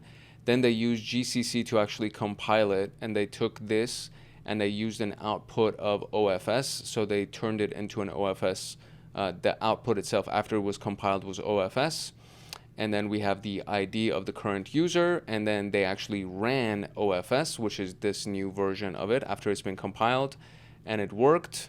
And then they ran ID again, and now they are the root user, so it worked, right? So basically all we really have to do is download this, compile it, and then from there just run it.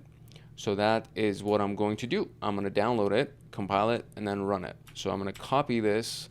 Let's see if we can, since we're already inside of this SSH session with Karen, let's see if we can just do something like wget and download this thing real quick. Okay, so if it doesn't work immediately, the way that this looks like right here, then it's implying that it's not going to work or it doesn't have internet access. So where am I? I'm here. So let's go into the temp folder. And actually, oh, there's that inside of temp folder that was created by the Metasploit thing that we ran. So, all right, cool.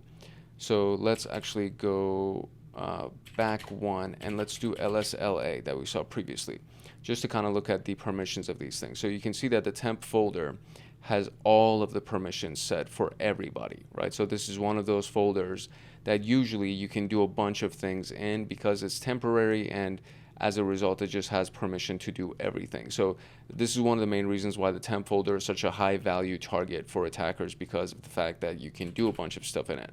So we're going to go in the temp folder, and there's nothing in here. We're going to create a new file called the ofs.c. And inside of the ofs.c is where we're going to paste all of this, right? So that's basically what I'm going to do. Is I'm just going to duplicate exactly this by copying it. And you always want to make sure that this last empty line is also in there. So we are going to paste that in here now. And we also do have the last empty line, right? There we go.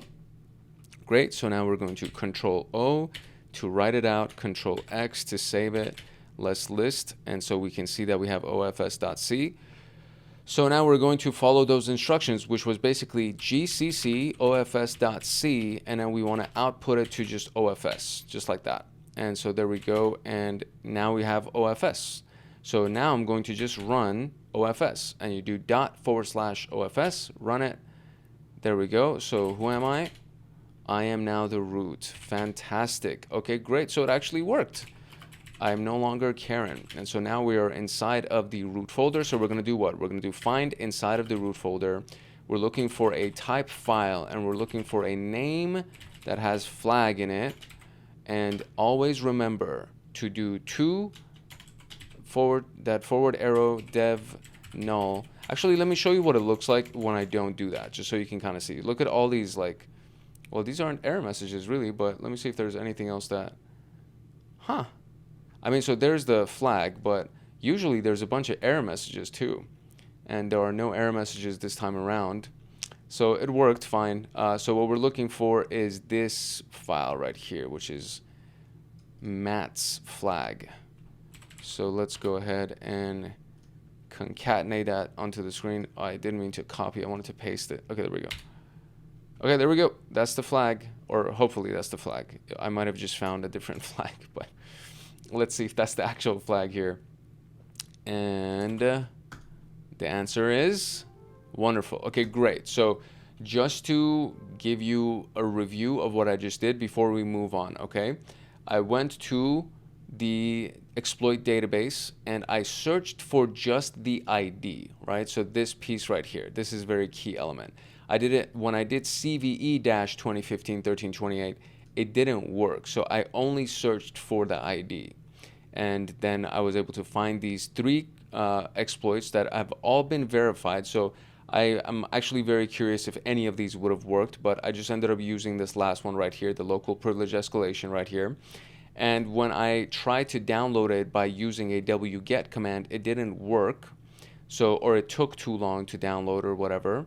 So I just did nano and I created my own file. So nano is a text editor. All of these things are like basic Linux information. So if you're not familiar with nano, then you need to like get really good at Linux. But essentially, so we created our own file. We pasted the exploit inside of our file, and then we compiled it using GCC. And then from there we ran it, and it worked like a charm. So there is that exercise. Now we can move on to the next one, which has its own virtual machine. So I'm going to terminate this one, and I'm going to start the next one for sudo.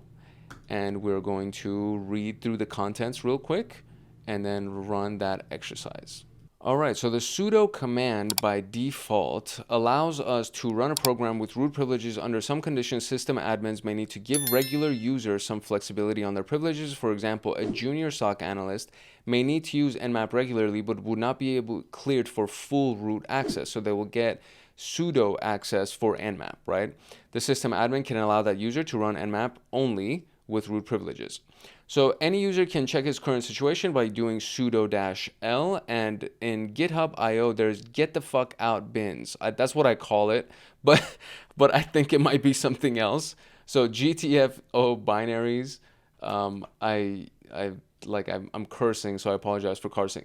This is actually a really powerful resource because it shows you what all of these different binaries, what they potentially can do for you if you exploit them to get access to root privileges. So it's actually really, really handy. So it provides information on how any program on which you may have sudo rights can be used. So some applications will not have a known exploit, such as application you may see in the Apache 2 server. In this case, we can use a hack to leak information leveraging a function of the application. And you can see Apache 2 has an option that supports loading alternative configuration files, which the -f flag allows you to do, specify an alternate server config file. Loading the etc shadow file using this option will result in an error message that includes the first line of the etc shadow file, which happens to be the root user, right? Then there is LD preload. You can see LD preload environment option if you see that right here in the sudo-l. This is a function that allows any program to use shared libraries, and it'll give this blog post right here will give you an idea about the capabilities. If the environment keep option is enabled, we can generate a shared library which will be loaded and executed before the program is run.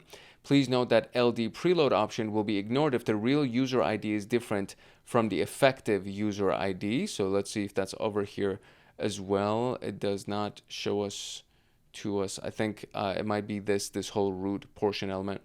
The steps of this vector can be summarized as follows. Check for LD preload with the environment keep option. Write a simple C code compiled as a share object with the .so extension. Run the program with sudo rights and the LD preload option pointing to the SO file. The C code will simply spawn a root shell and can be this code that we see here. We can serve this code as shell C and then compile it using GCC into a shared object file, which can be done like this. So GCC fpic shared output is going to be this piece right here, and then this is going to be the file that's going to be compiled, no start files. So if we look at the cat of the shell C file, this is what it actually looks like, and then they compile it, and then now they have a shell.so file.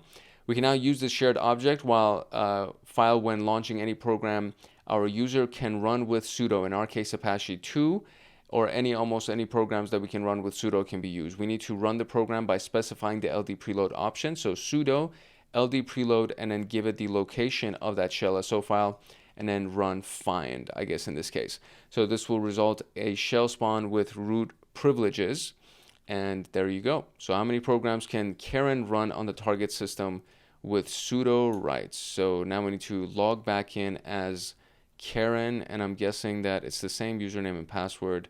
It is. Okay, so let's get the new IP address here, and let's log in as Karen.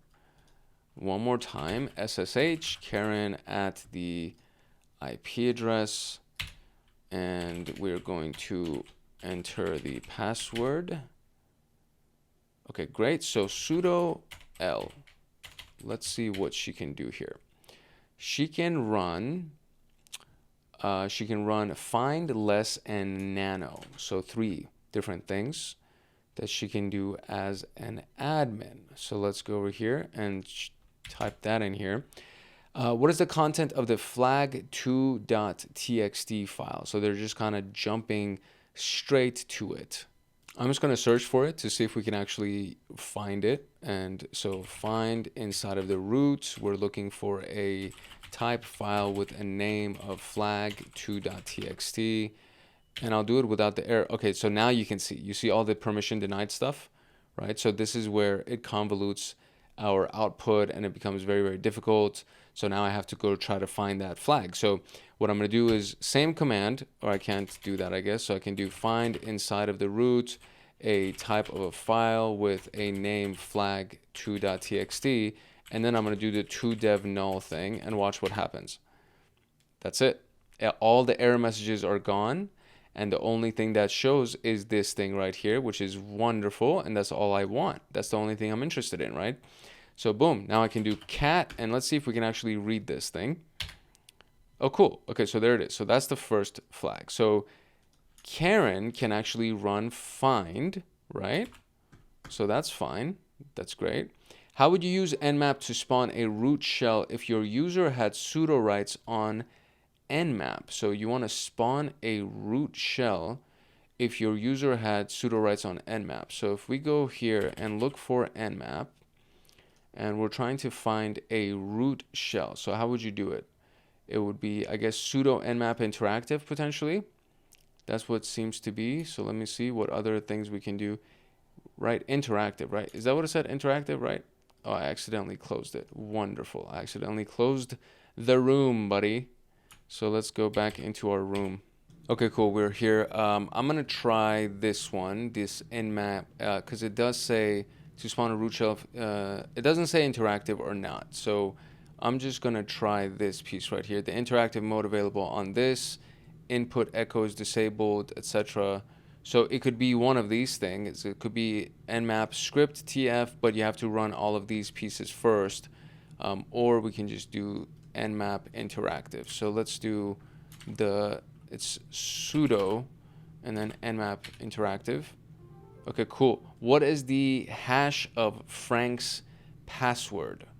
So now we need to try to find Frank's password file. So if we do a cat of etc password, right, we see that Frank is here, but we don't see Frank's password hash.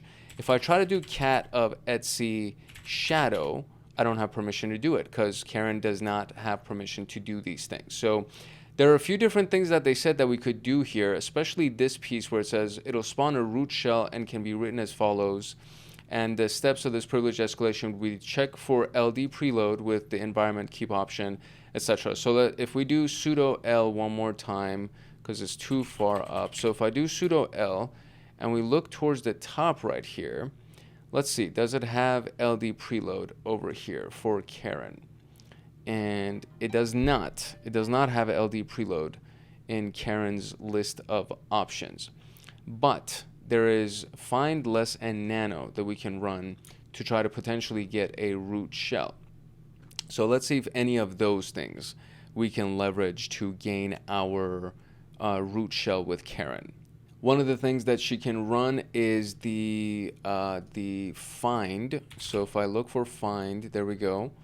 So inside of find, we have shell, file write, SUID, and we have sudo. So we can run sudo. And then we can do sudo find inside of the current location, execute bin shell, and then do this, I guess. So this is something that potentially can be done to get us a root shell. So let's see if we can actually do that here. So if we go and paste that, actually, let me do this, right? What am I doing? I'm gonna do the who am I thing so we can like verify that we are actually changing. So who am I? I'm Karen.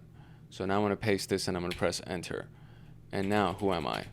I am the root. Ha! I am root. Okay, cool. So what am I looking for now? I'm looking for, it's shadow file. So we're going to do cat etc shadow because I am now root. And now I can actually get into the etc shadow file. And so we should be able to find the hash, which is this whole spiel right here. I believe it's like all of this stuff. Where does it stop? It stops at like the colon. So is it, I think it's this whole thing. I think that's his whole hash value right there. So let's see if that actually works.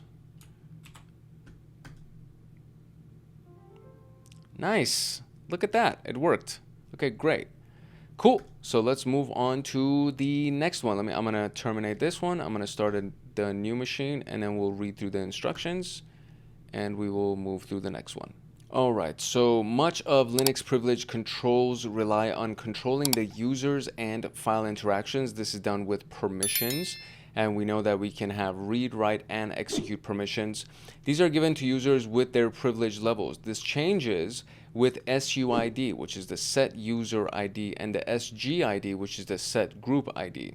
And these allow files to be executed with the permission level of the file or the group owner, respectively.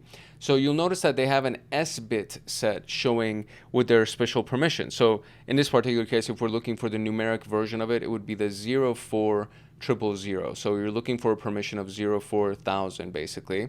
And this will list files that have SUID or SGID bits set. So we can see all of these guys right here.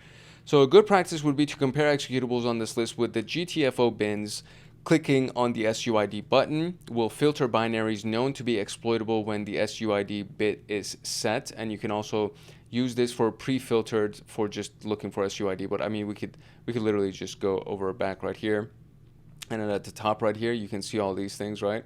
So if I get rid of that and then I just do SUID at the top, it'll only show me the things that have the SUID filter set, and then from here I can try to search for, you know, something that can do SUID. So anyways, so this list shows that the Nano has the SUID bit set. Unfortunately, Get GTFO bins does not provide us with an easy win. Typical to real-life privilege escalation scenarios, we need to find intermediate steps that will help us leverage whatever minuscule finding we have. So we can see all this, but Nano obviously is not in here, so that's unfortunate.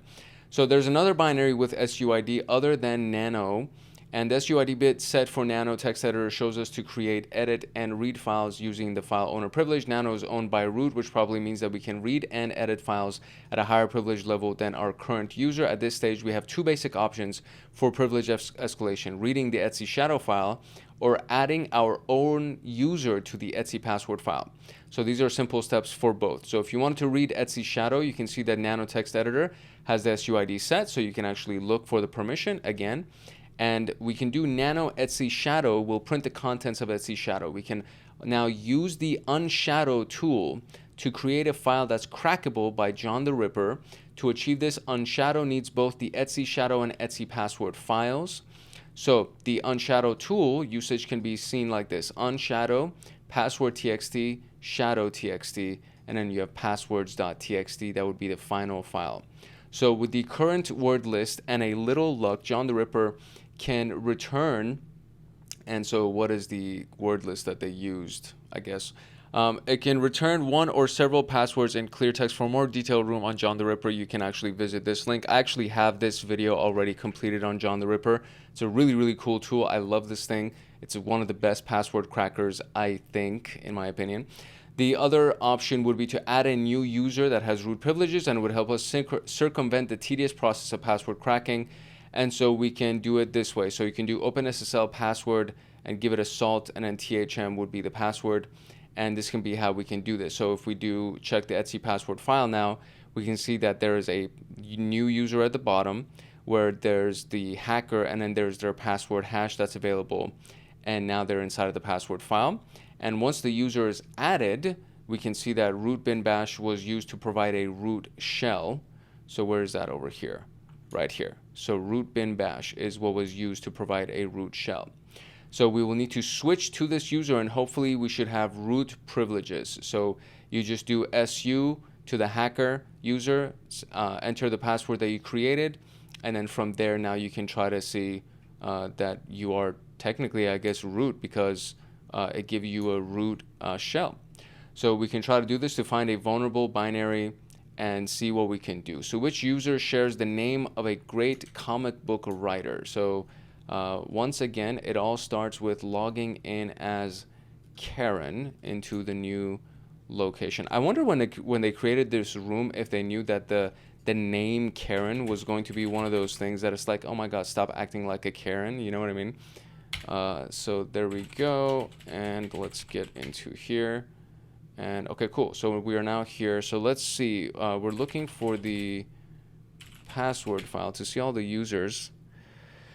So everything after Ubuntu. So Jerry Conway, user 2, this guy. Okay, so I'm guessing it's Jerry Conway. I have no idea if he's a author. So let's see. Who is Jerry Conway? Jerry Conway is an American comic book writer. So that's the guy. So this is a famous comic book guy, apparently. I had no idea that was him. But now we know. So there we go. So that's the guy. What is the password of user 2? So we cannot see users 2's password hash, and I cannot do etc shadow reveal. So I can't do that. However, if I go into the ls of the etc location, we can see that there should be a shadow file in here as well as a password file in here. So what we can do I would presume, is that we can just convert them, right? Or we could either do that, or we could just add our own user the way that they said. So we can do either of these things. So it says, so actually let's start from the top right here. So we're trying to see the types of files that have the SUID file permission, right? So if we do find inside of the root for types of files with the permission of 04, we need to do the dash 04000, and that's pretty much it, right? Is that it? Find type file, da da da, and then I think so. I think that's it. So we can see that all of these things potentially might be available to us. Let's make sure that that's actually a thing. They also do ls in it, so I will just do ls inside of the command, and then we're going to send all the error messages to the dev null folder. And okay, there's a bunch of stuff that's available here. So let's see what's here. Where are they? So these are the files right here. Sudo password. So user binary password. That's interesting. Is there user binary shadow here? Maybe not. There's also user binary base 64, user binary mount.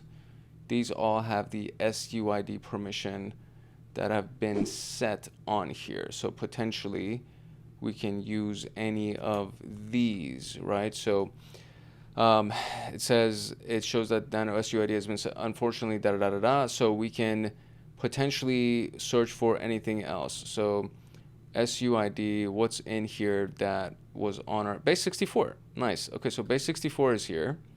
So that means that if the binary has SUID but said it does not drop the elevator privileges and may be used to access the file system escalator or maintain privileges as an SUID backdoor.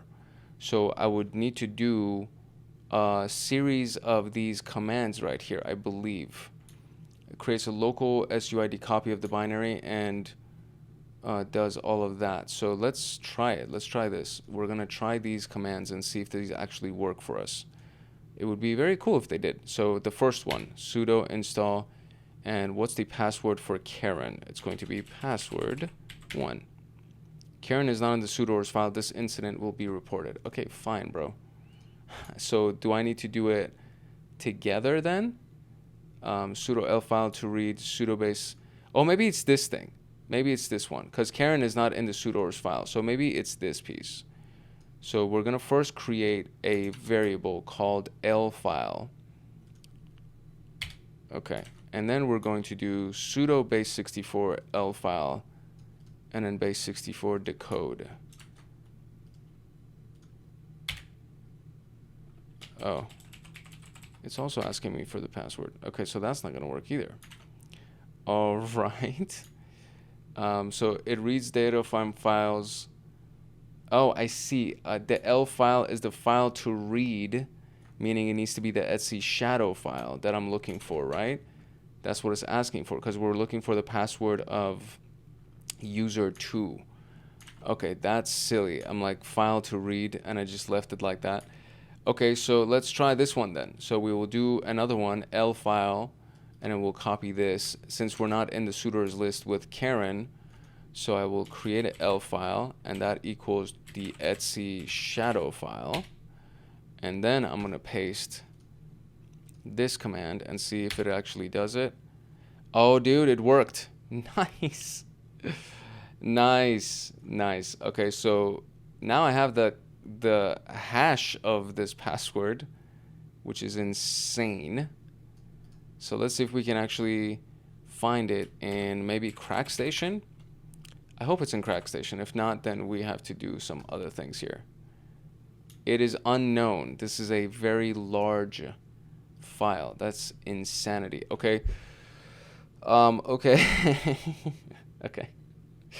Let's see what else I could do. I need to just find a way, because I have the hash, so I just need to find, I need to find the plain text version of the hash. We could do a variety of things. So let's see what we do. All right, so let's try just doing it with John the Ripper.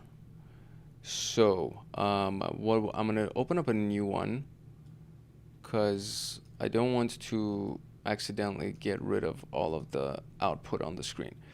So we have Jerry's password hash. We also have this guy's password hash. So we're going to copy this whole thing. And the first thing that you want to do is you want to transfer this whole thing into a new file. So we're going to transfer it into a hash.txt file. No such file or directory. So cat da da da da da, or am I doing it backwards? So let's do cat hash.txt and then paste. Would that be the thing? No such file or directory. Okay, so cat hash, I guess. Or maybe do I need to create a file? This should not be that hard. Why is this happening? This is so weird. Okay. I'm just gonna use nano then. So weird, dude. Why would that not work? I don't understand. Okay, there we go. It usually works. I'm kind of annoyed that it didn't work. Whatever. Okay, fine. So now I have the hash text file. There we go. So there's the hash text file. So the way that we use John is by calling on John, and then we will use a word list. So word list in this case is going to be the one that is always inside of the word list's location, which is the rocku.txt file. And so that's our word list. And then we want to give it a hash to break out. So there we go, hash.txt.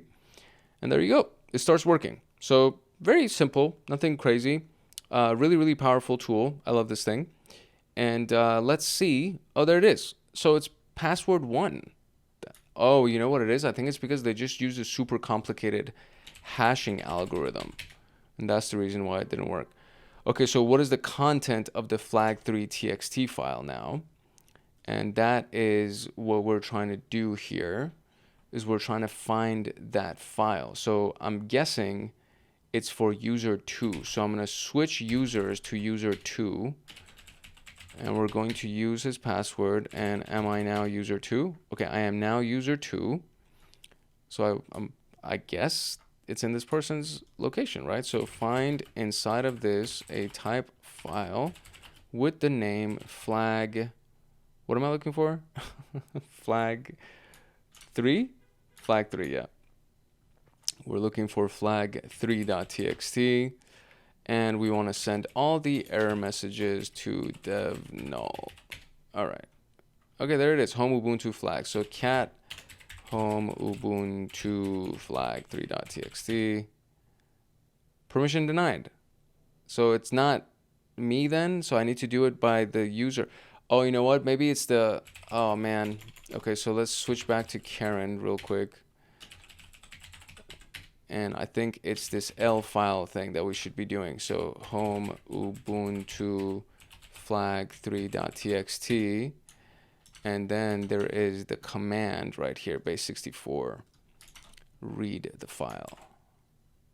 Let's see if that'll work again. Great. There it is. It actually worked. So I didn't even need to switch users. Cool. Hopefully you're keeping up. Hopefully you're keeping up as we're going along with this. Let's talk about privilege escalation capabilities. And of course, we have to terminate this machine and start the new machine. All right, so there is a binary called capabilities. This helps manage privileges at a more granular level. So for example, if a SOC analyst needs to use a tool that needs to initiate socket connections, a regular user will not be able to do that. So if the system administrator does not want to give this user higher privileges, they can change the capabilities of the binary. And as a result, the binary would get through its task without needing a higher privilege user. The capabilities manual page provides detailed information on this, so we can do get cap to list the capabilities. So get cap -r and then sending the -r of the root, and then sending all the error messages to dev null. So it'll give us these binaries that can potentially be used by Alper in this case, which is the Vim text editor. There is a, what is it, a helper. We have the keyring daemon, trace route, ping, and an mtr packet, right? So when run as a unprivileged user, get cap -r / will generate a huge amount of errors. So we want to send them to dev null, okay? That neither Vim nor its copy has the SUID bit set. So keep that piece in mind because they ran it and they checked it. So it doesn't have SUID set. This privileged escalation vector is therefore not discoverable when enumerating files while looking for SUID. It's really good to know. So GTFO bins has a good list of binaries that can be leveraged for privileged escalation. If we find any set capabilities, we notice that vim can be used with the following command and payload. So vim, etc., etc., etc. And this will launch a root shell as seen below. So this one's pretty straightforward. So complete the task described above on the target system. How many binaries have set capabilities? What other binary can be used through its capabilities? And what is the content of flag 4? Okay, so we'll just start from the very, very top. So we're going to do get cap-r and the /. So first I got to log in as Karen yet again. So here we go. And password. Okay, great. So get cap-r /. Oh, I forgot to send the errors. Oh my God. Okay, stop that. Let's try that one more time. That's get cap-r / send the errors to to-dev null. Okay, thank you. There we go. All right, so we have the get GST PTP helper. What do we have? We have MTR packet, ping, vim, and view. And so technically what are there? There's 6 of them, right? So there are 6 things that can be done, I believe. So let's type 6. Great. What other binary can be used through its view? And what is the content of flag 4 text file? So let's first find the location. Let's see if we can actually do the find with a type of file with the name flag4.txt. And I keep forgetting to do this stupid to-dev null. So find type file name flag4.txt to-dev null. Okay, great. So there it is. So it's home Ubuntu. So same place. So far, so good. So now we need to see if we can do view or vim, right? Or actually, they even gave it to us over here. It's the vim, but I can't copy and paste that. So I got to go and check for the vim. Let's go and find vim. Voila. And the one that we're looking for is I think it's the Pi import OS, right? Vim Pi 3. Yeah, Pi 3 import OS, set UID 0, this thing right here. So this requires that Vim is compiled with Python support, prepend Pi 3 for Python 3. So that's the one to launch a shell for us. There's the reverse shell. There's all of these guys over here as well. Vim Pi import library load, SUID, Vim Pi import, okay. So what's the one specifically that they're doing? Reset execute shell is the one that they're looking for. Reset execute shell. I want to say it's this one, but let's see if we go up here as well, if it's doing the same thing. It is. So I think it's the same thing. It looks like it's the same thing. So I will just try it. So we'll see. My apologies. It's actually the capabilities one. So it's the one that's under capabilities. So I believe that, let's see if they ran all of the commands, because I don't think they did. I think they just ran the last portion of it. So we're just going to copy this piece and we're going to run it and see if it actually works. If we get press enter. Okay. Okay, so the instructions, I think there's a key element here that I missed. So if it's Python 3, we need to do Pi 3. And the instructions actually right here, it says Pi by itself. So I need to make sure that we actually have Python. What's the version of Python? So it is Python, I think. Yeah, so it's Python 3. So none of them worked except Python 3. So it actually is Python 3 that we need to do. So that's an important element, and it keeps doing this. So I need to do Q.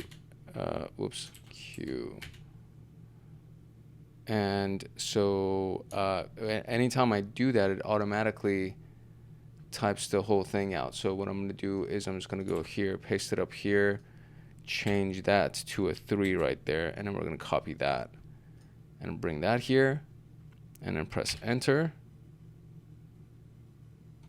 Okay, so I think it actually worked because I'm not inside the Vim editor anymore, and the command line just changed. and I'm root. Okay, great. So what are we looking for again? We're looking for the find of the file type with a name for flag4.txt, and we're going to send everything else there. So there it is, and not that. So where is it? ls. I'm actually very curious about this. So there's flag4. It's readable by everybody. So I don't think we even needed to switch to root. That's actually kind of annoying, but whatever. Okay. My goodness, man. I'm going to do that from now on. I'm just going to check to see if anybody and everybody can read it. But I mean, we needed to do the exercise anyways. So that's kind of the part that is important. But so the really, really key piece of this was in the instructions. The reason why I kept having a hard time was because it just says Pi right here, and it's Python 3. So I needed to change that to Pi 3 in order for that to work. And it worked. So great. We got the flag. So we're going to now terminate. We're going to start the new machine. And we are making some decent progress. So let's move on to the next one. All right, so cron jobs. These are used to run scripts or binaries at specific times. So these are basically scheduled tasks. By default, they'll run with the privilege of their owners and not the current user, while properly configured cron jobs are not inherently vulnerable. They can provide a privilege escalation vector under some conditions, and the idea is if there's a scheduled task that runs with root privileges and we can change the script that will be run, then our script will run with root privileges. So cron job configurations are stored as cron tabs, cron tables basically, to see the next time and date that the thing will run. So each user on the system has their cron tab file and can run specific tasks when they are logged in or not. As you can expect, our goal will be to find one that is set by root and have it run our script, ideally in a shell. So any user can read the file keeping system-wide cron jobs under the cron tab etc. While CTF machines can have cron jobs running every minute or every 5 minutes, you will more often see them run daily, weekly, or monthly in pen test engagements. And this is what it looks like right here. So you can see that, it's the number of minutes that it runs at, right? The hour that it'll run at, the day of the month, and the month itself and the day of the week. So these, and then you have this one that's left blank, which is the hour, and then the minute is this, and then this is the ID number. This is 17, 25, 47. Those are the ID numbers. So you can see that, and then so it says it's running by the root, and then this is going to be running, and then there's going to be this test running, etc., etc. So it's just basically these series of commands that are going to be running every single time that happens. So backup.sh, which is right here at the very end, root backup.sh, was configured to run every minute. The content of the file shows a simple script that creates a backup of the prices.xls file, right? So if we just looked at it, we can see the contents. The current user can access this script, and we can easily modify it to create a reverse shell, hopefully with root privileges. The script will use the tools available on the target system to launch a reverse shell. 2 points to note: the command syntax will vary depending on the available tool. So for example, Netcat will probably not support the E option. You may have seen it in other cases. I actually did see that in yesterday's video, or the video before this one. We should always prefer to start reverse shells, as we don't want to compromise the system integrity. So we would be doing a reverse shell basically. And the file should look like this. So the shell file, you would import the binary for bash, and then you would say bash, go ahead and do a TCP to this particular IP at that port, etc. And we'll run a listener on our attacking machine. And then cron tabs is always worth checking, as it can sometimes lead to easy privilege escalation vectors.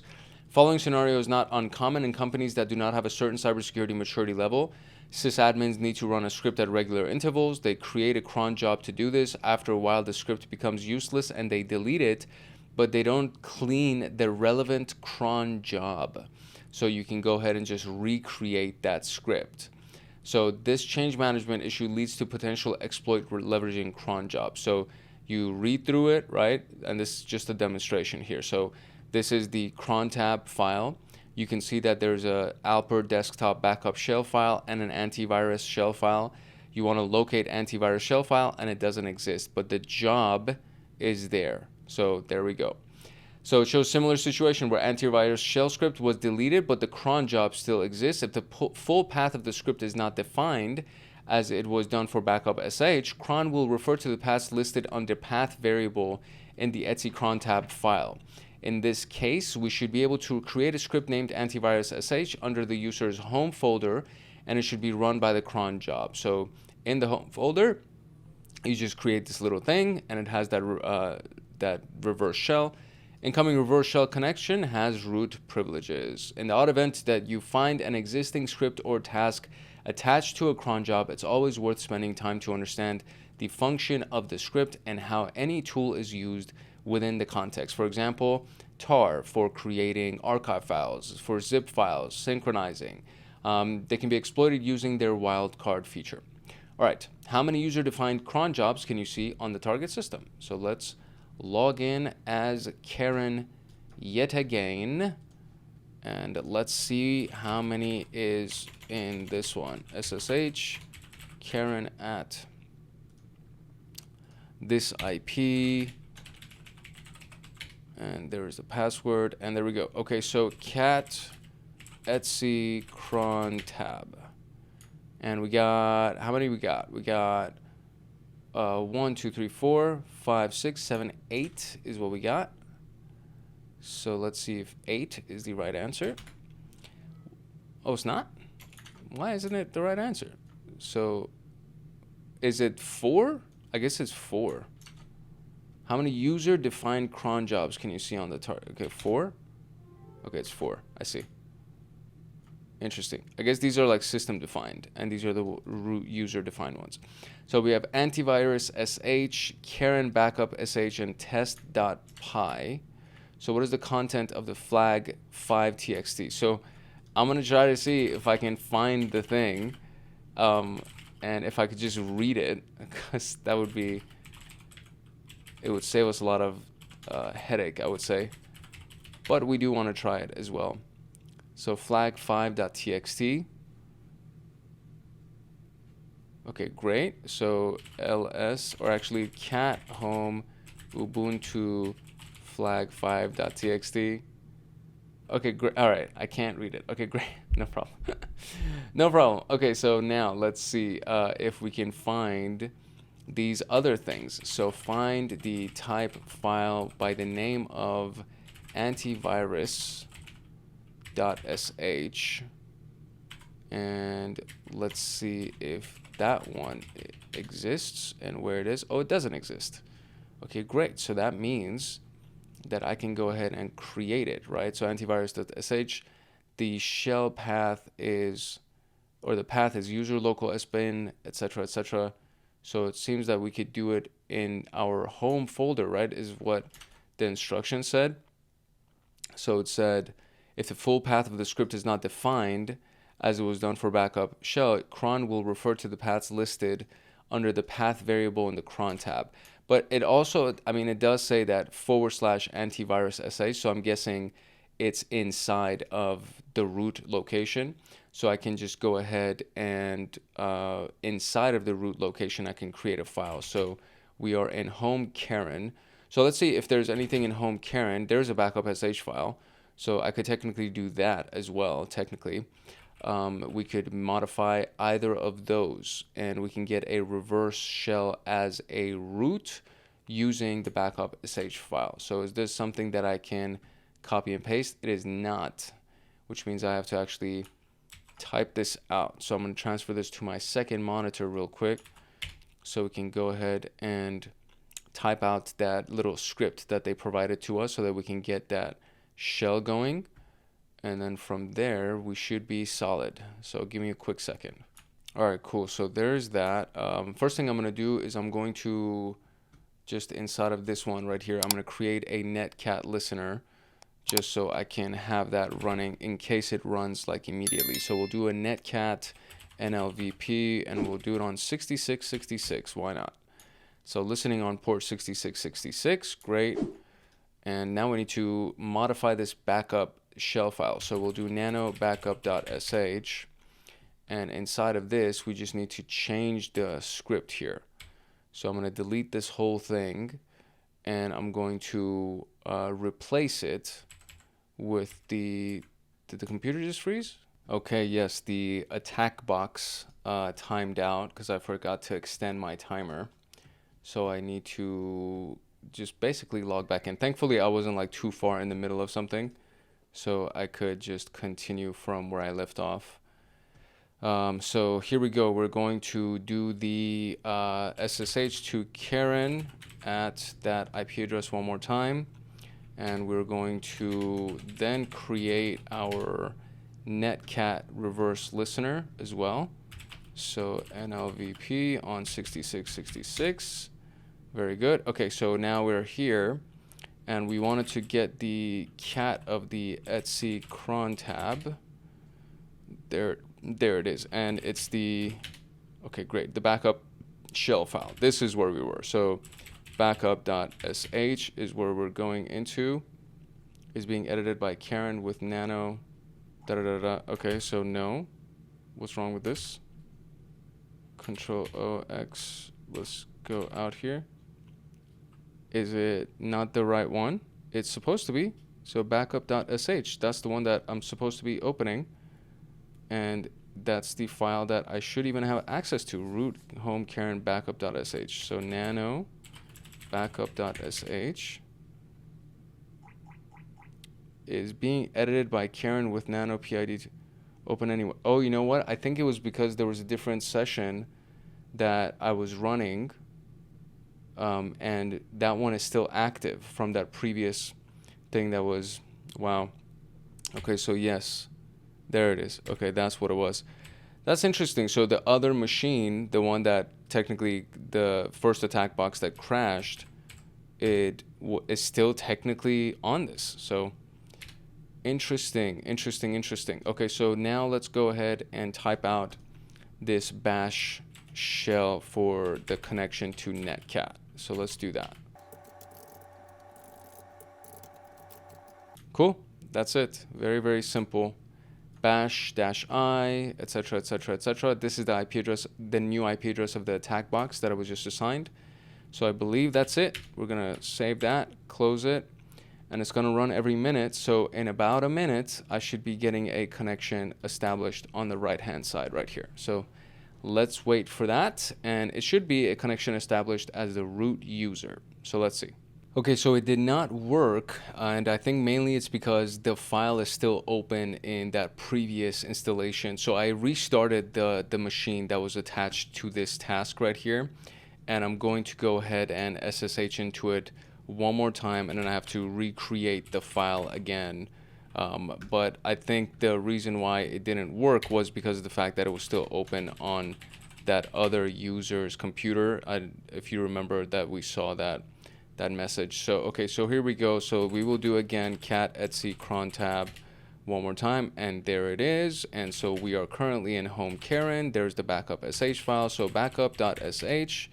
There we go. Now it didn't give me an error message at the beginning. So I'm going to go ahead and recreate this, and I believe this time it should be fine because it shouldn't be open in any other session. It should only be open in this session with me right now as we see it. So 10.201.51.164 on port 6666, and we're going to go and send that to this right there, and there we go. Write it out, close it. Okay, so now we're waiting for this to finish. I think this should be fine. I think this time around it should actually work because I restarted the machine, and I think, yeah, I think it should be fine. So we're going to give it a minute because it's going to run every minute. So let's see. Okay, it's still not working. So there seems to be a little bit of an issue here. So the file, oh, I see. So the user can read and write to it. Everybody else can read on it, but nobody can actually execute it. So we will give an execute permission. Oh man, that feels so silly. Okay, there you go. Now I have execute permission assigned to everybody. Okay, so now I'm hoping that it'll work. I might even be able to manually, let's see, there it is.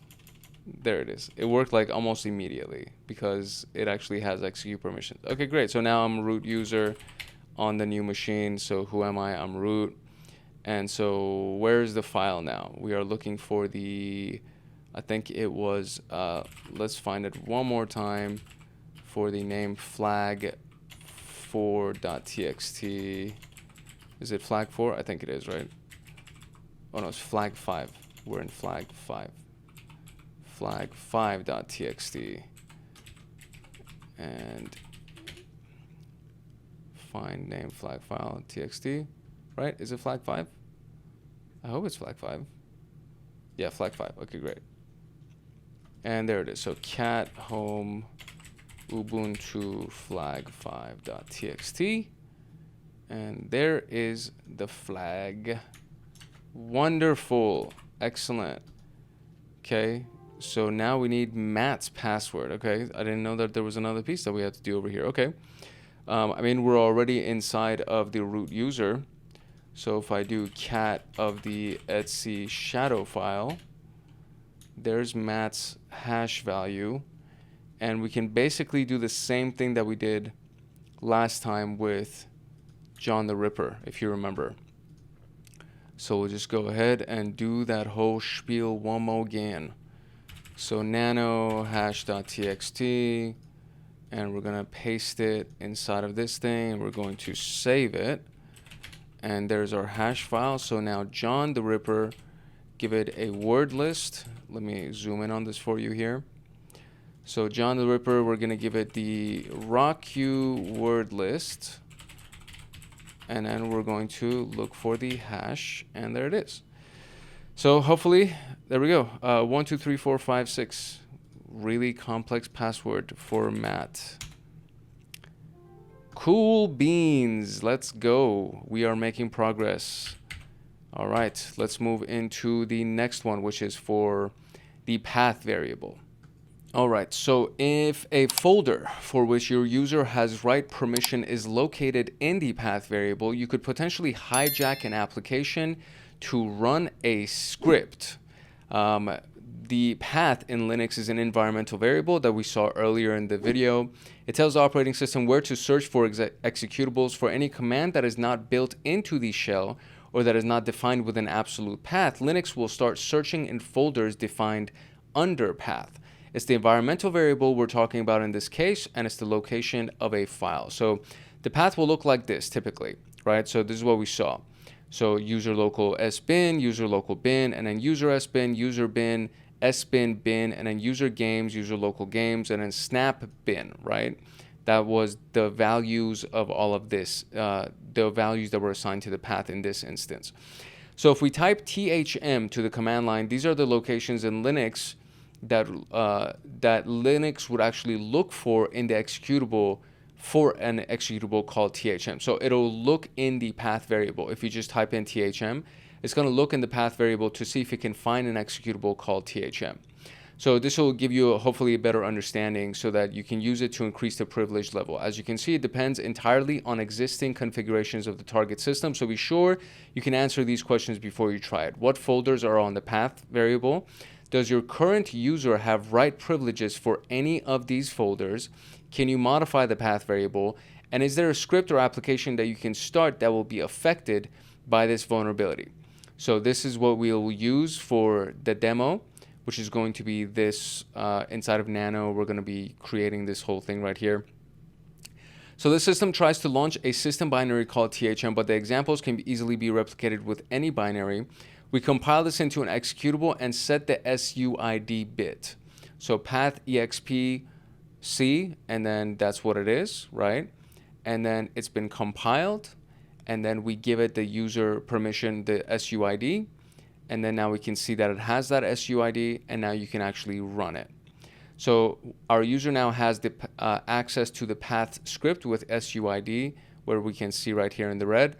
Once executed, the path will look for an executable named THM inside the folders listed under the path. If any writable folder is listed under that path, we could create a binary called THM under that directory and have our path script run in it. Now, the SUID bit is set that the binary will run with root privileges. A simple search for the writable folders can be done using find writable, etc. And the output of this will be cleansed using a simple cut and sort sequence, which we can see right here. So they just cut the delimiter being the / and looking for the second position, so we can see the name of all of these locations here. Some CTF scenarios can present different folders, but a regular system would output something like we can see above. Comparing this path will help us find folders that we can use. So again, we have this right here, same output that we had previously. So a number of folders under the user, thus it could be easier to run our own writable folder search once more to cover subfolders. So we're looking for grepping user inside of it and then cutting all of that stuff out. And so you see user lib and user share.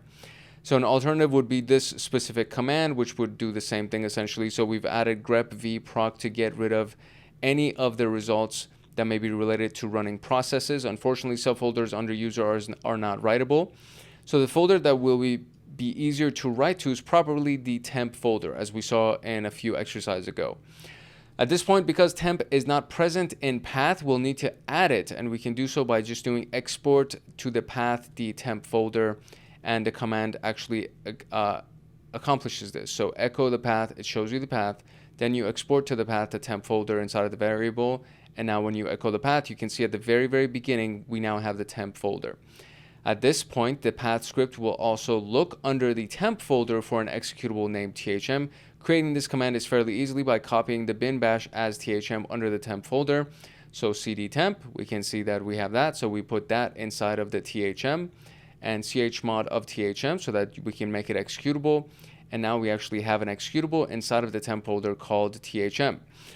We have given executable rights to the copy of the bin bash. Please note that at this point it will run with our user's right. What makes a privilege escalation possible with this context is that the path script runs with root privileges. So that's what makes this whole thing useful, is that the specific executable itself that we created will run with the user right, but the path variable, the stuff that's inside of the path variable, is going to run with the root privileges.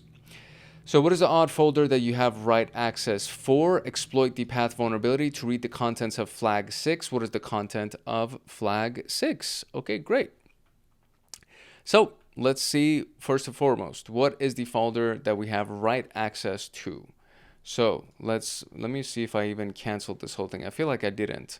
I don't know if I restarted the machine and did all of that. So I'm going to terminate and restart again, just in case, just so I actually have access to this machine, and then we'll log in as Karen, and then we will find the folder that I have write permission to, and that was done using it was like a very basic thing that I think we did it earlier. Oh, right here, it's right here. Find writable, and then we'll try to see what we can find that we can actually write to. And I'm going to do this version of it so we can just cut the things and then just find all of the cool little tidbits right there. So let's see what we can find.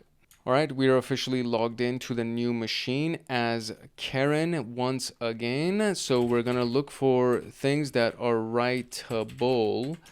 And let's cut this also and cut the delimiter, which is that /.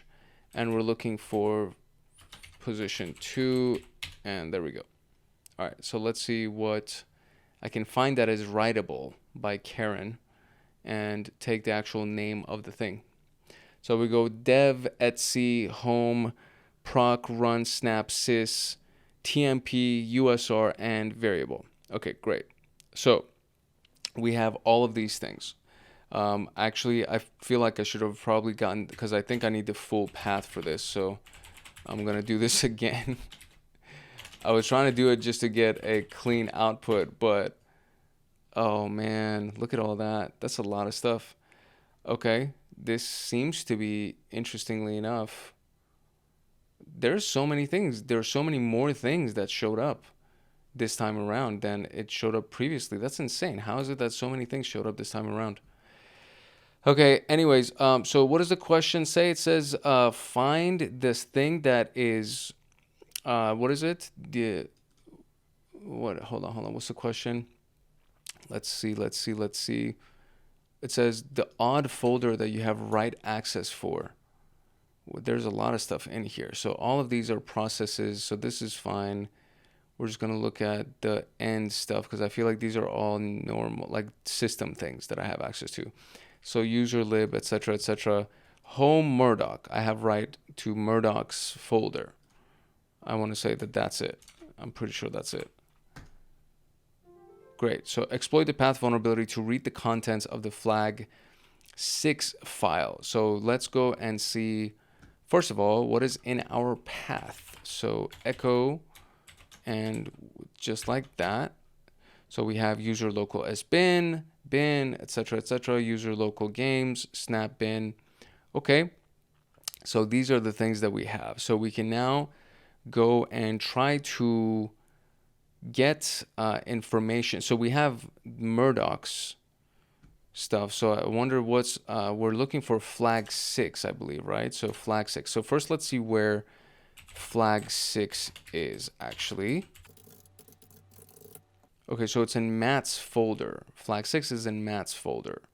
So, and I wonder, can I just read it? Because I'm so curious if I could just do this. Okay, great. I can read it. No problem. No problem. All right, so let's go through the instructions, the outline that we had over here, right? So echo path, we can see that we have that. And so for demo purposes, we're going to use this following script that is going to search for what it can for us to see if we can actually find anything. So if we type THM inside of the command line, right? So we need to find the script application that can actually run it, etc., etc. So let me see. Let me just review the contents one more time. Okay, the first thing I'm going to do is I'm just going to create this little script right here. We're just going to start from the very top of these instructions. So where are we? We're in the root directory, and I will go to the home and see what we have. So we have Matt, Murdoch, and Ubuntu, and I am Karen still. Okay, so can I go into Matt's folder? I can. And can I read this?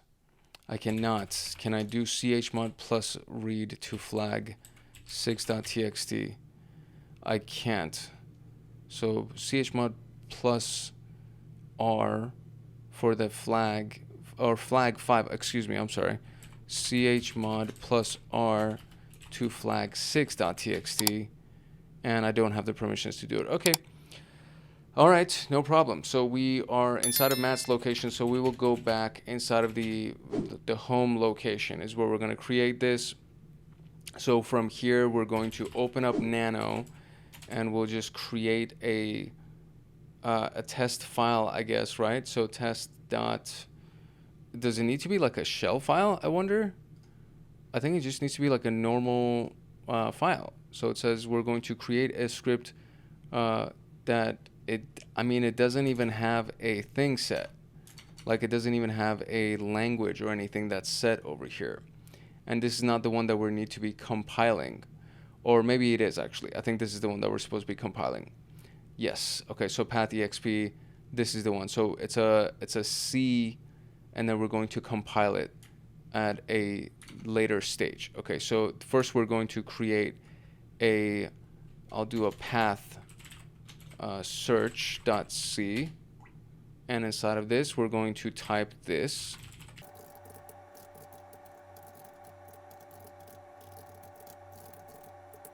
And that's basically it. And so the command that it's looking for is THM in this particular case. So I guess we could also just modify this to look for anything else really. So we're just going to write this.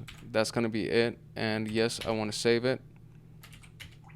Error writing path permission denied. Why? Why is permission denied? Yes. Okay. Is it because of where I am? So maybe I need to do it inside of the temp folder. Right? So let's go into the temp folder and let's try that one more time. Path search.c.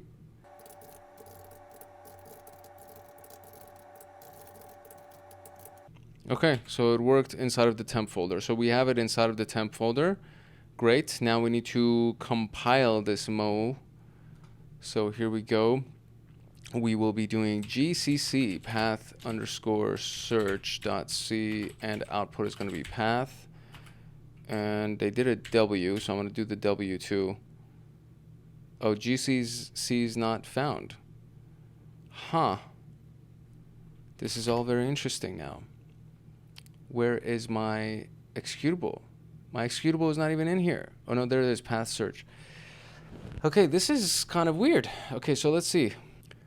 Okay, so since this doesn't even exist, so since I can't even do GCC in here, and something tells me that there's something about that home location for Murdoch that I'm supposed to be doing. So there's a test file in here, and there's a THM file, THM Python file.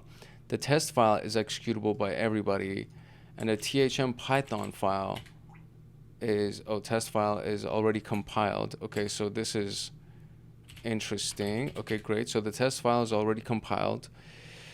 And it's writable by everybody, it's readable by everybody, and I believe it's actually it's executable by everybody. Excuse me, it's not readable, or it's not writable by everybody, but it is executable by everybody. So if we try to run it, what does it do? It says THM not found, so it's looking for THM. So this is that script.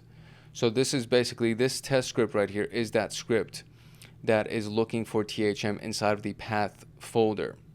So we need to create that THM binary in this folder and then assign it to the path. Okay, so all right, okay. I think now I understand what's going on. So okay, so this is what the actual path is.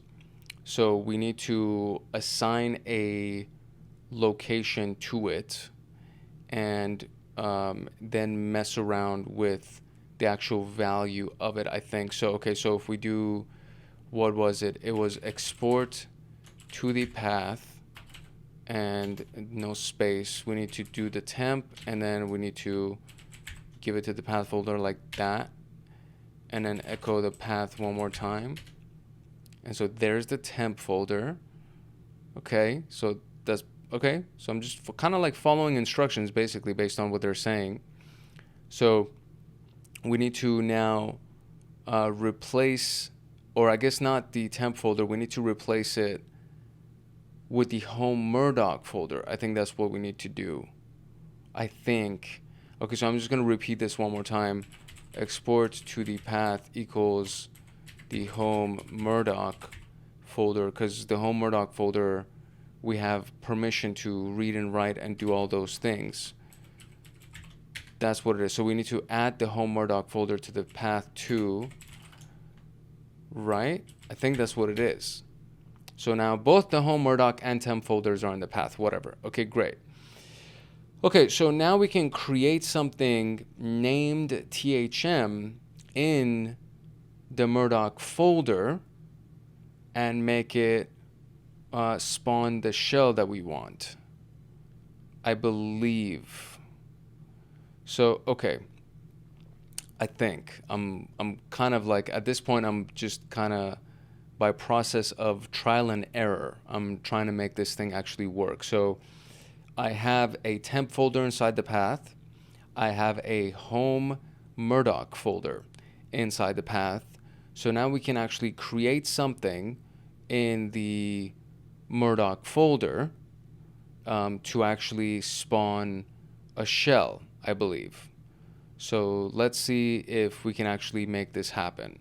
So we are currently in the home Murdoch folder. So based on the instructions, right? So they're saying just send the bash inside of the THM, right? The THM path variable. And we're going to enter that because that's what it's searching for.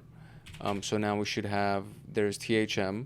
So chmod, and then give it all the permissions for that to make it executable. So now there it is. So now it actually has all the permissions to that. Okay, So now if we run the test script now, it'll try to get that THM binary within the home Murdoch location, which is where we are, and it should be giving us a root shell, excuse me. So let me run test. Oh, look at that. Okay, wow. I mean, that was like instant. It's always so trippy when it happens right away. Okay.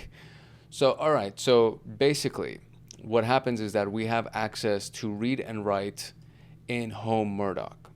And inside of home Murdoch is where this script already existed. And when you run that, it looks for this binary, this THM binary. So we needed to make sure that that was actually inside of the path variable, because the path variable is being run with root permissions. So we just needed to make sure that we added the home Murdoch location, because we actually have read-write permissions in there, and we can create a THM file inside of it, etc. So that was what allowed us to actually create the file inside of this location, because we can write to that location. And then when this script runs, it runs based on the root permission. So it will go ahead and create the root session for us, the root shell for us. So, okay. So, all right. That's okay. That kind of makes a little bit of sense. So you need to find a location that you can write to. The script itself is looking for something called THM, and that THM needs to be inside of the locations of the path. Therefore, we can write that THM inside of home Murdoch, because we can actually write to home Murdoch. And then from there, when we run the script, it'll search for the stuff in the path. It'll execute the stuff that's in the path, and it'll do it with root permissions. Therefore, it launches the shell for us. So that's what basically makes sense. Because what we did was we just put bin bash inside of this little THM thing. And so when the script searches through the path for THM inside any of these locations, and it actually runs it, it'll run it as a root user, which means it'll execute this bin bash as the root user. I just had to repeat that a few times to myself just so I can understand what we just did. So now we need to go ahead and read the flag file, which is it was inside Matt's folder, and it was flag 6. And there it is. We can actually read it because we are the root user. Okay, that was actually kind of interesting. That was, like, I think a little bit more tricky than the rest of the stuff that we've done so far. And okay, great. Now we can move on to the escalation. Or no, hold on. I need to click finish on a few of these other ones as well. So exploit the path vulnerability. There we go. We did that as well. Okay, great. So now we can move on to privilege escalation for the NFS. All right, so privilege escalation is not confined to internal access. So shared folders and remote management interfaces like SSH and Telnet can also help you gain control access or root access on the target.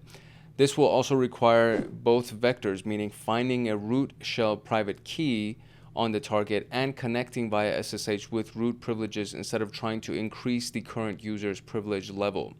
Another vector that's more relevant to capture the flag exercises, which is what we've been doing all day, is the misconfigured network shell. So this vector can sometimes be seen during pen testing engagements when a network backup system is present, also known as the network file sharing. So an NFS configuration is kept in the etc exports file, and it's created during the NFS server installation and can usually be read by users. So in etc exports, we can see that we have this configuration file right here. So the MNT shared folder, TMP, and then backups right here. And so you have the NFS4 as well, all of these instructions. So the critical element for this is the no root squash option. So you can see no root squash, right? You can see this by default. NFS will change the root user to NFS nobody and strip any file from operating with root privileges. If the no root squash option is present on a writable share, we can create an executable with SUID bit set and run it on the target system. We will start by enumerating mountable shares from the attacking machine. So show mount, and then give you the mountable shares in this location. We will mount one of the no root squash shares to our attacking machine and start building our executable. So we have make directory, backups on attacker machine, whatever, and then we can send it to the backups location of these shares right here and attach that to it. So as we can set SUID bits, a simple executable that will run bin bash on the target system will do the job. So here it is right here, and then we can compile it. So GCC NFS compiled, right? And then give it the super user permission. And now you can see that it has the super user permission. You can see that both files, NFSC and NFS, are present on the target system. We have worked on the mounted share, so there was no need to transfer them. Great. So NFS executable has the SUID bit set on the target system and runs with root privileges. How many mountable shares can you verify, etc., etc. So that's basically it for this piece. So let's actually go ahead and just work on the machine. So first I need to go ahead and log in to, is it Karen still? Karen, yeah. So we're going to log in as Karen via SSH. Let's do that. And okay, great. So now let's do show mount and show the mount on me. So I have 3 Ubuntu shared folder, TMP, and home backup. So we have 3 mounts or mountable shares. How many shares have the no root squash option enabled? So to find that, we can do the cat of the etc exports. So etc exports, and what do we have here? Look at that. So no root squash. We have this one. Home backup has no root squash. Temp has no root squash. Shared folder has no root squash. The rest of them do not have any of that stuff. So how many of them have no root squash? That would be 3. Okay. All right. So now we need to see to get a root shell on the target system. Okay, so if we just follow these instructions, basically, so we got to mount, we got to create a temporary file and then mount it to one of those shares and then create the script, etc. So let's start from the top. So we have this location first. So we're going to, in our current location, where are we? We are in the root folder, right? And we are Karen. So we are going to make a directory inside of the temp folder, and I will call it attacker backup. And so there's that. So if I go into the temp folder, there should be an attacker backup. There we go. There it is. Okay, great. So now we'll just go back to the root folder here. So we're going to mount on the location that we have, which is, I wonder if I still have it actually. I don't. Crap. Okay, so we are going to mount on the IP address of the attack, not the attack box, excuse me, the IP address of the target machine. We're going to mount, there we go. And it's going to be inside of the backups share. I'll just do that one. And then I'm going to mount the attacker backup. So I'm going to mount that to the backup share. Mount, only root can use options option. I see. So I guess what, I can't do that. So mount, so let's try that again. So if I do mount without the options, and I'll just do it to the 10.201.4194 backups, and then do the temp attacker backup. Only root can do that. What is going on? So why can't I do this? Okay, maybe it's this thing. Maybe I need to use it on this location. I think that might make a little bit more sense, because that's Karen. Karen is not a root user. It is a network file share that looks like everybody can actually get access to. So if I go ahead and in my own location, so that's the thing. So if I go to the own location here, and in here I will go ahead and make a directory of temp attacker backups. We'll do that with an S at the end of it. And from here I will go ahead and mount to the IP address of the thing, of the share, like that, and then do backups. And then I will mount the attacker backups. Access denied by the server while mounting this. Okay. I'm kind of confused as to what I'm supposed to be doing, because should I be already getting root access before I do this? You know what I mean?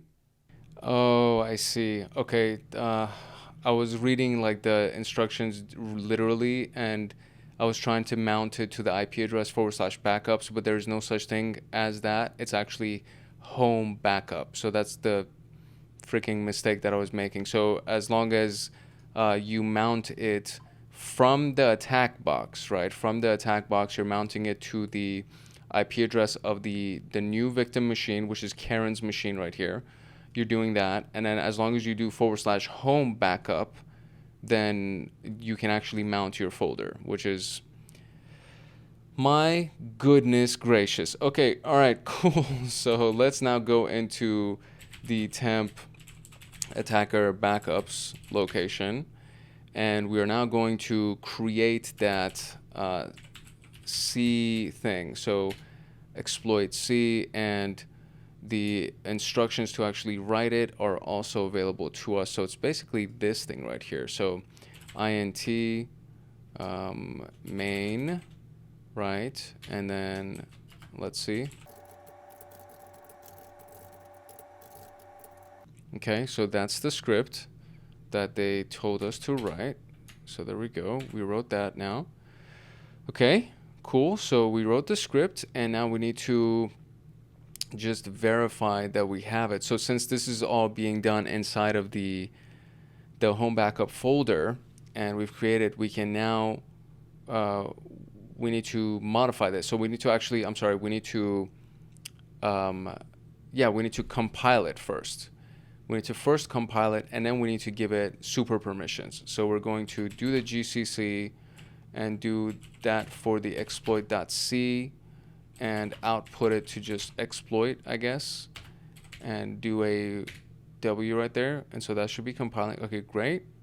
So now let me see this thing. Okay, there it is. So now I want to give it super permissions, or, you know, whatever. I call it super permissions, but it doesn't necessarily have to be super permissions. So there it is. I mean, so now it does have that S flag right there. It's not red the way that it was in the instructions that we saw, but should be fine. So we should actually have it. So now let's see if we can actually see it inside of this backup location for Karen. So if we go to, where are we? We're here. So if I go to home backup, or cd home ls cd backup, you can't cd to backup. Why? I don't understand. So what about if I do lsl and I do home backup? Okay, so it's in there. I wonder why I can't go in there, but whatever. Okay, so okay, cool. So it's in there. It actually exists inside of the backup folder, and we can view it from Karen's terminal. So let's see now. I think we should be able to run it. So let me see. My concern is if I want to run this. So if I want to run the backup /exploit, I can't, because I don't have permission to access it, it seems like. So I can't get into it. It's just a read only. So I can't go into it. So I feel like I can't do any of those things. So it's like I think we need to redo all of that, and do it in some place that freaking Karen can actually access, which is kind of obnoxious. So let's say the temp folder. Is this even show mount hosts on IP da da da? Dude, I'm getting kind of annoyed right now. Okay, so if we run the show mount to try to see what they were, it was the temp folder, the backups folder, right? I think it was that temp folder, home backup, and the home Ubuntu share folder. And so the temp folder should be something that we have all of the permissions for. So I think we can do all of these things inside of the temp folder. We don't necessarily have to do it in the backup folder. That's actually kind of annoying. So, okay, so I'm going to remove the attacker backup just so I don't confuse myself. Cannot remove it. It's a directory. Remove recursively attacker backup.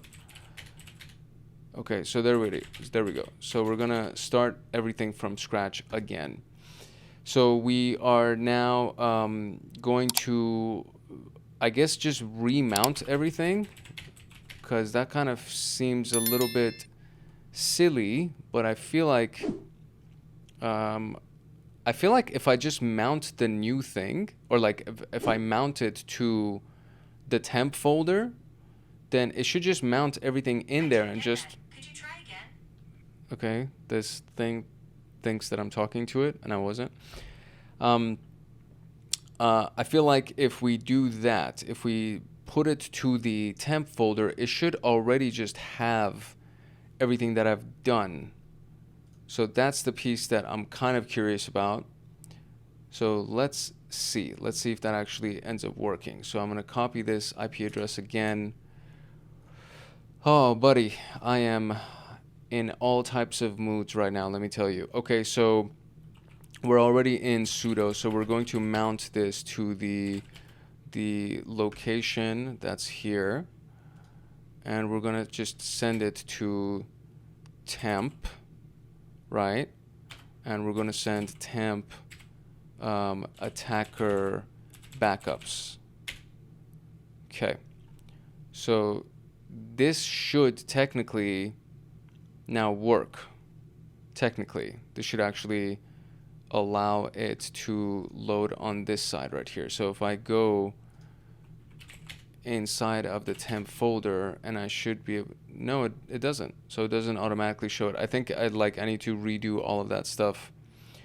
So all right, I feel like I'm doing so many things right now, and I might mess things up. So I'm gonna go ahead and delete all of these things, and I'm going to start from scratch. So there should be nothing in there. So we're going to start from absolute scratch inside of the mount folder over here. So if I just do a basic like touch file and create a new file here, let's just see if it shows up here. And it doesn't. So this is now just breaking my heart right now. Okay, so I reset everything because for whatever reason, anything that I did, even in the temp folder of Karen, was not working. Nothing would show up. I don't know if it was a connection issue or what it was, but I am hoping that this will now actually work. Okay, so here we go. We have the home Ubuntu shared folder, we have the temp folder, and the home backup folder. So if I go ahead and go into home, for example, and list all of those things. So we have the backup folder that I don't have write or execute permissions to, so that's definitely not going to work. And we also, in the mounts, is the home Ubuntu shared folder. So if I go into the Ubuntu folder and try to look at the shared, I also don't have write permissions for this one. I do have execute permissions on this one, but I don't have write permissions for this one. So what we're going to do is we're going to look at the temp folder. And over here, the temp folder has all the permissions set to it. So I believe that this would be the folder that we would use to mount as our shares, right? So show mount one more time will show us that the temp folder is one of the mounts that we can actually share. So far, I think that's kind of like where everything really starts, right? Just to see what we can actually do. So these are the mounts that we have, and from the mounts that we have, if we do a cat etc exports, we should see that the one that we can write and everything to has a no root squash type of a configuration. Okay, so as far as network file shares are concerned, that would be the one that would be most likely the one that we would succeed with should we choose to do this. So I'm going to now go ahead and mount my attack box to that specific thing, that specific shared folder. So we're going to first, on our attack box, we're going to just create a directory called temp test, and we will then go ahead and switch our, I'm already in a root bash, but I'm just going to switch myself to that. And now I'm going to give myself a mount options with read and write, and I'm going to send it to this location right here, this location for that IP address, which is that temp folder. Okay, very good. And then from there, I'm giving it the temp test mount that I've created. Okay, so far, everything's normal. We did everything as we should, okay? So now I can switch myself to the temp test folder. And from here, I'm going to now create this exploit C file that will compile, and then we will hopefully get this thing to work for us. So it'll be this, and then we'll do the set. I think, let me remind myself. It's the set GID, and then set UID, and then system is going to be the bin bash that we're going to execute, and then return is 0. And we're going to close it off, and that will be our script. Okay, great. So now we will compile it, which is the exploit.c, and we're going to compile it to exploit and give it that W at the end. So I should have these two right here. So inside of my temp folder, I have, oh, nice. So this, I think this is actually all the stuff that's available on the other side, it seems like, because these, all these things. So if I, please tell me that this is going to show me this stuff. Nice. Oh my gosh. Okay, so it definitely was some kind of a connection issue that took place, because it wasn't showing up the last time that I did this.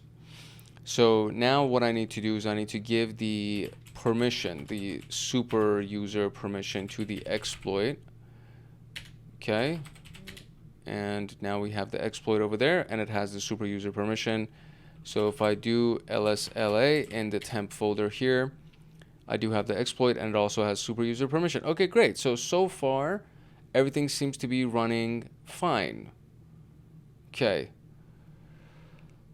All right, so now what we need to do is we need to run this exploit and see if it'll work. I'm gonna read the instructions, just kind of review everything just to make sure that there's not anything that I've missed. Amazing, it works. So there was nothing that was missed. As long as you do it on this side in your attack box in your main machine, as long as you do it as a root user, right? So the switching yourself to root in case you're not root, or initiating a bash shell. So right here, this sudo bash element, I was already a root user in here. So this really didn't have any kind of an impact. But if you're doing this on your own machine and you're not doing it on the attack box from TryHackMe, then you would need to make sure that you switch yourself to a sudo or root user. And from there, when you create the exploit, you can see that over here it has the root user as the owner and the permissions and everything. So everything needs to be done with the root user in mind, because you want it to be run as a root user. So when you actually check it on the temp folder of Karen's box, you will see that the exploit is owned by root. Okay, so now when I actually ran the exploit right here, it switched from this normal thing and it switched me to a root user, which means that we can now move to finding the flag for what is it, flag 7 I want to say that we're at. And so let's see if we can find that flag real quick and read the flag, and then we will move on to the final exercise, which is going to be the Capstone project. So home mat flag 7.txt, and there is the flag. I am so happy about that. Finally, great, that worked. Most of it is like connection issues that's been kind of messing with me today. And I am recording going on 3.5 hours right now, so you can imagine that my patience is kind of running a little bit thin. So every time I have to restart a machine and reconnect everything, it's kind of like, man, this is just bugging the hell out of me, buddy. But we're good. We're literally last step here. We are at the Capstone challenge, which has no instructions. It's just saying that we're gonna log in at Leonard, and we're going to try to capture the flags here. So let's try to get that done and wrap it up.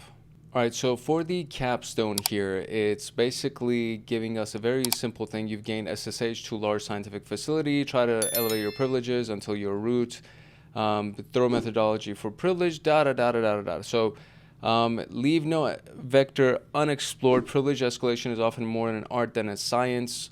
First, we're going to log in as Leonard, and we're trying to just find 2 flags. So Penny123, and that's what his password is. So let me go ahead and copy this IP address, and we're going to go here, and we're going to first log in as Leonard. So SSH Leonard at this IP.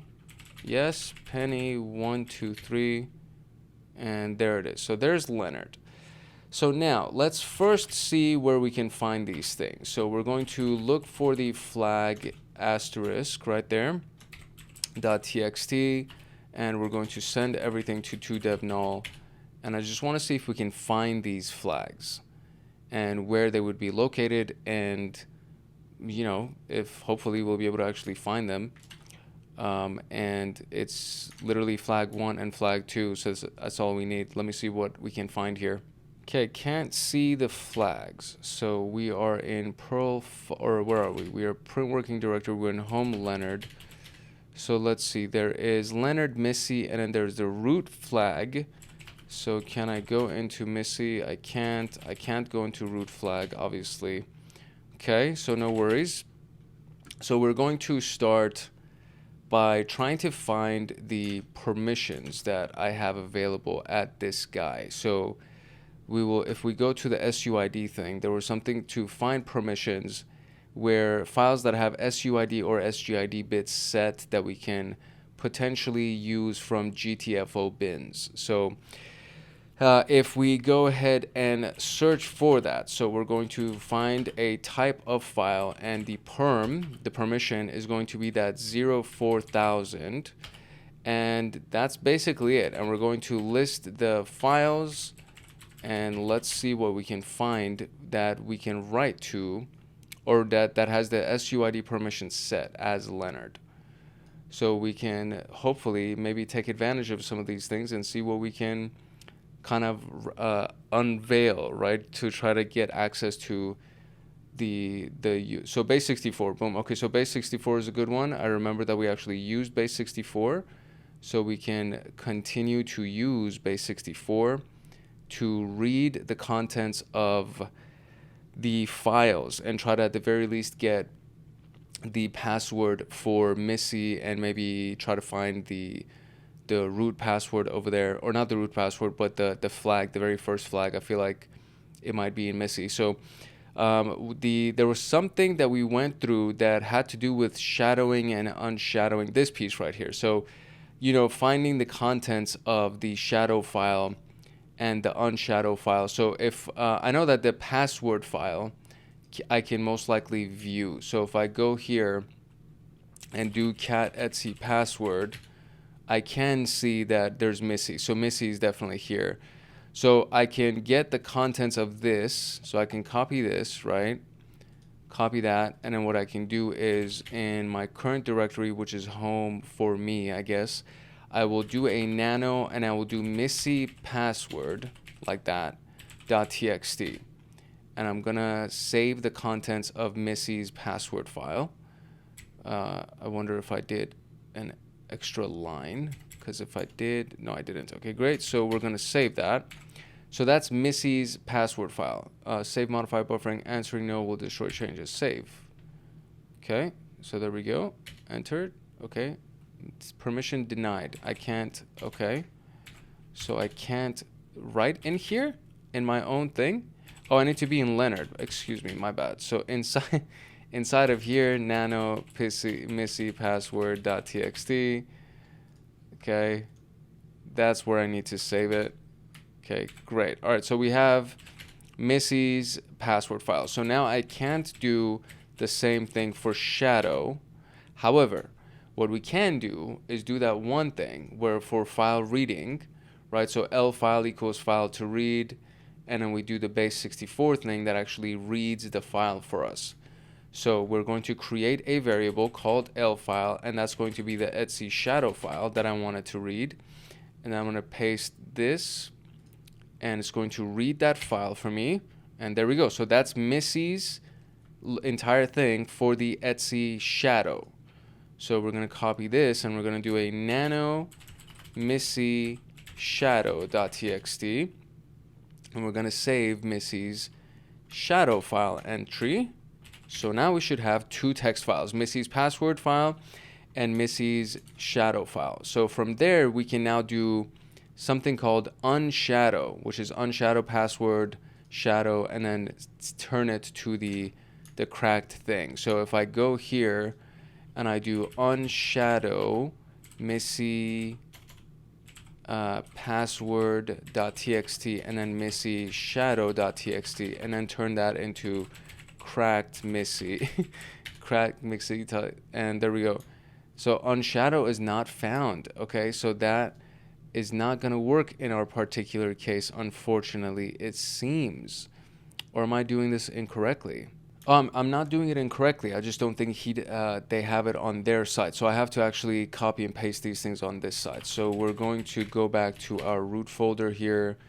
And for whatever reason, my machine is now tripping on this side. So let's go and close this terminal out.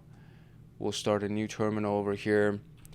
Does this work? Okay, great, it works. So now in this location, we're going to create a missy shadow. Okay, so there's the missy shadow. And let me take this entry here, copy that inside of the missy shadow file. Great, and then we're going to do nano missy password. And then in there, we're going to put the entry for missy's password file. There we go. Cool. All right, cool.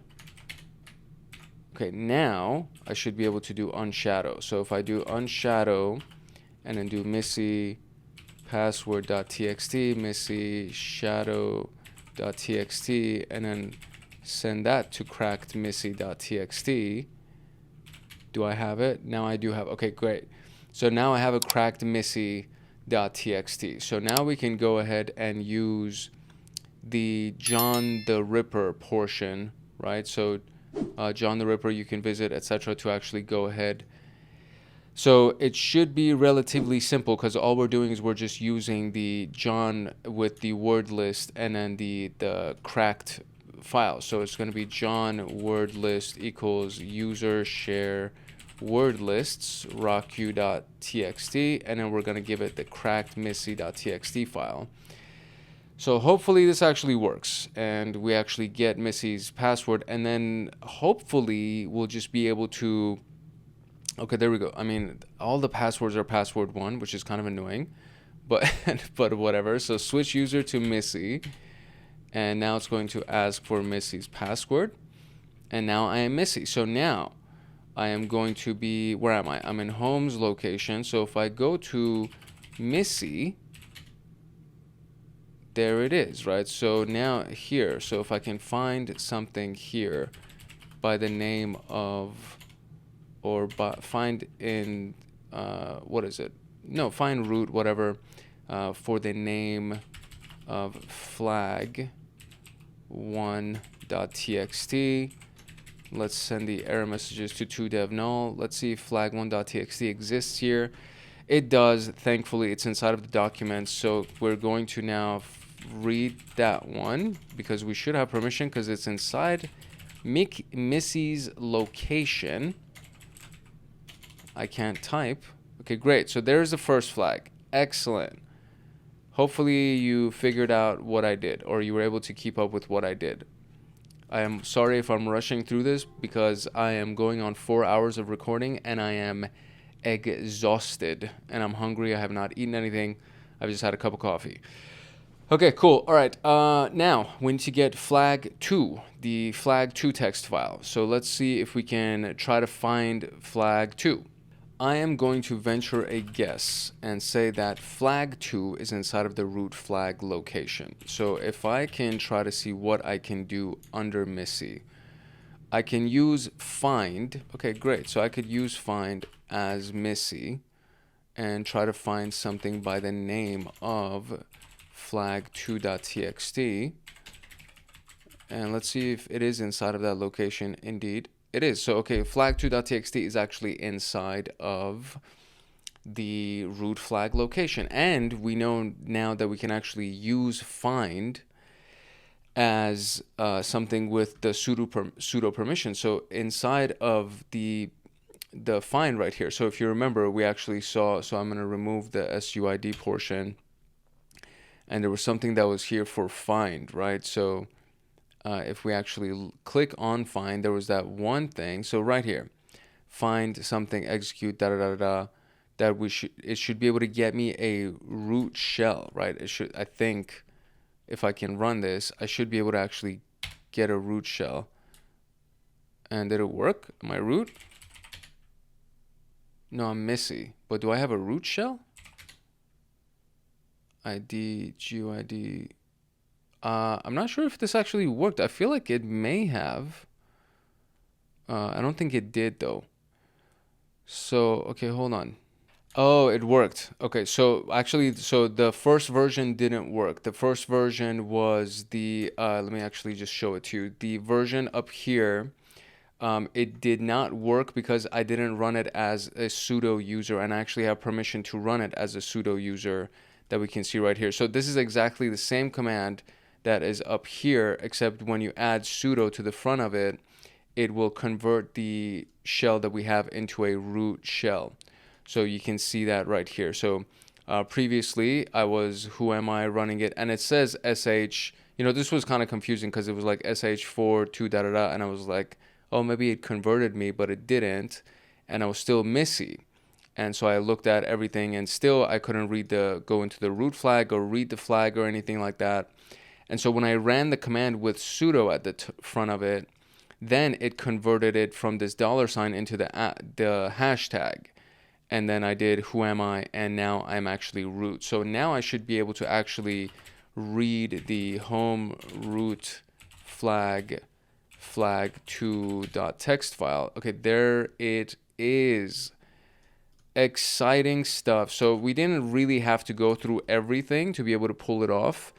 And there it is. Officially, we got it. I'm so excited about that. So we did not have to go through everything to pull it off because there are very many items that are on this list. And I mean, I encourage you to go through it. I encourage you to actually try all the different stuff that's available over here. But we didn't have to go through all of these things, right? So the enumeration element and automated enumeration, all of that stuff, that it's just basically skipping it because we didn't need all of that for these things. We just needed to go through all the privilege escalation stuff. Now, as far as privilege escalation was concerned, the things that really stood out, first of all, for the flag, the very first flag for Lenny, we just needed to find the other users that were available and see if we could get access to anything that Lenny could, that he had super user, or what is it? I think it's not super user, I keep saying, but the set user ID and the set group ID, those are the things that you can run as a root user essentially. And so we just wanted to find permissions of whatever he could run, and one of them happened to be the base 64. And from there, we could read a file using that base 64. So we could read the shadow contents, the contents of the shadow file. And then from there, we created the shadow file for Missy. We created the password file for Missy. I did that inside of the attack box itself because it actually had access to unshadow. Unshadow was not available in the victim machine that we logged into as Leonard. So Leonard didn't have unshadow. So I had to do it on the attack box that I got. And so from there, I did the unshadow. I was able to crack the password for Missy. And from there, we actually got the first password or the first flag, which was under Missy. Now, and then while I was there, I just did sudo L. So this was the other thing, right? So this was the set user ID. And then the other one was the sudo contents. And inside of the sudo contents, there was the one where if you just list the permissions that you have using sudo L, then it'll show you what you can run as sudo. And the only thing that Missy could run as sudo was find. And so in the GTFO bins, we were able to find the find command that was able to run as a sudo. And we just ran sudo with that find command that they provided us. And we were able to escalate our shell that we were in as Missy to a root shell. And then from there, we got the root password, or the root flag, I should say. So this was a robust room. I am 3 hours and 54 minutes right now. Obviously, there were a lot of pauses that I have to cut out, but it's for sure going to be over 3 hours. There's going to be timestamps for everything because you will most likely want to jump around and try to find the answers for yourself. So definitely refer to the timestamps. But hopefully you were able to make it all the way to the end. Hopefully you were able to learn something. You didn't just kind of follow what I did and type what I did, and hopefully you got to learn it. Towards the end, I lost patience a little bit and I wasn't doing as good of a job of explaining, but hopefully you were able to kind of slow things down and repeat the certain elements, and you were able to find exactly how I found those flags. I'm not going to cut out any of the mistakes that I made. I think it's worth it for you to just see the mistakes that I made, and then from there you'll learn from the mistakes and then try to figure out exactly how I got to the end results, and we got all of those flags. If you got value out of this video, and if you would like to get more videos like this one, then I encourage you to like, subscribe, and turn on the notification bell so that you get notified the next time that video comes out on this channel. There is one more video inside of the Junior Pen Tester pathway, which is going to be the Windows Privilege Escalation one, which I know is going to be a monster. So that's going to be the next video. And then after that, we are going to be done with Junior Pen Tester. And then we're just going to be wrapping up CompTIA Pentest Plus. And then we're going to go into all the AI stuff, which is going to be super fun. So definitely make sure that you stay tuned and make sure that you like, subscribe, and turn on the notification bell so that you get notified the next time that a video comes out. If you have any questions about what we talked about today, then drop comments in the comment section below. And of course, say hi or whatever it is. But hopefully the video itself will be enough for you to be able to get the answers that you need. But it was a monster video today as well. So if you have any questions, drop them in the comment section. Feel free to browse through the channel and look at whatever you need to. There's a lot of members first videos that have already been uploaded that the members have gotten access to, including the new episodes of CompTIA Pentest Plus. There's a lot of playlists that you have access to. And if you really want to learn more stuff, like for example, what we did with John the Ripper, right? So if you want to learn everything there is to know about password cracking with John the Ripper, then go ahead and check out those videos because it's a really powerful tool and it's really, really good for password cracking. So apart from that, drop your questions, drop your comments in the comment section. Make sure you like, subscribe, and turn on the notification bell so that you get notified the next time that a video comes out on this channel. And then there is, of course, Hackaholics Anonymous. If you're serious about your SySec education and you want access to me on Discord, consider joining Hackaholics Anonymous. We have 4 tiers, the Supporter, Agent, Guardian, and Master. Each tier gets their own Discord server and early access to content. The Agent, Guardian, and Master levels get exclusive content, exclusive downloads, monthly Python automations, live streams with me every month, plus so much more. And to join, you can simply click the link in the description below, or you can go to our homepage and click the join button there, or you can go to youtube.com/@HankHacksHackers/join, and you will be able to join Hackaholics Anonymous. I hope I see you in the Discord chats. If not, I hope I see you in the comment section. It's your boy Hank Hackerson at Hank Hacks Hackers. If you're ever network and system attacker/protector, if no one else loves you, Hank loves you. Love, peace, and chicken grease. And I will see you in the next video later. Welcome to the last episode of the Junior Pentester training series. And in this particular video, we are going to wrap up the privilege escalation module by talking about Windows privilege escalation. The overview for this specific room inside of TryHackMe is obviously, as always, the intro. Then we just talk about what Windows privilege escalation is as a whole, what the concept is, which I'm pretty sure you'll kind of already guess. You can guesstimate what that would be.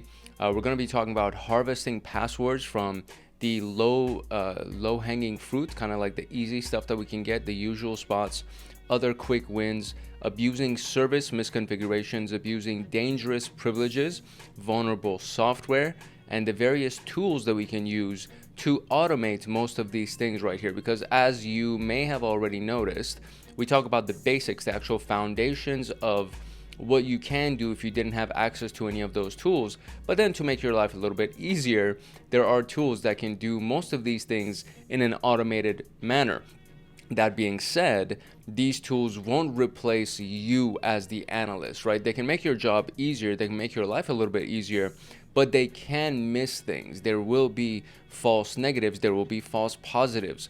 So there are a lot of things that you still need to know how to verify as the human sitting behind that computer, and that will be kind of like the final note of this whole thing. And by the end of this video today, we will have officially wrapped up the Junior Pentester training series, which is a part of the Junior Pentester pathway of TryHackMe. Now, that being said, this platform that we're on today is the TryHackMe platform. The room that we're going to be doing is created by Munra, and this is actually a subscriber-only room, meaning you do need a paid membership with TryHackMe to actually pull this off. But the nice thing about it is that most people that I know have some kind of a Windows computer. So for the most part, I think everybody has access to a Windows computer. I have one in that corner over there. I record on this Mac, and then I have a Kali Linux box that is installed on this little thing right here. So there are a lot of different operating systems in my life, and I hope that at a certain point you will do the same thing for yourself, because you can get Kali Linux for free installed on a thumb drive. You can get a Mac computer for pretty cheap, honestly, on eBay or something like that, so you can do the Mac OS exercises. And Windows computers are also very cheap. The one that I have over there is actually a really fast computer, but it's like a mini computer, so it's literally like that big. It's very, very small. It might be an inch and a half tall, and it's like about that big. So it's this little box, but it's very powerful. It works really quickly. It has a really strong GPU inside of it, or I guess maybe not really a GPU, but the RAM inside of it is really high, and the CPU is also really powerful. So it's a powerful little computer, and I got that off of Amazon for like $250. So you can get a great Windows computer. The monitor could be like $50. All of that. I'm kind of digressing here, but basically the whole point is, if you have access to a Windows computer, if you have access to a Linux computer, then you'd be solid. And even to make your life a little bit easier, if you have access to a Windows computer, you can install Kali Linux on a thumb drive for free and then run the Linux off of your Windows computer. So technically you can have two operating systems for the price of one.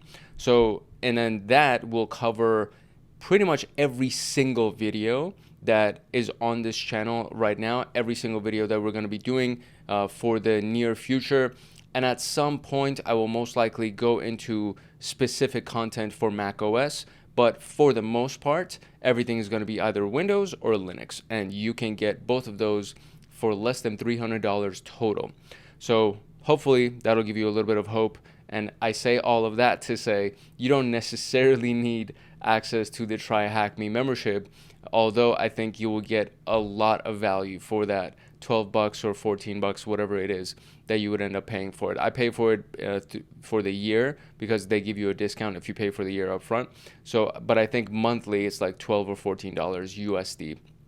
So that all being said, the timestamps for everything that we're going to be talking about today is in the description below. So if you want to skip to any particular part, you can go ahead and do that. There are going to be several virtual machines that have been assigned to us, which is what these little green buttons are that you can see right here. Each one of these elements are going to have a virtual machine attached to it. And then, of course, we have the attack box that will also be available. And I always use the browser-based attack box to do all of the exercises because the configurations have already been done. I know that it's a strong Linux machine. It has all of the things that I need, all of the tools that we'll be talking about pre-installed on it. And Kali Linux, for the most part, will also have all of these tools for cybersecurity and pen testing installed on it. So, you know, that's pretty much it. That's kind of like it's a deeper overview than I usually do, but I think it's because it's the last video of the series and I just want to make sure that I give you as much as possible when it comes down to information, so you'll have everything that you need to go from this training series to the next path, whatever the path is that you want to pursue. And that's pretty much it. So a quick little note from Hackaholics Anonymous, and we will dive deep into the content. If you're serious about your SySec education and you want access to me on Discord, consider joining Hackaholics Anonymous. We have 4 tiers: the Supporter, Agent, Guardian, and Master. Each tier gets their own Discord server and early access to content. The Agent, Guardian, and Master levels get exclusive content, exclusive downloads, monthly Python automations, live streams with me every month, plus so much more.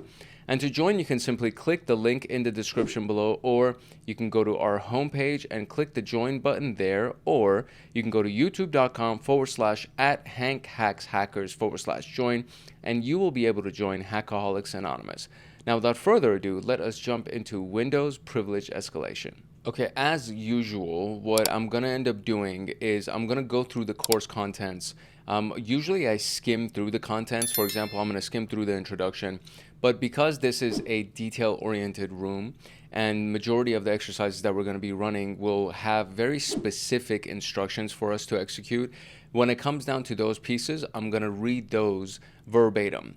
But some of the pieces, I know pretty much what they're going to be saying, so I'm going to either skim through the paragraph or I'll just like read the first sentence and we'll kind of skip through it. But for the most part, the next few pieces, the next few tasks inside of this room, I'm just going to go through word for word because I do want to make sure that you understand what the instructions are in case you're actually going through this room alongside with me and you just want a complete breakdown of every bit of instruction that they give us.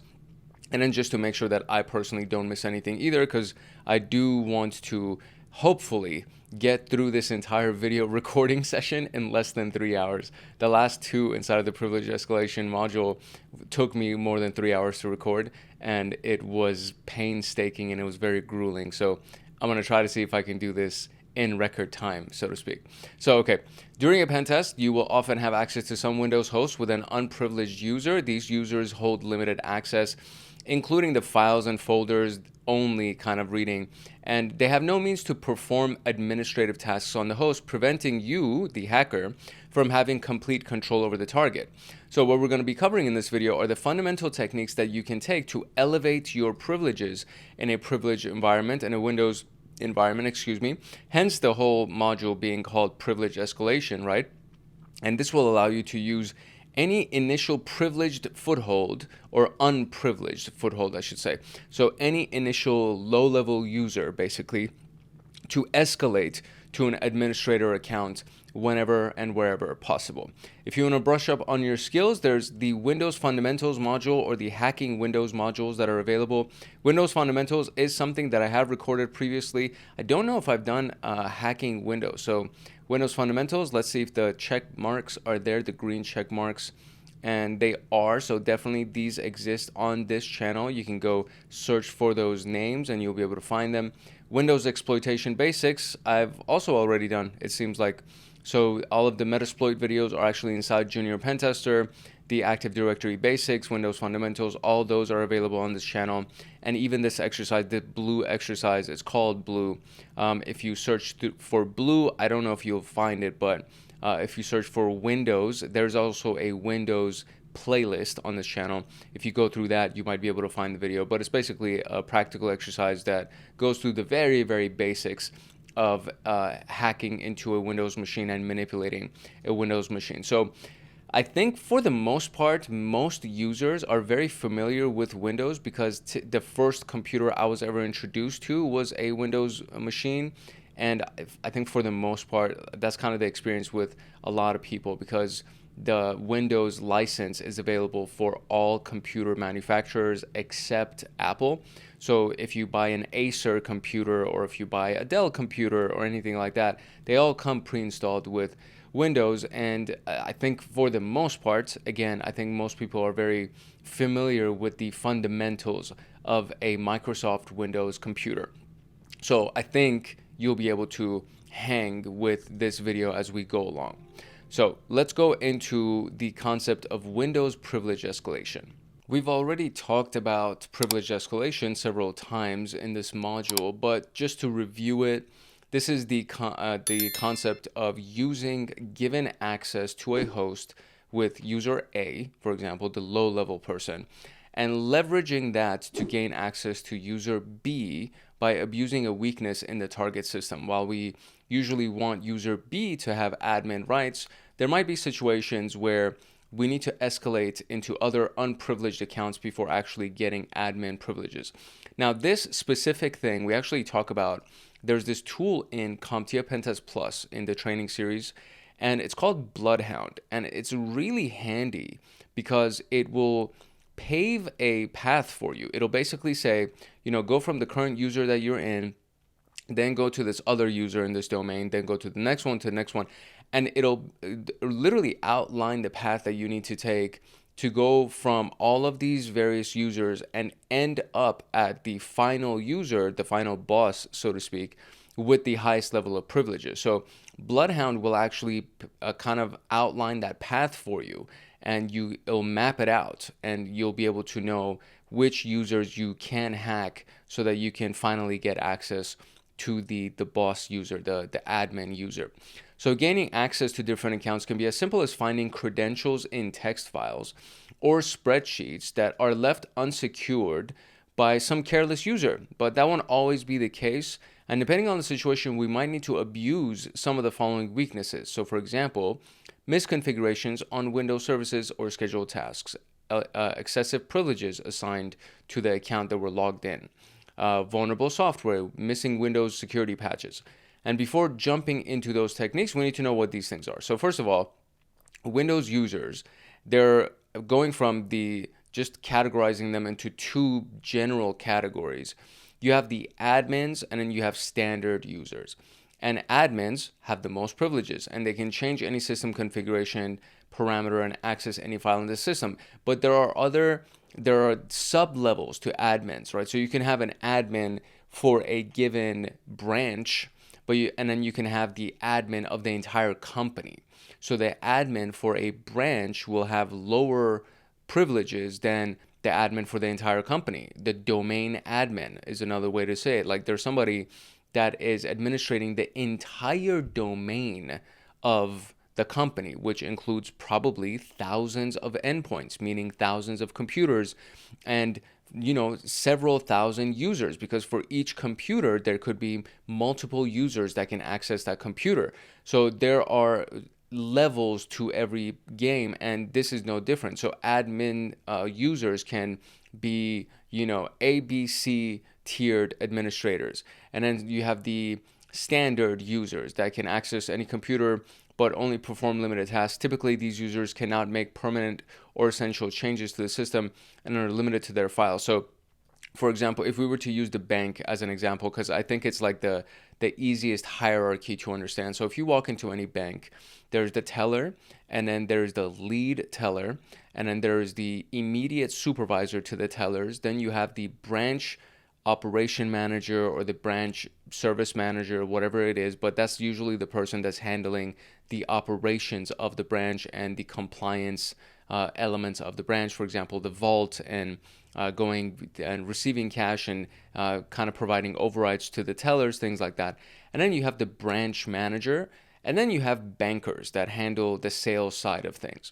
And bankers are typically, they're higher privileges than the tellers, so they can provide overrides to the tellers, but they're usually not higher than the operations manager or the branch manager. So the ops and branch managers end up being the highest levels of privilege inside of the branch itself. And then there's the banker and the supervisor tellers, right? All of those people are standard users. So there's nobody inside of that branch that can create a new user account. There's nobody inside of that branch that can make like really sensitive configurations to any of the computers. If anything, the branch manager might have the permission to reset somebody's password if they get locked out of their computer, and then they can go ahead and help them kind of set up a new password. That might be the only thing that they can do so that the IT department isn't constantly resetting people's passwords for them. But apart from that, the branch manager is just a standard user, and that's technically the highest level of privilege inside of that branch. The branch manager can do overrides of millions of dollars and do a lot of crazy things with transactions within the branch with dealing with the clients. But when it comes down to the computer systems, they're very limited. They're just another standard user that exists inside of that environment. So any user with admin privileges will be part of the admin group, and then everybody else is in the standard users group. In addition to that, you'll also hear about special built-in accounts or built-in users that are used by the operating system in the context of privilege escalation. So for example, the system or the local system is an account that's used by the operating system to perform internal tasks, and it has full access to all the files and resources available on the host with even higher privileges than admins. So you can have a kind of like a local admin, a lower level admin, and the system will actually have higher level privileges than that person.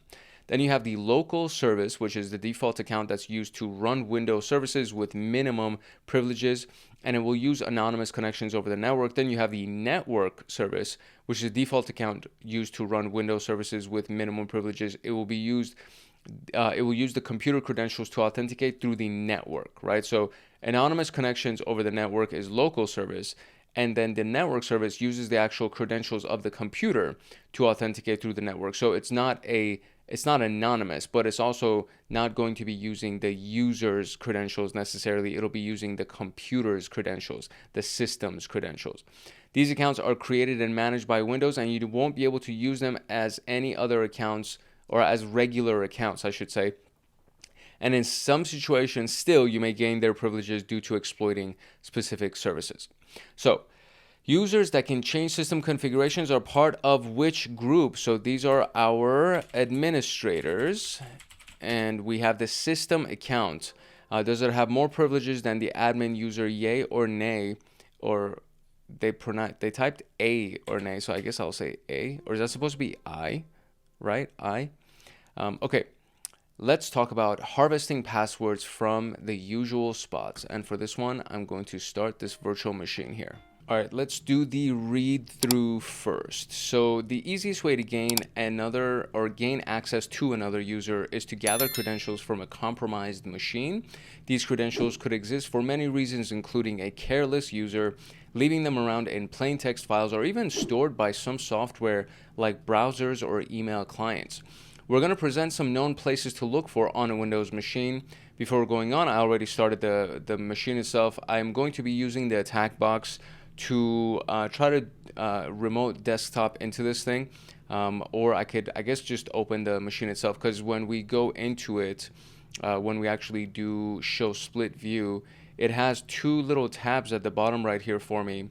And one of them is actually the Windows machine itself, which I think is what's going to be loading on that's the Windows machine. So I will open this up in a full screen mode for us so that we can just get access to it relatively easily without having to use the attack box. The attack box, if we ever need to launch any kind of a payload or create any kind of a payload, it will be useful to create the payload in the attack box and then transfer it to the Windows machine. So that might be what I end up doing later on. But I think for this specific exercise, we can probably just rely on the machine itself. So this is one of the things that I really dislike about the Windows virtual machines.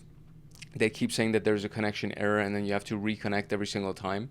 So there we go. So this is the actual Windows machine, pretty standard. We can see right here we have the very, very basic elements of it. You can actually get the, what is this? I think it's like a Windows 11 or maybe a Windows 10. What do we have over here? Does it tell us? No, it doesn't tell us.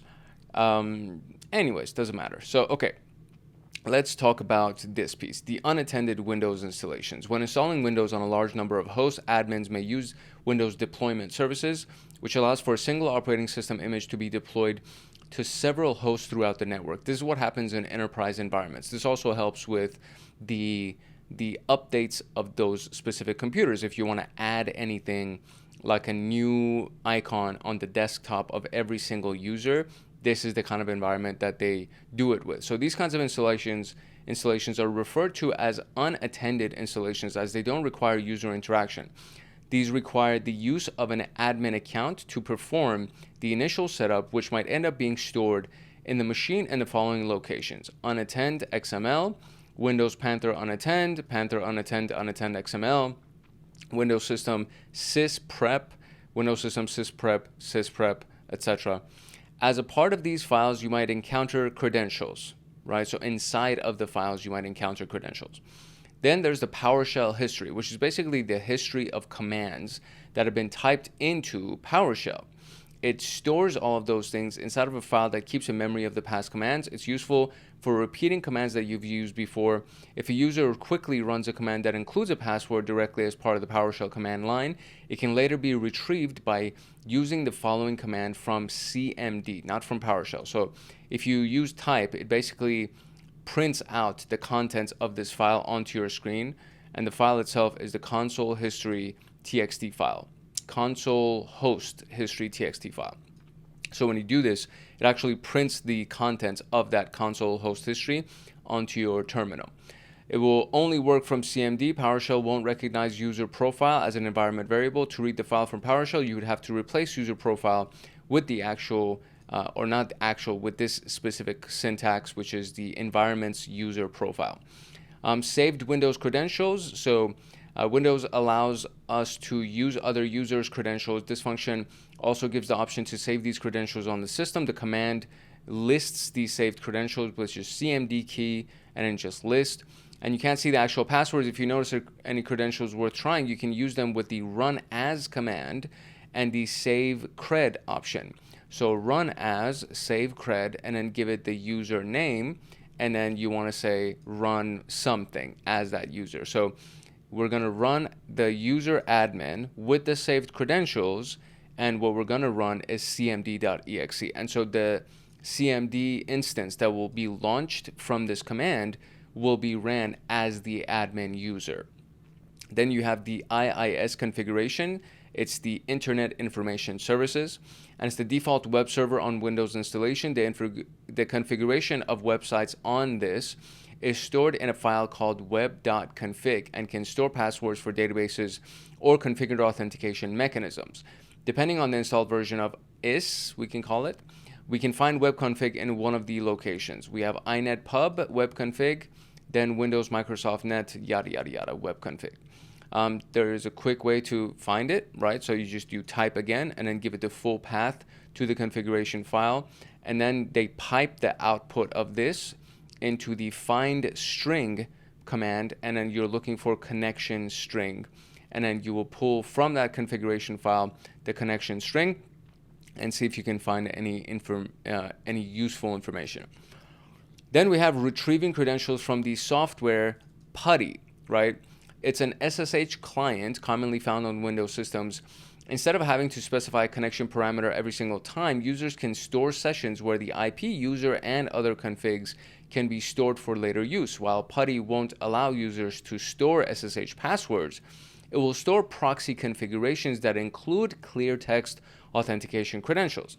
So to retrieve these stored proxy credentials, you can search under the following registry key. So if we do a registry query, and then we pull this specific key, which is the sessions of PuTTY, and then we're looking for proxy inside of it to see what we can get. Simon Tatham is the creator of PuTTY, and his name is part of the path, not the username for which we are retrieving the password. So when you see this right here, this is not the actual user. That's just the creator of PuTTY. The stored proxy username should also be visible after running the command above that we have up here. So we should be able to get the usernames actually in there. And just as PuTTY stores credentials, any software that stores passwords, including browsers, email clients, FTP clients, SSH clients, VNC software, will have methods to recover any passwords that the user has saved. So there is a password for Julia Jones, and it's been left on the PowerShell history. What is the password? So let's have some fun with this. So to retrieve the PowerShell history, we can just use this command right here. Now I'm going to copy this and hope that this actually works. So we're just going to go down here. I can either do the search command right there, or the search button that's at the bottom left, or just type the click on the Windows button. In either one, when you click on it, you can just start typing. And so I will do PowerShell. Let me see if, there we go. Not PowerShell ISC. I want PowerShell, the app itself. So there we go, Windows PowerShell. We open this up. There it is. And let's see if I can just do Control V here. There it is. So it typed, or it pasted the command for me.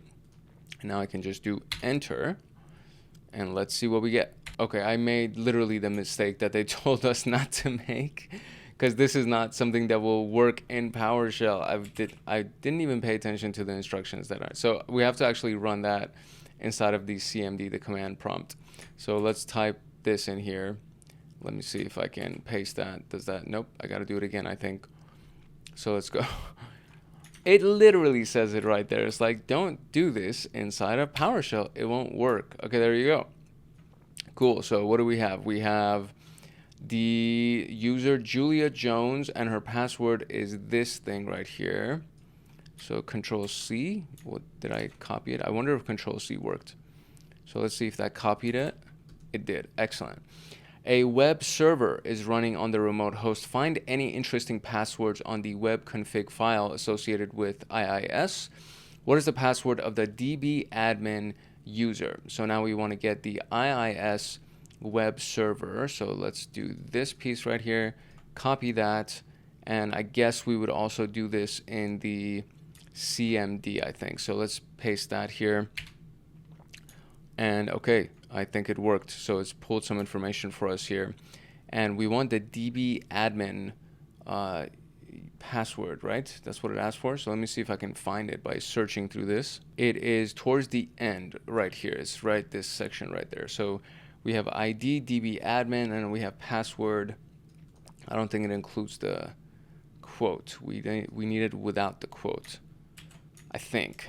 We might need the quote at some point, or maybe the quote is a part of the password, but I think it's not. Okay, there we go. There's a saved password on the Windows credentials. Using CMD key, run as, spawn a shell for Mike Katz and retrieve the flag from his desktop. So we're going to do the run as command, which was right here. And so we're going to copy this one, but we're running it as Mike.Katz with a K and a Z. So we're going to paste that here. And did it not copy? Come on, buddy. Why are you doing this to me? Should be copying these things. Copy and then paste it. There we go. So now we're going to change the user to Mike.Katz like that. And cool. It opened it up as Mike Katz. And now it says, where's the flag? I think it said it was on the desktop. Using CMD and retrieve the flag from his desktop. Yeah.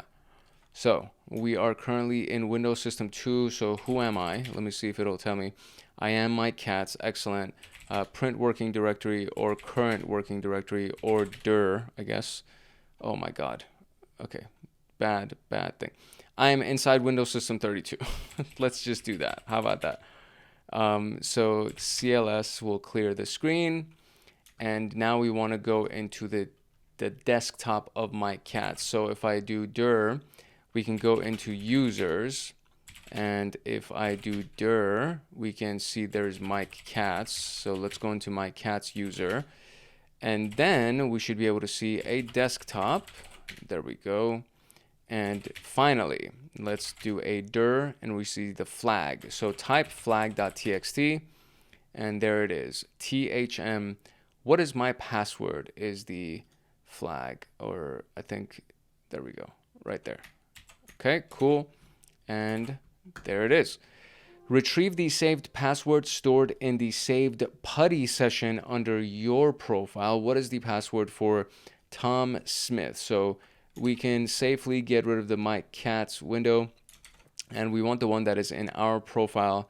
So retrieving it from the putty credentials, which is just this whole thing right there. So I'm just going to copy that and go here, paste the command.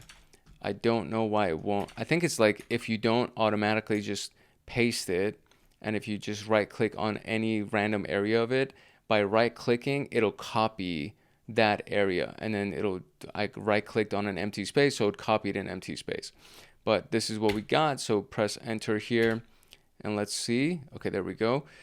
So we're looking for the what is the username? Tom Smith, right? So proxy username Tom Smith, proxy password is coolpass 2021, and that would be it. So let's do that. Nice. Okay, cool. So those were all really quick, right? These are the usual spots that we can retrieve the passwords from. So let's look at other low-hanging fruit. Quick note, just to keep this piece in mind, for the most part, you're probably not going to run into this kind of stuff in a real world situation. Most likely, you will find these in the realm of capture the flag exercises rather than actual scenarios that you'll find in real pen testing engagements. But if none of the previously mentioned methods that we just worked or we talked about works, then you can always go back to these things. Or you can just kind of do this anyways, even if it's in a real pen test. You can do it anyways just to see if you can find anything. And if you don't find anything, fine. But at the very least, you left no stone unturned, right? Looking into scheduled tasks, this is something that we also did with Linux. You may see a scheduled task that either lost its binary or it's using a binary that you can modify. So you can do sh tasks, the command, without any kind of options, and then you'll retrieve detailed information about any of these things. And you can use a command like this one. So sh tasks, and then the name of the task, and then get a list, right? So it'll actually pull whatever information about it. For example, it's going to be running it as task user 1.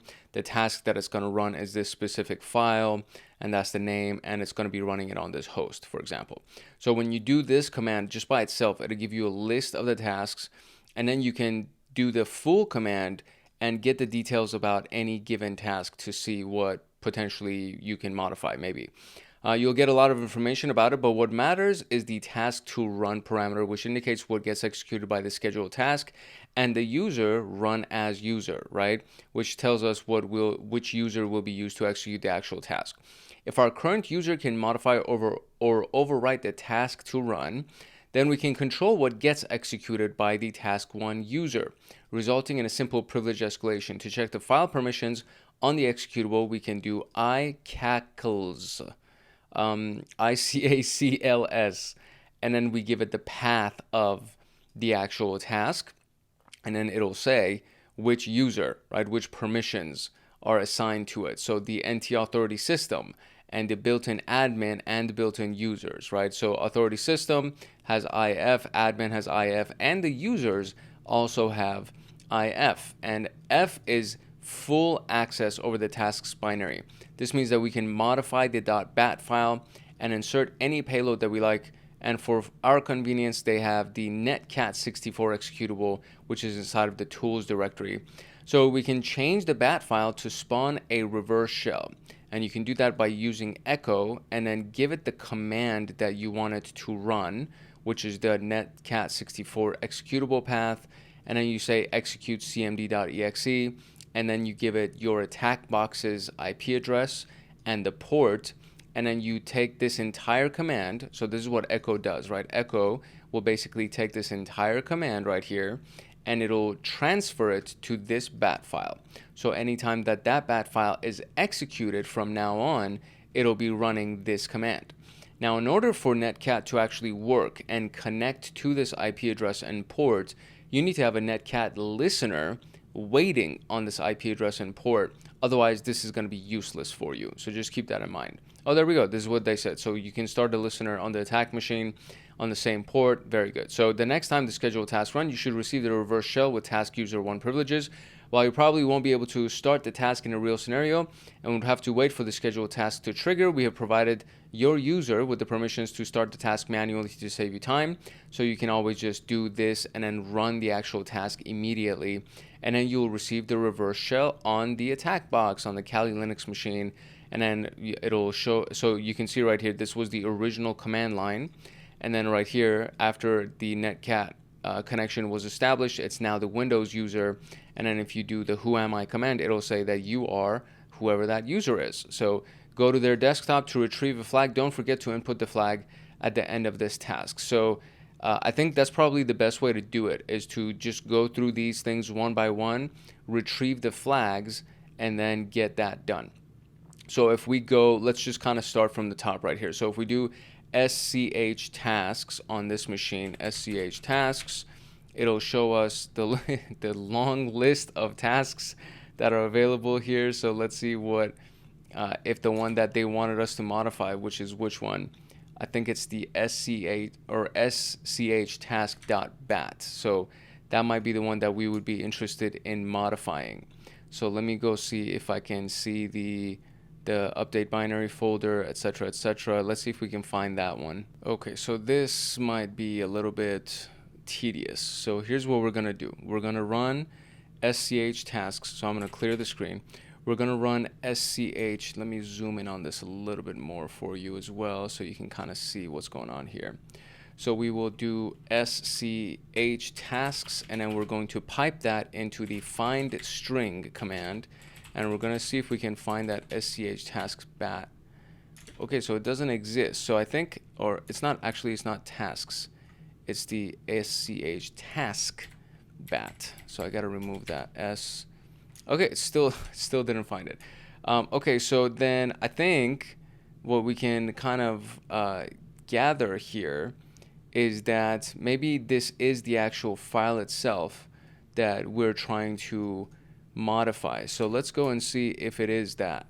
So if I do type and then paste that, let's see what's inside of this. It says who am I, task output, ipconfig, task output, and then it exits. So okay, so that's fine. So I guess that would be the thing that we're going to be modifying. So what we're going to do in this case is we're going to just put this whole thing inside of this, and we just need to make sure that we modify the attack box IP and all of that. So let's now go open the attack box so that we can connect to it, or I need to actually have the listener running. So I will go ahead and open that. Let's minimize that back again.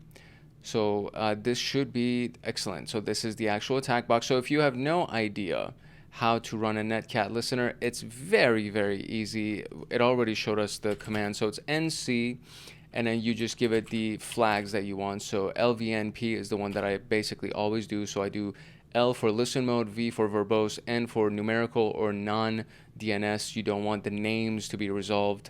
Just N could be whatever helps you remember that. And then P is just to give it a port. So the port is going to be port 4444. There we go. That's it. We have our listener. Now to make the modification on the target machine, we need to give this IP address 10.201.118.40. 10.201.118.40 is what this needs to be changed to, this attacker IP. So it would be 10.201.118.40, and that's it. And so we put that inside of this thing right there, and we should be able to just run it manually, because they said that they've given us the permission to be able to run that manually. And in that case, this would be the command right here. And the task name in our case is, I don't know if it's vuln task, because I don't know if that was the one that actually was the task itself. So I already echoed that. So if I go ahead and just look at the contents of this, it now shows us that the contents have been changed to the Netcat listener.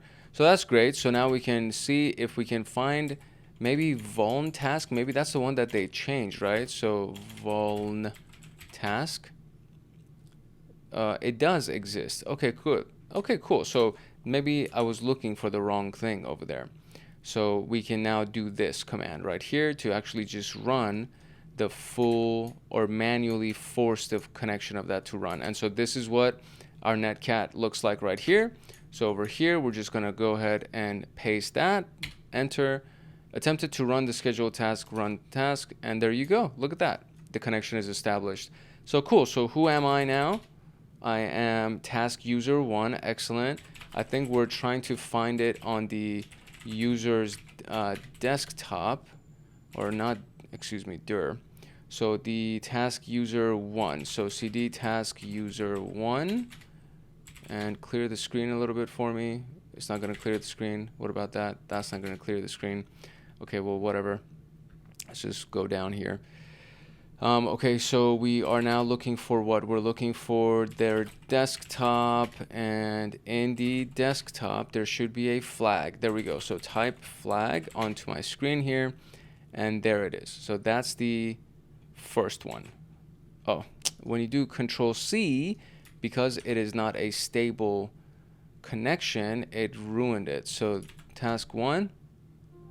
Nice. And there was actually only one question. So the rest of it is just going to be a quick little read through. So let's read through this one, the always install elevated. And I think we might actually need another exercise for the machine that we're logged in on right now. So I'm not going to bring down that machine yet.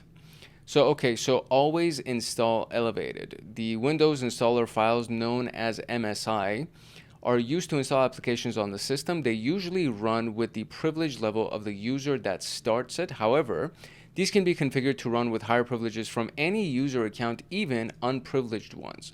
This could potentially allow us to generate a malicious MSI file that would run with admin privileges. The always installed elevated method won't work on this room's machine, and it's included as information only. Okay, so this method requires 2 registry values to be set. You can query these from the command line using the commands below. So the registry query command, and then you give it these paths, and the paths themselves are HKCU, the current user, and HKLM, the local machine. And then you go into software policies, Microsoft Windows installer. Okay, so you're looking at this full thing right here for the current user and for the local machine. Okay, so to be able to exploit this, both of them should be set, otherwise exploitation will not be possible. If these are set, you can generate a malicious MSI file using msfvenom. Yes, we have done videos on msfvenom inside of Junior Pentester, so you can actually go back, I think maybe 4 episodes, like 4 or 5 episodes prior to the one that you're watching right now, and you'll be able to find the one for msfvenom. And so this is the command to actually initialize msfvenom. Then you give it the payload option, and you choose the payload that you want to create. In this case, we are creating a Windows payload for the x64 architecture, and we're creating a reverse TCP shell. Now, this is a stageless payload, I want to say, because I think when it's shell / reverse TCP, it's a staged payload. So I believe this is a stageless payload. And so then after you do that, you got to give it the attack box IP address as a listening host, the local host, and then you give it the listening port of the attack box. So very similar to what we have here, right? What we had previously here, this was our the listening port, the 4444, and then the listening IP was the attack box IP right there. So if we go over here, we have the local port assigned, and then the format of the payload is going to be MSI, and then you just give it an output name, which is malicious MSI. Obviously, you wouldn't name it malicious in a real case scenario. You would name it, I don't know, configuration, or I don't know, something that sounds normal. That doesn't sound like it's a malicious thing. And so being that what we just created is a reverse shell, you again need to have a listener listening. So you would run Metasploit handler, the Metasploit multi-handler module configured accordingly. And the way that you would do that, just to kind of give you an idea, so you're not just going based on just theory. I'm going to launch MSF console just to show you what you need to do to configure the multi-handler. But basically, this command will be run exactly as it is. The only thing that's going to change is the listening host and the listening port. That's the stuff that's going to change to your machine's IP address and then the port that you want to listen to, okay? Once you do that, you need to go into Metasploit, which is what I just did right here, and it's launching for us. You go into Metasploit, and then you use the multi-handler module, and then you configure it to include this payload. I think by default, maybe it actually has that payload, but we may need to just assign it to that. And then when you do, you run the multi-handler, and you would run this payload. So the multi-handler would be your listener, and you run that, make sure that it's actually running. Then this needs to be transferred to the machine that you're running it from, so your target machine basically. So once the file has been created, and I can technically, because the machine itself doesn't have the command, I'm not going to be able to fully execute this, but I'll show you all of the steps that need to take place. So first and foremost, this is what it would look like if we wanted to do it for the creation of the payload. You would do msf payload, or msfvenom, excuse me, then it's Windows, and it's going to be on the x64, then it's going to be shell reverse TCP, right? From what I understand, that's what it was. Yeah, x64 shell reverse TCP. And then the L host in this case is going to be the IP address of my machine, which is this thing up here, the 10.201.118.40. And then L port is going to be, let's say, 4444. And then we're going to do the format, which is MSI. And then the output file is going to be whatever. I'll call it venom.msi. There you go. So this will take a few seconds to run. Then it'll just create this file for us, okay? Once that's done, there we go, saved as venom MSI. So if I do ls, I should be able to see venom MSI right here. Awesome. So now we can go here, and we have the Metasploit framework itself. It's actually launched. So from here, we want to search for the multi-handler, and it'll give you the exploit itself. So exploit multi-handler, that's the one that we want to use. So you can either do use and then type out that full path that you see right here, or you could just do use and then give it the number of that path, which is 7. Press enter. Now we're inside of the multi-handler. So the thing that you need to always do inside of all of these modules is to look at the options. And now it just says that you want to have the listening host connected to it, which is again our IP address, the 201, etc., etc. So let's do that. So we're going to do set lhost, and then you're going to do 10.201.118.40, and that would be the IP address of, yep. Okay, so that's it. And the port is 4444. Now, here's the key piece. The payload right now is the generic shell reverse TCP. So we need to change that payload to be this payload right here. Otherwise, they won't work. So when we finally run Venom MSI, it's not going to actually work.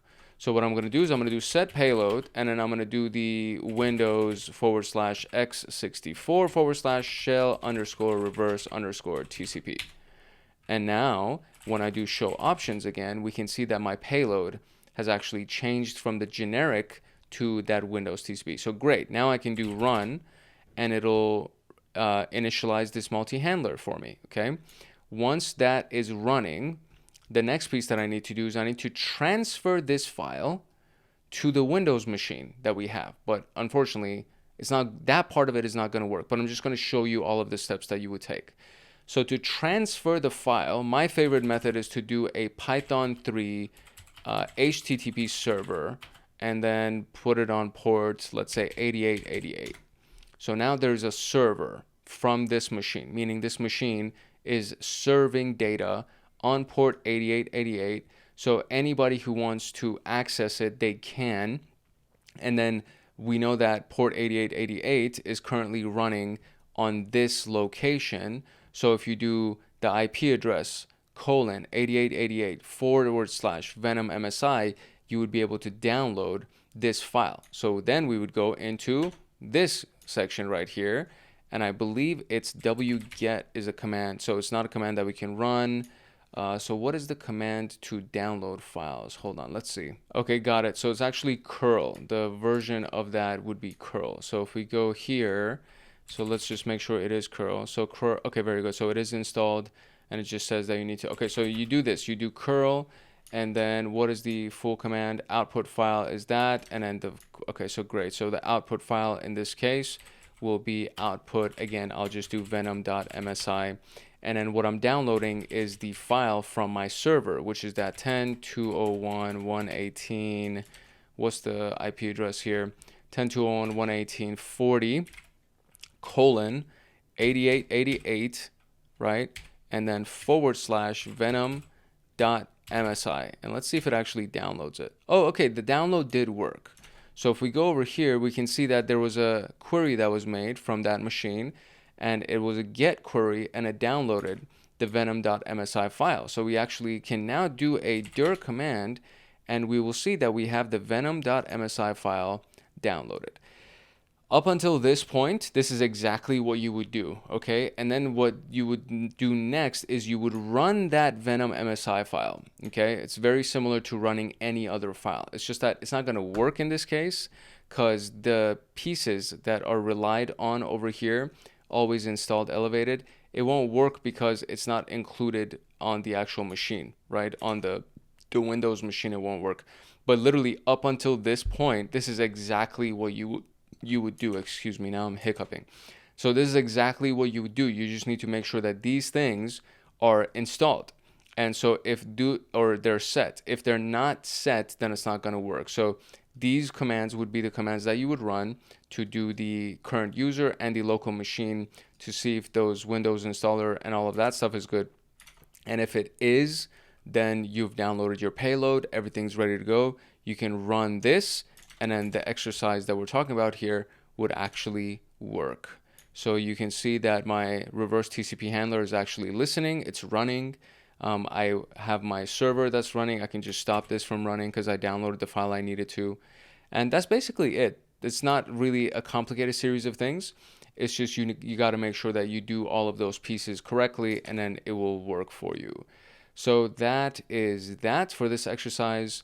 And this is it, the MSI execute in quiet mode, and then you would give it the path to the MSI file, and it will work. The reverse shell listener would also be working, etc. All of those things will actually work, and you will get your bind or reverse shell that would be connected to your attack box, and then you can run amok. You can do a bunch of crazy things that you probably shouldn't do, but you can do because you were able to hack into the machine. Okay, cool. So let's move on to abusing service misconfigurations. All right, this one is a little bit longer, so this should be a little bit more fun. Okay, let's talk about Windows services. So Windows services are managed by the Service Control Manager, the SCM, and this is a process in charge of managing the state of services as needed, checking the current status of any given service, and generally providing a way to configure services. Each service on a Windows machine will have an associated executable which will be run by the SCM whenever a service is started. It's important to note that service executables implement special functions to be able to communicate with the SCM, and therefore not any executable can be started as a service successfully. Each service also specifies the user account under which the service will run. To better understand this, we can do the scqc command. And for example, we can look for the app host service. So scqc app host service, and then you get the service name, and then you get the type, start type, error control, binary path, which is very important for us, and then the display name, of course, service start name, right? So the service start, or the I guess the name that can start the service, it will be the local system, and this is the path of the binary, okay? So we can see the associated executable is specified through the binary path name, and the account used to run the service is the service start name. Services have a discretionary access control list, also known as the DACL, which indicates who has permission to start, stop, pause, query the status, query the configuration, or even reconfigure the service, among other privileges.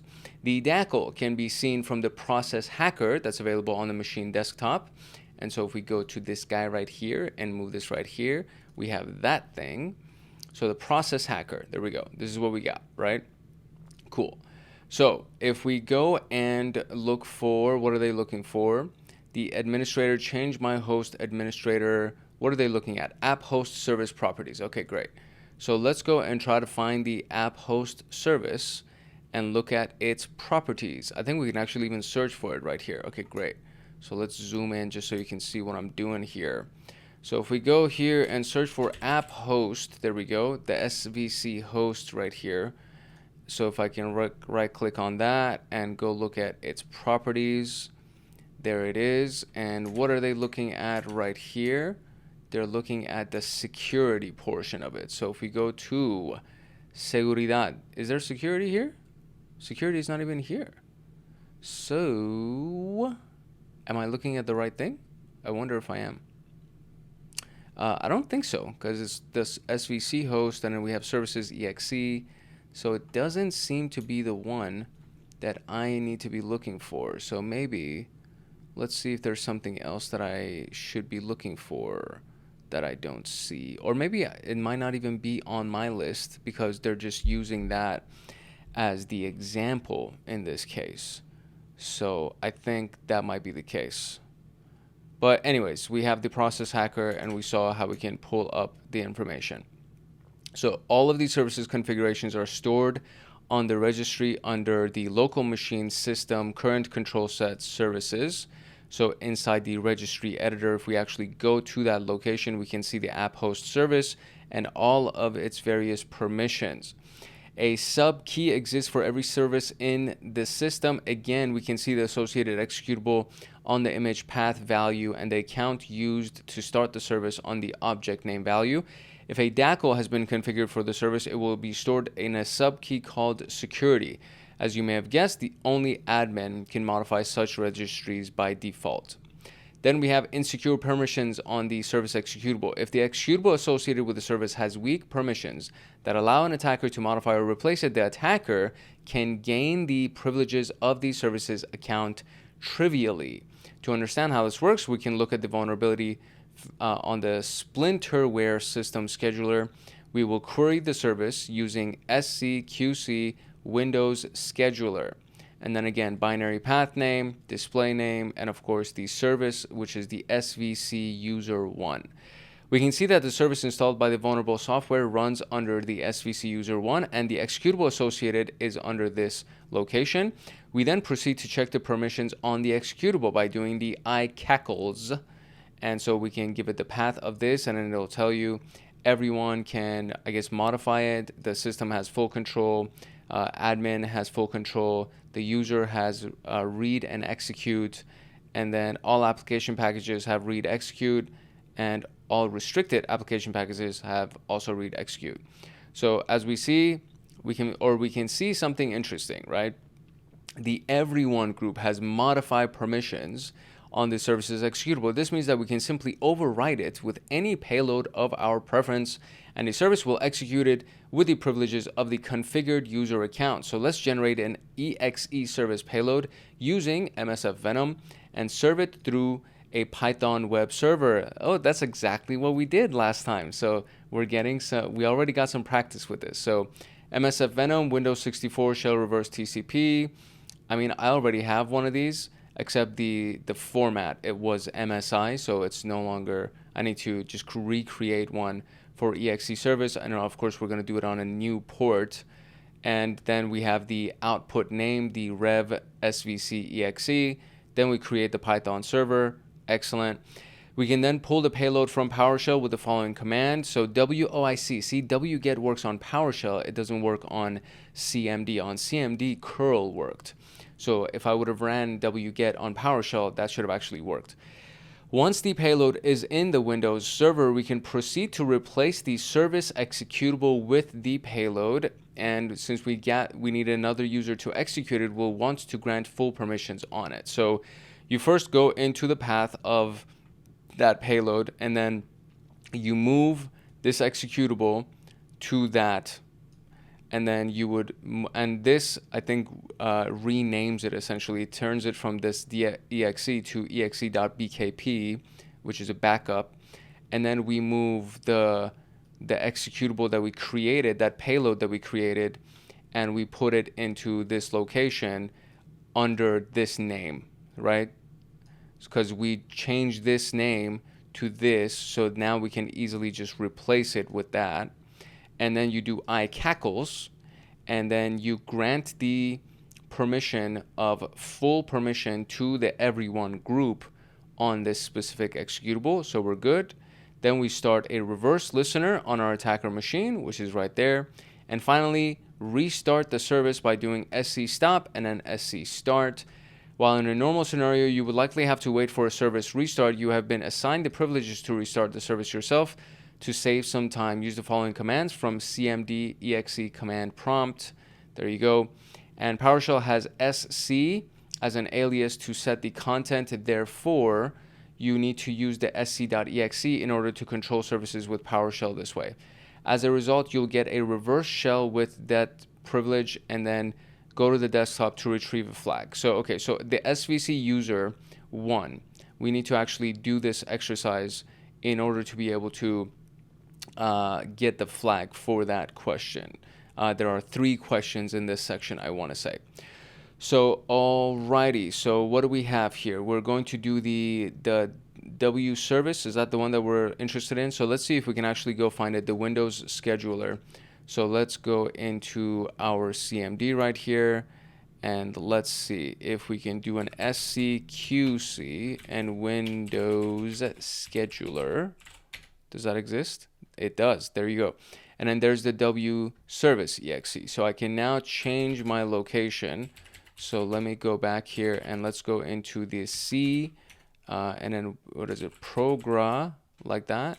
And then the squiggly 2. Okay, great. So now cd into system squiggly 1. There we go. All right, so now we are inside of this location. There's all these things here.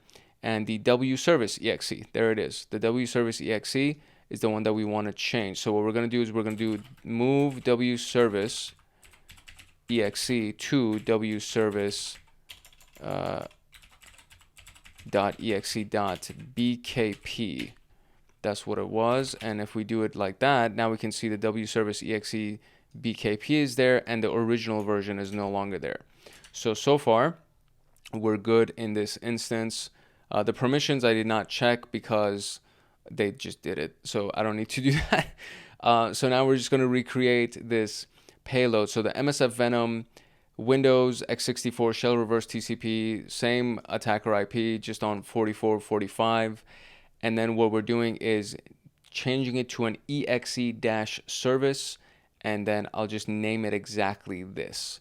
And I like typing out msfvenom commands because it really, I want to like get it into my fingertips. A lot of people comment and they're like, why don't you just copy paste it? I'm like, you know what? You're absolutely right. I just like typing this out because I want to get really good at knowing how to use this command. And so by doing the copy paste thing, you don't really get to learn it that much. So format is the exe service, and then we have the I should have actually, I don't know if I can change it, but whatever, lhost is going to be the 10.201.118.40, and the L port is going to be 4445, and then the output name or the RVC exe. Is that what it was? RVC REV SVC exe. That's what it is. REV SVC exe. I think it should work, even though I technically did the format before I did lhost and lport. Yeah, it does work. Great. So there we go. So now we have the REV SVC exe. So now we can do Python 3 and do an HTTP server, and it just does it on port 8000 by default. So that's all good. And in this case, I can stop the multi-handler that was running. I can go back. I'm just going to leave this open, and I'll just open up a new terminal, because just in case we need the Metasploit instance. I don't want to reinitiate it and go through that whole thing. So, all right, cool. So now we have that. The port on our listener is going to be the 4445. There we go. There's that. Okay, great. Wait. Oh, not NV, NC. There we go. I completely... Because V is right next to C on the keyboard. You know what I'm saying? Okay, so there we go. Now we have a Netcat listener. All right, so just to kind of walk you through everything I did, right? I went over here. I created the msfvenom payload, right? And then I created the Python server. So now this machine is actually serving on port 8000, okay? Then we had on this little area right here, we went into this location, which is the progra and then squiggly 2. And the squiggly on my keyboard is on the left of the number 1 on the top row is that squiggly. So when you hold shift and then you press that button, you'll get the squiggly. And then so progra squiggly 2, system squiggly 1, and then now we're in this location, and we found originally the wservice.exe, and then I used the move command to change it to just this backup file. So now what I can do is I can create a new wservice.exe using this command that they provided us right here, which is the I'm sorry, I need to download this first. I need to first download it, and then we can go ahead and change it. So I'm going to just use curl on the machine because I know that the curl worked. So if I do curl and then what was it? HTTP /10.201.118.40, and then it's on port 8000. And let's zoom in just so you can see this, but you've already seen me do this. On port 8000, and then /rev-svc.exe, and then the output file, I will just do the wservice.exe like that. Cool. So now let's do a dir, and do we have it? We do. We have wservice.exe. Great. So now I need to do iCackles to actually give it the permission of the Windows scheduler. Now all I have to do is I need to just change the permissions of that to grant everyone a full permission. So it is iCackles, and then that name, and then grant everyone F. So we're going to go right here, and we're going to do the iCackles, and then we're going to do the name of the service.exe, and then / grant everyone full permissions like that. Great. So I think we're solid. So then what we need to do here is go and stop Windows Scheduler and then start Windows Scheduler. And we should receive our reverse shell connection because it is currently listening. So fingers crossed here. So we're going to do, I forgot already. It's sc stop, sc start. Okay, great. There you go. That's all we got to do. So we're going to do sc stop Windows, if I can type to save my life, Windows scheduler. And it has been stopped. Great. Okay, sc start Windows scheduler. Okay, start. Okay, great. So now, look at that. I love it when these things work. Excellent. So who am I now? I am SVC user, baby. Okay, so let's go and get that flag. Can I just do this? Great. Okay, great. So SVC user 1. And then his desktop. And let's just do type flag. There it is. Wonderful, ladies and gentlemen. We made some progress here.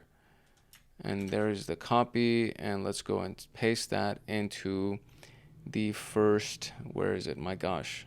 Wow, this is a lot of instructions, yo. Okay, there you go. Did it work? It worked. Great. Wow, look at that. I have this, like, I don't know. They keep adding new things to the stuff over here. This is all so cool. Like, it helps you with tracking your progress. I'm very, very excited about that. Okay, so let's go to the unquoted service paths. When we can't directly write into service executables like we just did, there might still be a chance to force a service into running arbitrary executables by using a rather obscure feature. So when working with Windows services, a very particular behavior occurs when the service is configured to point to an unquoted executable. By unquoted, we mean that the path of the associated executable isn't properly quoted to account for spaces on the command. So spaces. So you see these spaces right here, right here. This is what they're talking about here. So the difference between two services. So these are used as examples only and might not be available in the machine. The first service will be a proper quotation. So you see this quote right here. They did the quotation, right? So that the SCM knows that without a doubt that it has to execute the binary file in its entirety because we put it inside quotes, right? So if we do the SCQC VNC server, you see that it is inside of quotes. The path is here because there's a separation here. There's a separation there, okay? That's what we get. So PowerShell has SC as an alias to set content. Therefore, you need to use SCEXE to control services if you want in a PowerShell prompt. Everything we've been doing is inside of command prompt. If you do SCQC the disk sorter enterprise, then you'll be able to also find everything. And then we can see again that now in this particular case, there is a separation, right? But it's not inside of quotes, okay? So keep that in mind. So when the SCM tries to execute the associated binary, a problem arises. Since there are spaces in the name of disk sorter enterprise, the command becomes ambiguous. And the SCM doesn't know which of the following that you're trying to execute. Are you trying to do the disk exe, the sorter, this thing? Are you trying to do the program disk sorter, which is this thing? Are you trying to do disk sorter enterprise and this piece right here, right?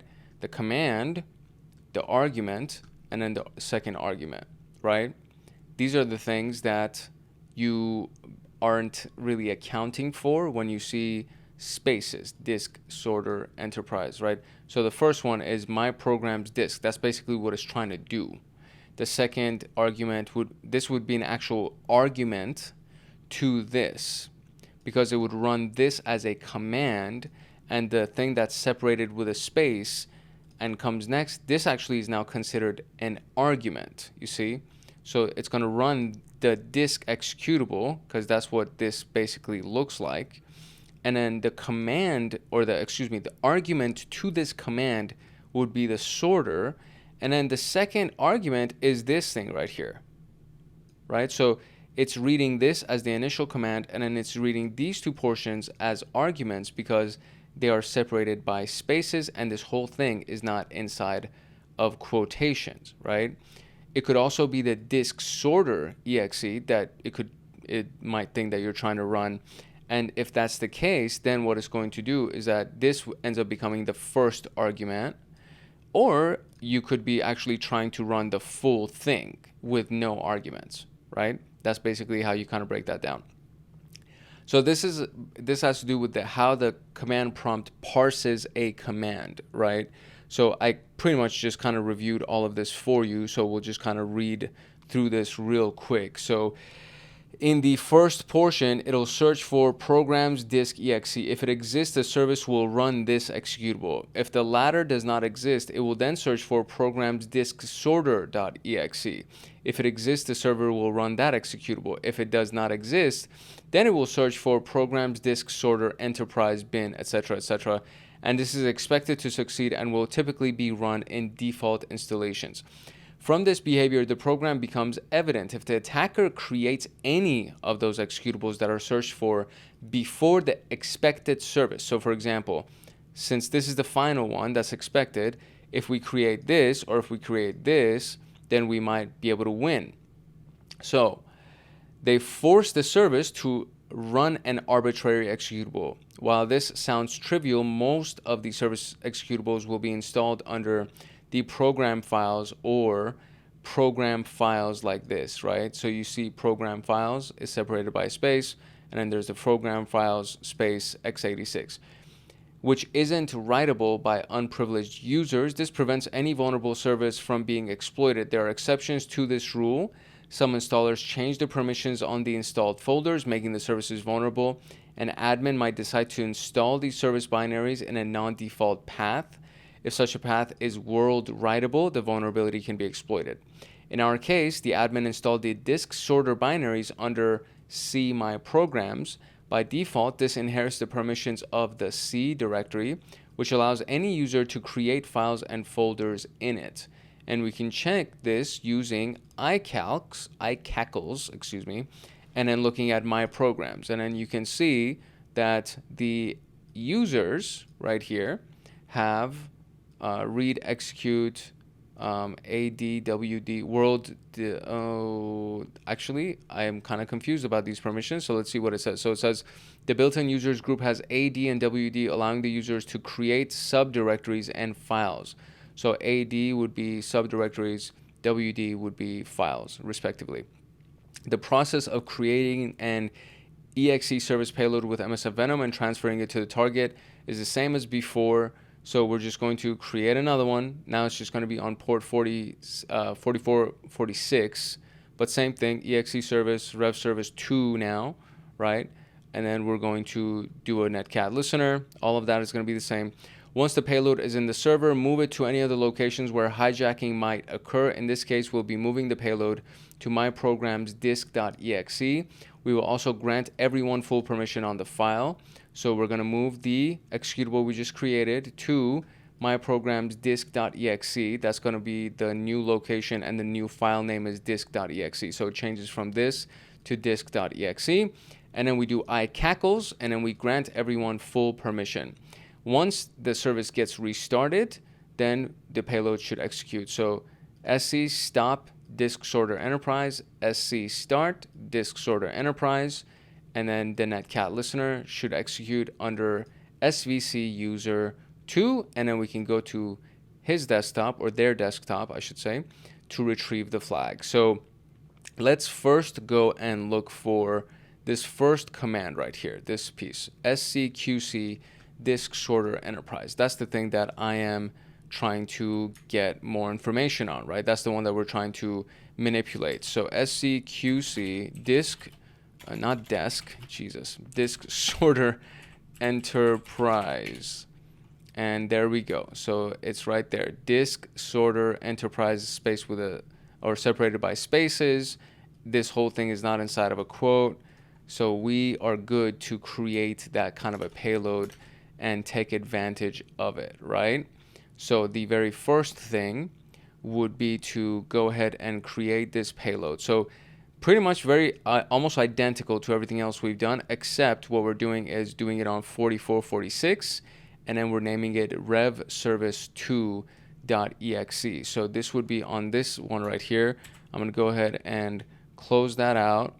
And this connection right here, I also want to just exit that connection. There we go. So that connection's out, and Metasploit is just going to be there. It's all good.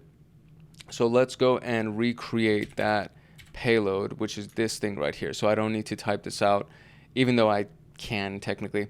So it's going to be rev service 2, and then we're going to go over here and change it to 4446, and that's going to create our payload for us. Once it's done, we're going to do a Python server again real quick. So there we go. So let's list it, and there it is, rev service 2. So Python 3, and give me an HTTP server, and there is that. So there we go. We're good to download that, and now we can go into our Windows machine right here, and I'm gonna go to just the C location real quick, and then in the C location is where I'm gonna do the curl query, and I'm going to download that. What is it? It was 10.201.118, 10.201.118, 40 on port 8000 / revsvc2.exe, and binary output can mess up your terminal. To tell curl to output to terminal anyway, consider doing output. Oh, I see. Did I not do that? Okay, so boom, and then let's do output, and we're going to change it to downloading SVC. svc2.exe. Let's do that. Okay, there we go. So, oh, permission denied. Failed to create the file, da da da. Failed writing, could not resolve host. Maybe it's because I'm like in the C drive. Is that what it is? So let's see, let's do users. And inside of users, who am I?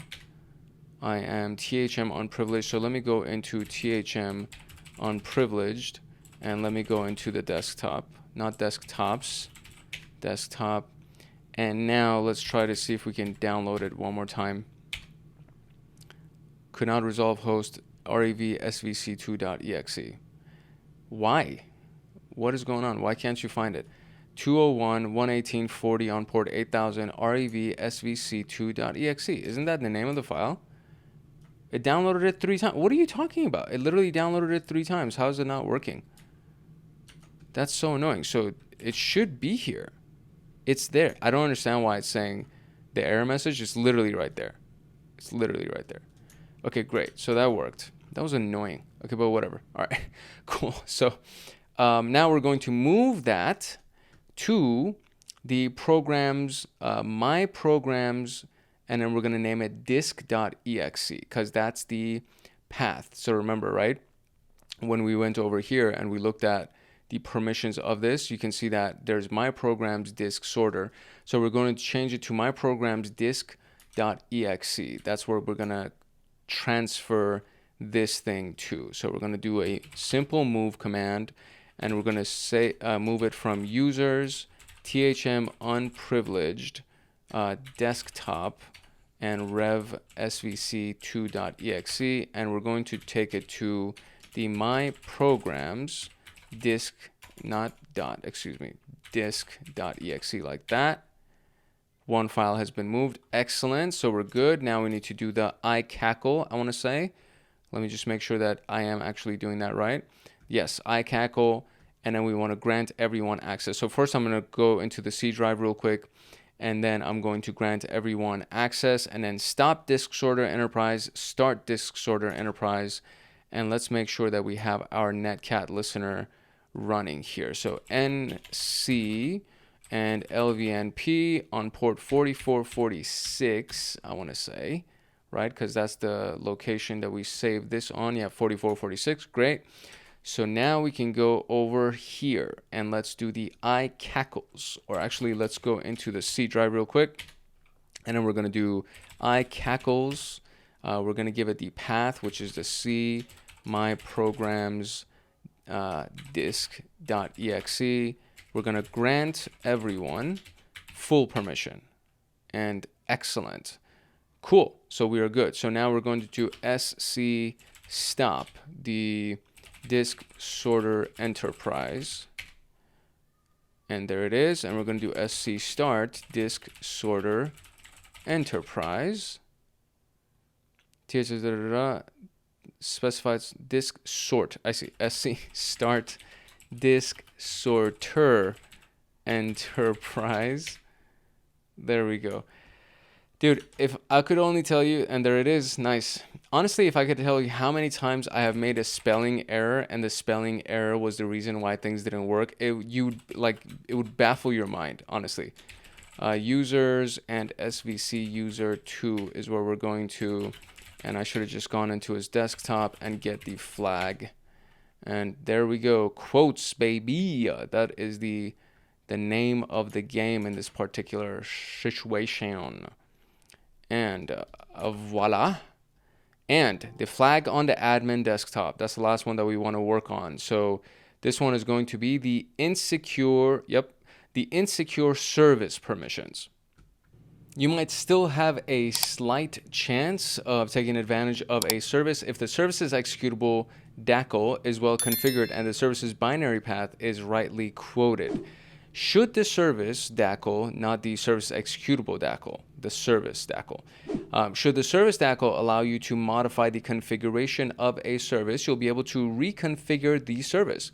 This will allow you to point to any executable you need and run it without an account that you prefer, including the system itself. To check for a service DACL from a command line, you can use the access CHK, the access check. from the sysinternals suite. For your convenience, a copy, or for our convenience, I guess in this exercise, a copy is available at C tools, but you can always just download sysinternals. The command to check for the THM service is DACL. The DACL is access check 64 exe and then QLC and then THM service, okay? And it'll show you the access types, right? So you have the NT authority system and then service query stats, configuration, interrogate, enumerate, pause, continue, or start, stop, and user defined control, read control, and then the built-in users have all access, right? Or I think service all access. So let's see. Here we can see that the built-in users group has the service all access permission, which means that any user can reconfigure the service. Before changing it, let's build another exe service reverse shell. So very similar, now just 4447, and then we're going to call it rev service 3 here. We'll then transfer it using the Python executable, store it in this location. Feel free to use wget to transfer it and move it into the desired location. Remember to grant permissions to everyone. So everything we've done so far, and this is the permission granting, iCackles, etc., grant everyone permission. To change the service associated executable and account, we can use the following command. So scconfig thm service, the binary path, and it's going to be the new executable that we created, and the object is the local system, okay? This command is the new one that we haven't really used so far. Notice that we can use any account to run the service. We chose local system as it's the highest privilege account available to trigger the payload. Everything else is the same. So stop service, start service, make sure the Netcat listener is running, and then you'll have it. And then now you'll have access to the system. And then you can go to the admin's desktop to retrieve the admin flag. So this one is, I mean, the instructions at least are fairly short and sweet. So we can do first let's go to tools and access check just to kind of run the command and practice it a little bit. So it is inside of the CD, or inside of this, do we have tools? We do, yeah, CD tools. And then in the tools, there's access check. So let's go into CD access check. And then inside of this, we should have the executable. I think it's the 64, it's the 64 run that they ran. Yeah, access 64. Okay, great. So let's do the access check 64. Check 64.exe. And then we want the THM or QLC. I need to do dash QLC THM service. And ooh, look at that. Yes, I agree. And it gives me all of the permissions and everything for THM service. Wow, look at that. That was cool. That actually asked for permission to allow it to check it. And so THM service is now, you know, this is the allow ACE type. So NT authority system itself. What else do we have? Allow ACE type built-in administrators, all access, and etc., etc. So I think it's the built-in users, all access. This is the piece right here that they were trying to get us to really pay attention to.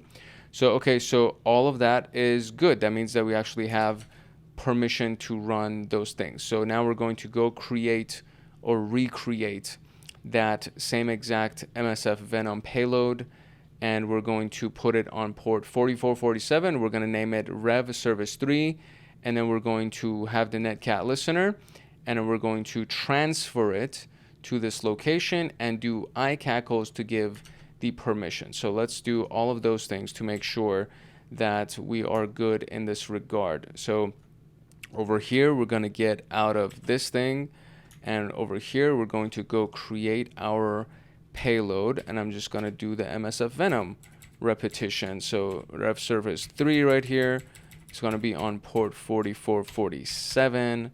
That's going to run, and we should be solid. And then right here, we're going to do the Netcat listener, and we're going to do it on 4447, and that's listening. Great. On this side, we're going to check for the file.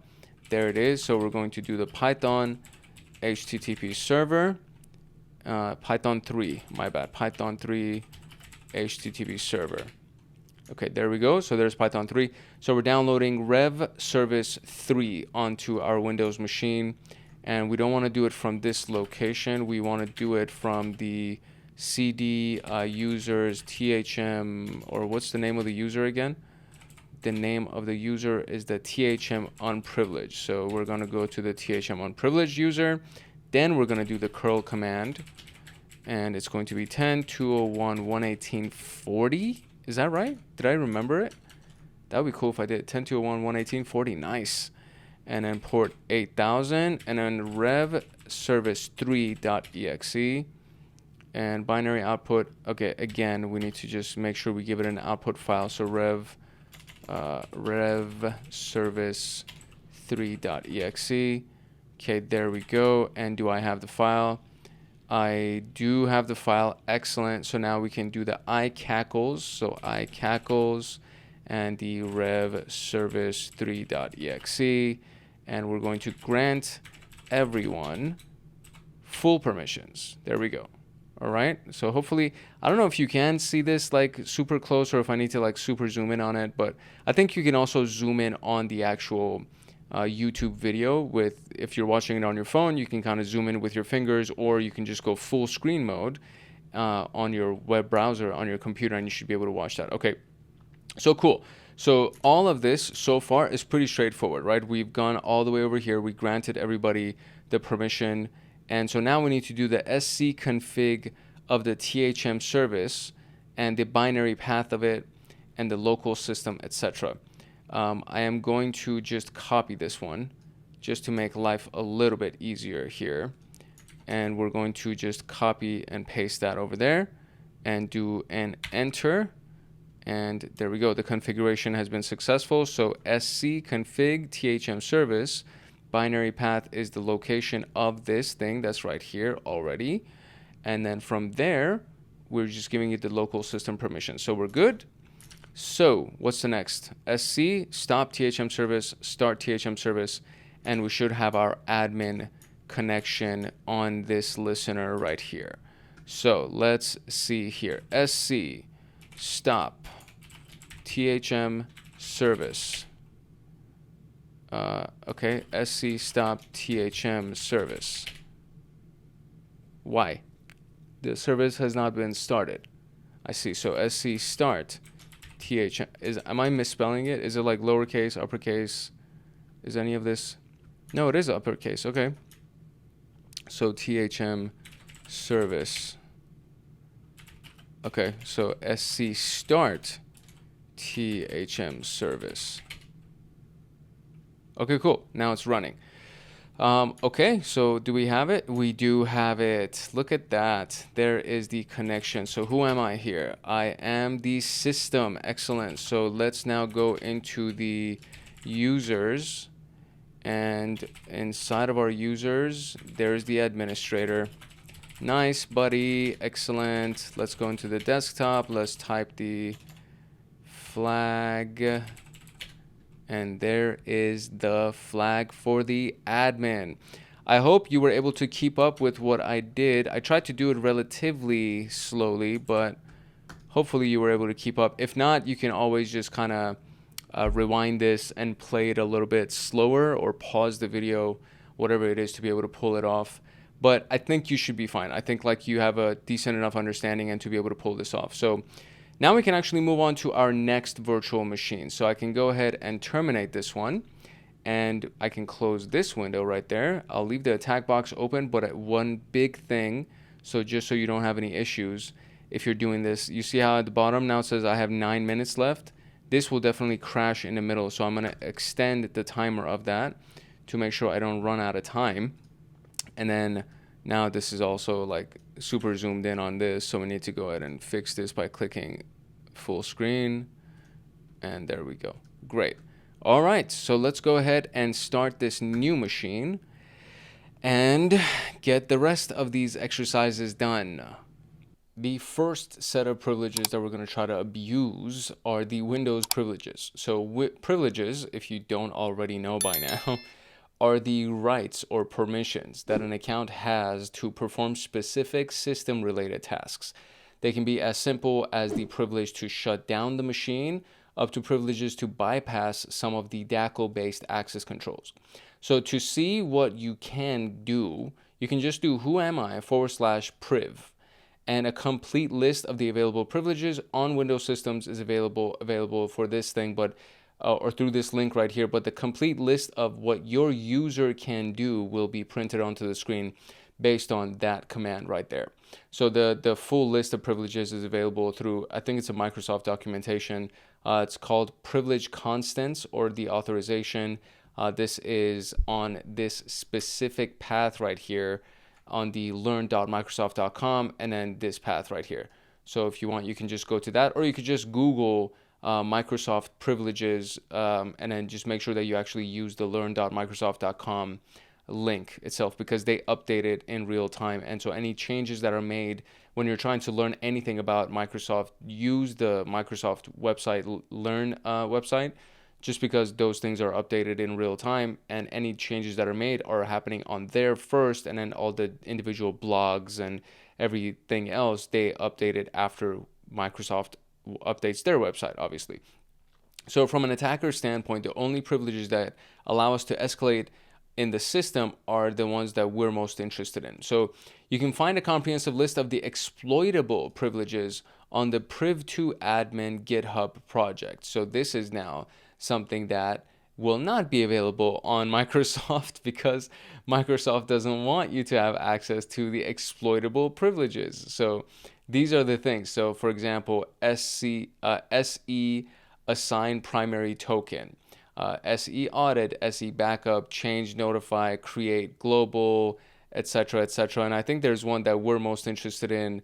It's not user impersonate, it's SE impersonate. I believe that's the one that we might be most interested in this particular case. So let's go through the rest of them. So SeBackup and SeRestore are the ones that allow users to read and write to any file in the system, ignoring any DACL in place. The idea behind this privilege is to allow certain users to perform backups from a system without requiring full admin privileges. Having this power, an attacker can trivially escalate privileges on the system by using many techniques. The one that we're going to look at consists of copying the SAM and system registry hives to extract the local admin password.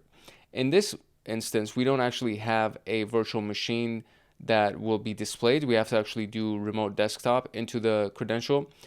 So the account that we're going to log into is part of the backup operators group, which by default is granted the SeBackup and restore privileges. We'll need to open a command prompt using the open as admin option to use these privileges. We'll be asked to input the password again and elevate the console. So when you search for the command prompt, when you normally click on it, it doesn't run it as admin. You have to right click it and then run it as admin. Once inside the command prompt, we can check the privileges by just doing the whoami priv, and it'll show us the list of the privileges that we have. So for example, change notify privilege is enabled. All the other ones here are disabled. To back up the SAM and system hashes, we can use the following commands: reg save, then the local machine system, and then users backup system hive, then reg save local machine SAM, user backup SAM hive. This will create a couple of files with the registry hive's content, and we can now copy these files to the attacker machine using server message block or any other available method. For SMB, we can use the impackets smbserver.py to start a simple SMB server with a network share in the current directory of the attack box. So you can create inside of the attack box, this is what we're going to end up doing. We're going to create a directory called share. Then we're going to use the Python 3 or the Python script called SMB server that'll be available in here. Then we're just going to run the rest of this literally. And we have to provide the username as well as the password for this thing that we have right here, right? So there we go. That's the username and password exactly. Okay, great. So we're going to use that username and password, and then we're going to create the share so that we can create a share named public that will be inside of this folder. Pointing to the shared directory, which requires the username and password for the current session. After this, we can use the copy command in our Windows machine to transfer both of the files into the attack box. So once you actually have the share folder, we can go ahead and transfer this, right? Transfer this to the IP address of the machine, public, transfer that to the IP address of the machine, public. Okay. Once you are there, right, the IMP packet, the IM packet, excuse me, has another Python script, which is the secrets dump Python script. And then you will get the SAM hive and system hive, and then you will get just dump that into the local location or from the local. And so you'll be able to get the admin hash, the guest hash. We can finally use the admin hash to perform a pass the hash attack and gain access to the target machine with system privileges. And so this would be done with ps-exec Python, provide the hash of the admin. There we go, that full thing. And then it's going to be on the administrator at the IP address of the new machine that was assigned to us, the new Windows machine that was assigned to us. And then ideally, by the end of it, we should actually have the command line for the system.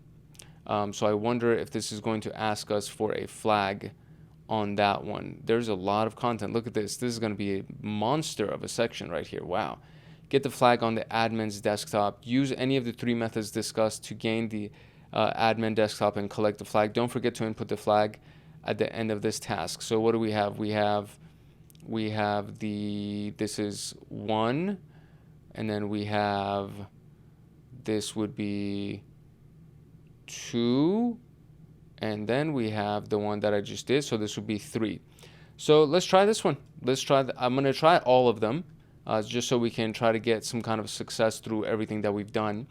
But we're going to try with this first one, with the hives that we're going to download for our system here, and then transfer to the attack box, and then use those in-packet scripts. So the first thing, it seems like I don't need anything with Metasploit, so I'm just going to exit Metasploit. And first things first, we need to create a remote desktop session here. So I'm going to do the xfreeRDP as my tool of choice. It's fairly straightforward, and I want to try this scale 100 to see if I can actually get like a full screen here. So if I do /scale 100, I think, right, that should be able to get me, and they have 100%, so we'll do the % sign at the end of that as well. The V is going to be the virtual machine's IP address that was assigned to us, which is this thing right here. So that's going to be the V. And then we're going to do a /u, that's going to be our user, and then /p, that's going to be the password for that user. So we have this THM backup, and then copy master 555, capital C, capital M. So THM backup, and then that /p, copy master 555. Press enter, and okay, great. We do trust the certificate, and it did not do it in 100%. So let me see if I can even change this. I don't think I can. So I think it's basically, it kind of just leaves it the way that it is right here. So what we want to do is we want to open up the command prompt as an admin, first things first. So we're going to search for CMD, and we're going to right click on it, run it as an admin, and then it'll have this for us. And then we need to give it the password one more time. And there we go. So now we have a command prompt as an admin. Excellent. So the next thing that we want to do, I mean, we already have the privileges, but I guess I'll just run the privileges command. Why not? Let's do like every step of it. So who am I /priv, and it'll say that, you know, all of these things pretty much are disabled, with the notify privilege, the only one being enabled. Okay. So the next thing we're going to do is the reg save commands themselves. And we're going to save the HKLM system and HKLM SAM, and we're going to put them in the users backup system and SAM hives. So it will be the reg save, right? So let's do that. We're going to do reg save HKLM system, and then C users THM, whoops, golly, come on. Reg save HKLM system C users. This is where you see how I keep doing this. C users THM backup, and then we're gonna do system.hive. Did that work? Okay, it looked like it worked. So HKLM SAM, and then same thing, users THMBackup sam.hive. Okay, are these actual commands? Reg save, great. Reg save, great. Okay, cool. I typed. I learned how to type. My goodness. Okay, so now inside of this, it seems like to start this, we can use this thing inside of just a normal, the basic location. So I just want to make sure that I do it inside of the appropriate location. And they have it, I think, in just the root user's desktop, which would be where we are right here. We are inside of the root desktop. So from here, we're going to do a directory called share. And once we've created the directory, we need to run this whole command right here to actually create that share, the public share. And let's do that. And let's see if that works. So basic same command, configuration parsed. Okay, great. Let's see if this actually works, because this would be great if it worked. Okay, so this is kind of sitting in idle. I wonder if we have to wait for this to finish, or if it's just going to sit right there, and while this is running, I guess the share would be working. So we can move on to the next series of commands, which is basically the copy command from the command prompt, and transfer these SAM and system hive files to the attacker or attack box IP address /public. So it will be right here basically. So let me move this to the side just so I can kind of see that IP address. But it's basically going here and just doing a copy and giving it the location of the file, right? So it's the user's THMBackup, and then giving it that system hive. Let's do that first one, system.hive. And then we're going to send it to, the way that they have it is // attacker IP. So / 10.201.118.40, right? Like that. And then they did the /public like that. So I will do /, where is it? Public. Not that. That's not /, that one. Public. Oh, there you go. So now we got some activity over here. Okay, so that it worked. So one file copied. Great. So now I can do the same exact thing, but now I'm going to do, instead of system hive, I'm going to do SAM hive. And there we go. We got another one that's been, okay, great. So now if I go ahead and look at the public location, and what is all this going on? There's a lot of stuff going on. Oh, because this is the X-free RDP. Okay, so this is this thing right here. So with this, we're not going to move, because if I close that, my remote desktop is going to close. Okay, great. So now we can open this up, and let's see if inside of our share folder. So if I go to the, where is it? Do I have a share folder? Yeah, share. There we go. Inside of this, there's the SAM and system hives. Excellent. Okay, cool. So that worked. Okay, so now we can run this command using the to retrieve the password hashes, and it would be while running it inside of the actual, okay, so it needs to be inside of the share folder. That's what it looks like. So we're going to copy that, go over here inside of our share folder, paste this to get the system and SAM hive, and let's see if this actually, there it is. So now there's the admin's hash. So now I can copy this whole thing so that we can, actually I need to probably do it in like 2 different copies, because it gives the admin hash. There we go, right? 13, great. So now they're going to use this script right here and use that full hash without the last 3 colons. And then it's going to be admin at the IP address, which is this thing right here. So I don't know, is this the actual full hash? No, it's different hashes. Okay, great. Okay, no worries. So let's go ahead and do this piece. We're going to copy this whole shebang, and maybe not like that. I think I'm going to do it like this. I'm going to go over here. I'm going to get a text editor on my screen real quick, and I want to be able to modify it here. So I'm going to paste it here, and I need to replace this with the new hash, and then the rest of it I'm just going to keep the same. So I'm going to go over here, and I'm going to grab this whole chunk, and we're going to go ahead and replace this chunk right here. Right? Did that work? Yeah, it did. Okay, great. So there it is. So we replaced yep, that's the exact same hash that was copied. Great. So now we can take this whole command and go over here and run that command with the admin hash that I just pasted, and it's going to be administrator at 10.201.2192, which is the IP address of the machine. Okay, great. Here we go.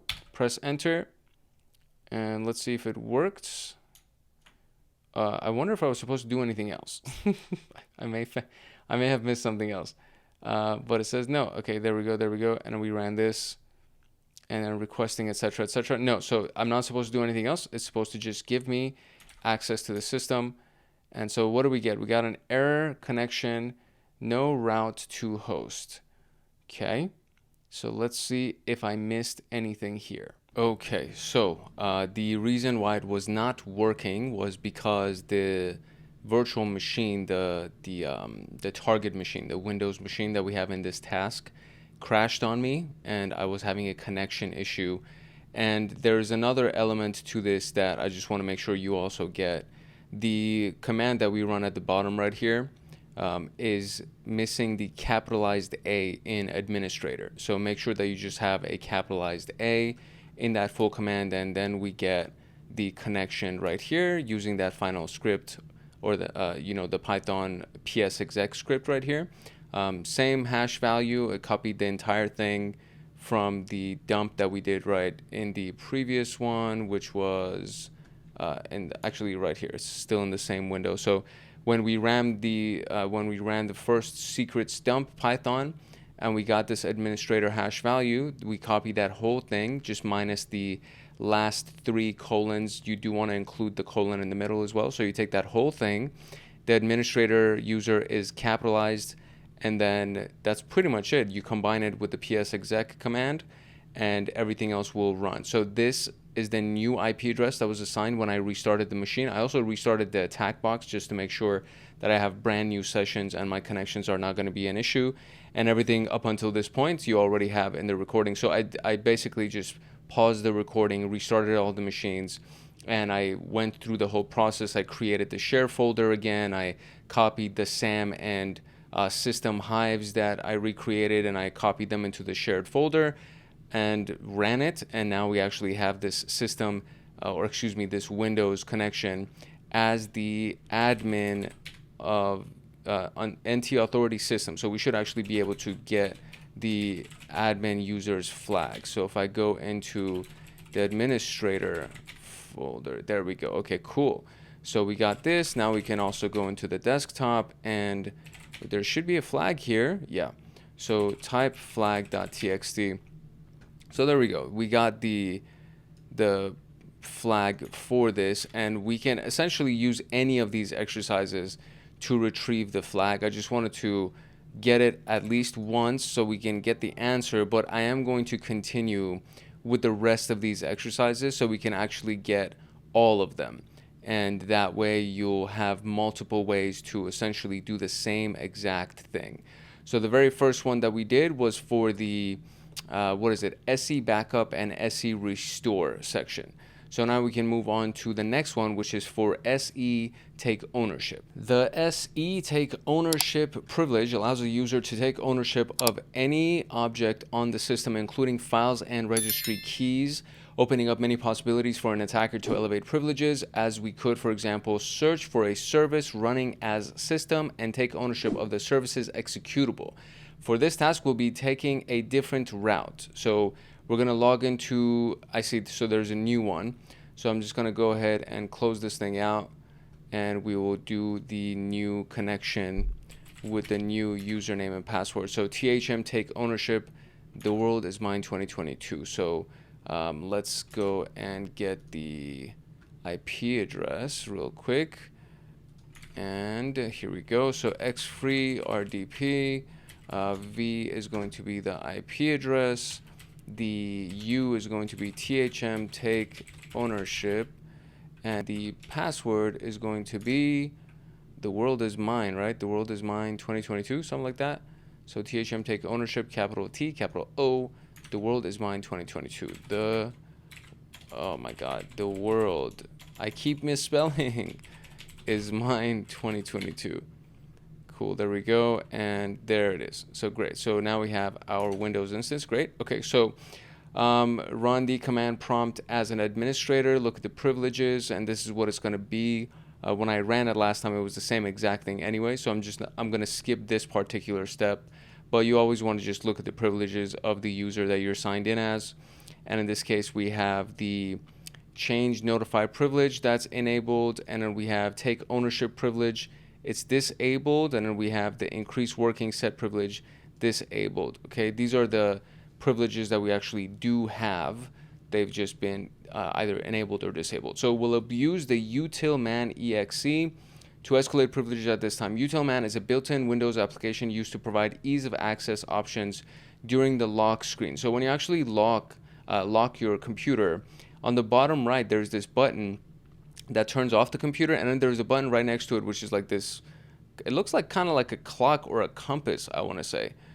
So it's run with system privileges, and will effectively gain system privileges if we replace the original binary for any payload that we like, as we can take ownership of any file. So to replace utilman, we'll start by taking ownership of it with the following command. So you can take own of the utilman with the following command. So I'm going to go and open up my terminal here, the CMD terminal, as an admin user. So we're going to run it as an admin, and the world, oh my god, I keep misspelling, bro. The world is mine 2022.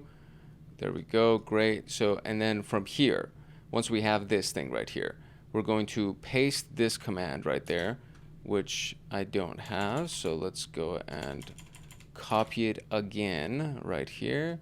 Go here, paste it, take ownership. So success, the file or folder, etc., now is owned by THM take ownership. Fantastic. So that's done. So now, being the owner of a file doesn't necessarily mean that you have privileges over it, but being the owner, you can assign yourself any privileges you need. To give yourself full permissions over this, you can do the iCackle on that thing and then grant THM take ownership the full access. So I'm just going to copy this in the interest of time, but I always encourage typing this out. Okay, so iCackles, and then you put the path of the executable, and then you give yourself grant take ownership, which is the user. It can also be everyone, right? That could be one of the things that would also do the same exact thing that this does. And then give yourself full permission, press enter, and there we go. Great, so we're good with that. After this, we will replace the utilman executable with a copy of the CMD exe. So copy CMD exe to utilman executable. So we're gonna go ahead and do that piece. So come right here, paste that. There we go. Overwrite utilman, yes. And there we go. So to trigger it, we will now lock our screen from the start button like that. And then finally proceed to click on the ease of access button, which will run utilman with system privileges. Since we replaced it with a CMD copy, we'll get a command prompt with system privileges. So let's go here and let's just go lock it. So we're going to click on the Windows icon at the bottom. We're going to click on this button, not disconnect. Where is it? It's the user button. We're going to click on the user button right here, just to give you this one. It's this little icon right here. We're going to click on that. We're going to lock the screen. Now we're here, and we're going to go down here, and we're going to click on that button. And look at that. We have a terminal. This one was super easy. So who am I? I am the authority system. So if I go to the users, administrator, and desktop, there it is. And if I look for the flag, there's this. So same thing, we just got the same flag basically. So that was really easy. That one was very, very straightforward. And for this one, I don't think we have a username and password. I think we're just following the instructions on the same account. So let's go ahead and read through the SE impersonate, SE assign primary token privileges. SE impersonate and assign primary privileges allow a process to impersonate other users and act on their behalf. Impersonation usually consists of being able to spawn a process or thread under the security context of another user. And it's easily understood when you think about how an FTP server works. The FTP server must restrict users to only access the files that they should be allowed to see. So let's assume that we have an FTP service running with the user FTP. Without impersonation, if user Ann logs into the FTP server and tries to access her files, the FTP service will try to access them with its access token rather than Ann's. So this is Ann. I don't know if you can see this. Let me check to see. I think you can't see it. You should be able to see it. But this is too much, so let's do this. So this should be fine. I'll zoom in a little bit more. So this is Ann. Ann authenticates herself with Ann's token, uses the FTP service. The user FTP is belonging to the FTP service. The FTP user will go ahead and use its token, the FTP token, to retrieve Ann's files. And then from here, the permissions are allow Ann to do it, allow the FTP user to do it, deny everybody else, right? And then it'll send the files back. So she authenticates herself, requests access to her files. The FTP user uses the FTP token and goes and retrieves her files. There are several reasons why using the FTP token is not the best idea. For the files to be served correctly, they would need to be accessible to the FTP user. In the example above, the FTP service would be able to access Ann's files, but not Bill's files, as the DACL in Bill's files doesn't allow the user FTP. This adds complexity, as we must manually configure specific permissions for each served file or directory. For the operating system, all files are accessed by the FTP, independent of which user is currently logged in to the FTP service. This makes it impossible to delegate the authorization to the operating system. Therefore, the FTP service must implement the authorization, So it makes it impossible to delegate the authorization to the OS. Therefore, the FTP service must implement the delegation of that authorization.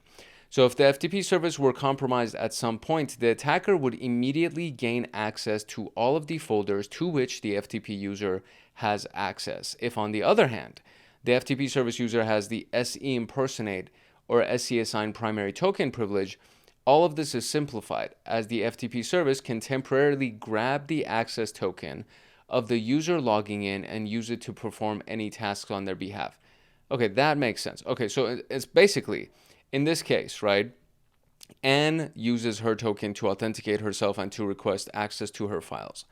The FTP service has to use its own token to be able to access the files right here, right? The FTP token, if we pay attention to it on the side right here, the FTP token is allowed to access Ann's files, Jude's files, but not Bill's files, right? So only Bill is allowed to access his own files. So this makes it an issue if Bill is trying to authenticate and the FTP service does not have SE impersonate or assign, right? If it does not have those privileges, then it can't impersonate Bill, therefore it can't access Bill's files, which means that Bill won't be able to get access to his files. Now in this example, Ann authenticates with her token, requests access, and the FTP service is now using Ann's token to try to retrieve her files. And in this particular case, the FTP service could now use Jude's token. It could also use Bill's token because the impersonate or assign primary token is set. So the FTP service can actually use other users' tokens. So if the user Ann logs into FTP service and given that the FTP user has impersonation privileges, it can borrow Ann's access token and use it to access her files. This way, the files don't need to provide access to user FTP in any way, and the operating system handles authorization.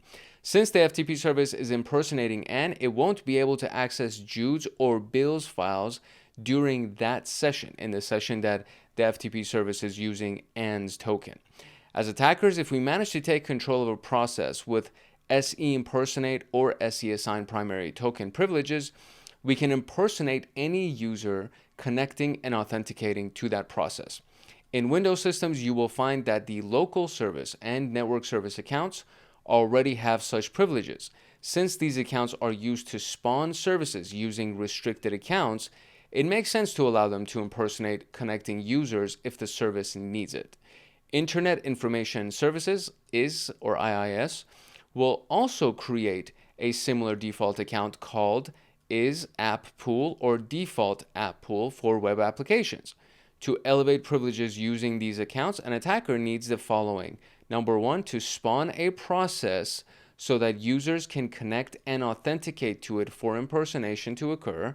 Number two, find a way to force privileged users to connect and authenticate to the spawned malicious process. So spawn a process that allows users that can, spawn a process so that users can connect and authenticate, and then find a way to force the privileged users to connect and authenticate to that spawned malicious process. We will use rogue WinRM to accomplish both of these conditions. So we'll assume that we've already compromised the website running on it, and we have planted a web shell on the following address, which is this IP address. And we can use the web shell to check for the assigned privileges of the compromised account. So if we go to our browser, basically, we can do whoami/privileges. That's a command that you're running inside of the browser, and it will actually give you the results of that, right? So that's basically what you're doing.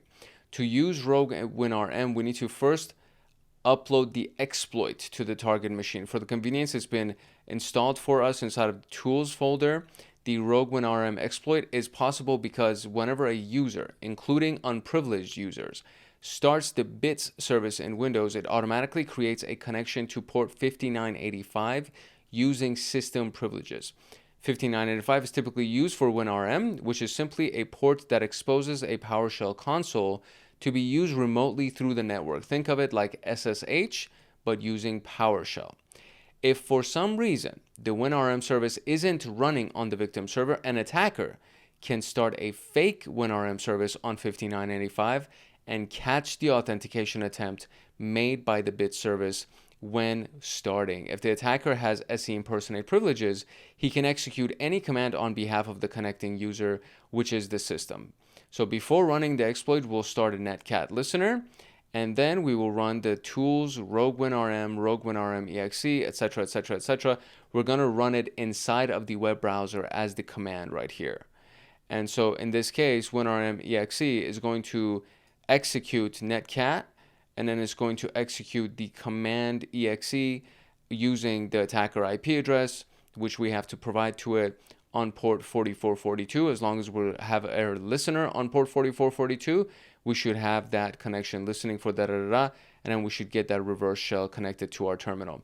It can take up to 2 minutes to work, so your browser may appear as unresponsive, but this happens if you run the exploit multiple times as it waits for the bit service to stop before starting again. The bit service will stop automatically after 2 minutes.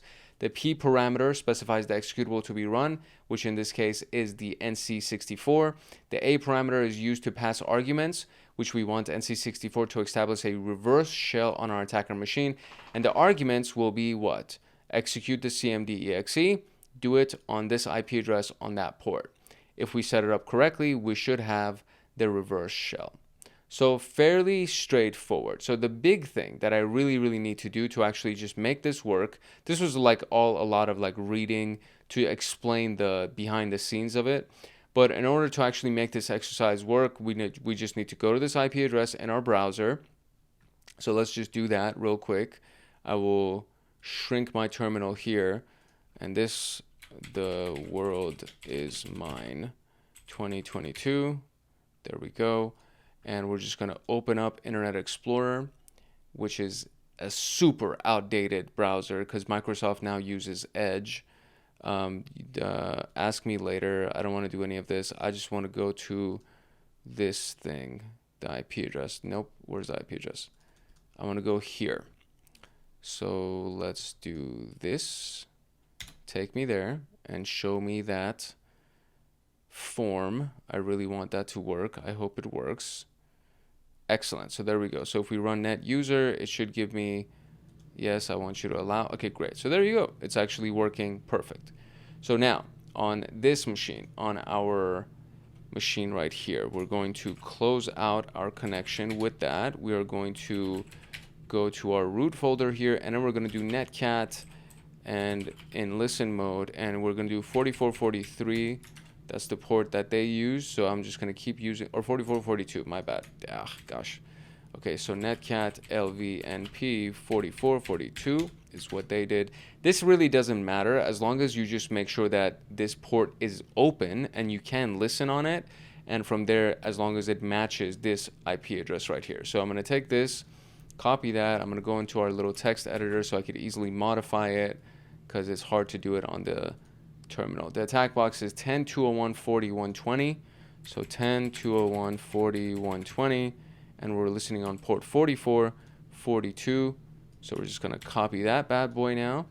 And we're going to go over here in here. Paste it. Come on. Delete that.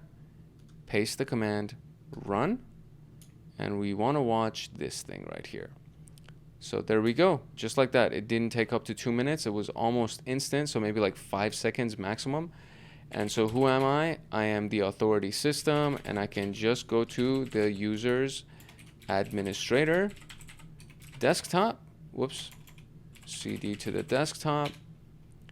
And inside of the desktop, what's going on? There we go. CD to the desktop, and there's the flag, and literally you just type flag, and that's it. So there we go. We pulled it off with all 3 of the exercises, and we were able to get the same exact results. I think the easiest one was obviously the one with this thing right here that we did, right, where we got, what is it, inside of the shortcut for the util man. So the ease of access button. This was the easiest one. It took maybe a few minutes to do it. I think the most complicated one was the one where we had to create a shared folder and do all these different Python ones. But for the most part, we, all of them, not really for the most part, in its entirety, they all got us the same results. We were all able to get the remote shell. We were able to get the flag as the admin. So it all worked. So very good. I'm very happy that we were able to pull all of that off. And the main reason, as I already mentioned, the main reason why this first portion didn't work the first time around was because my attack box and my virtual machine had timed out. So I needed to click terminate. I needed to restart the virtual machine that was in this task right here. And then I also terminated my attack box because I think that was part of the connection error as well. And I restarted that. And then I just redid the entire exercise and picked up the recording, and you saw the rest of it. So the rest is history, as they say. So now we can move on to this one, which is abusing vulnerable software, which is our last one. And then we have tools of the trade, which is just going to be some basic exercises that we have just to kind of get ourselves some extra tools to help us. And that's it. We'll wrap it up. So we're pretty close to being done. This was not that bad. I was prepared to go through the worst of it, honestly, when I'm telling you that, like, this was, because of what happened with the Linux privilege escalation video, I was like, dude, this is probably going to take me like 5 hours to do because Windows tends to be more complicated and blah, blah, blah, blah, blah. And I still don't want to get ahead of myself because I do have technically 2 more official tasks to complete. But for the most part, I think we're solid, and I think we're in the home stretch here. So let's read through these things, and then we'll run through them piece by piece. It seems to be a short read through, so let's do it. Let's get it done. All right, so we got some new privileges, or new credentials, I should say, for this one, which is THM unpriv and then password 321. So let's talk about the first one, the unpatched software portion. So software installed on the target system can present various privilege escalation opportunities. As with drivers, organizations and users may not update them as often as they update the operating system.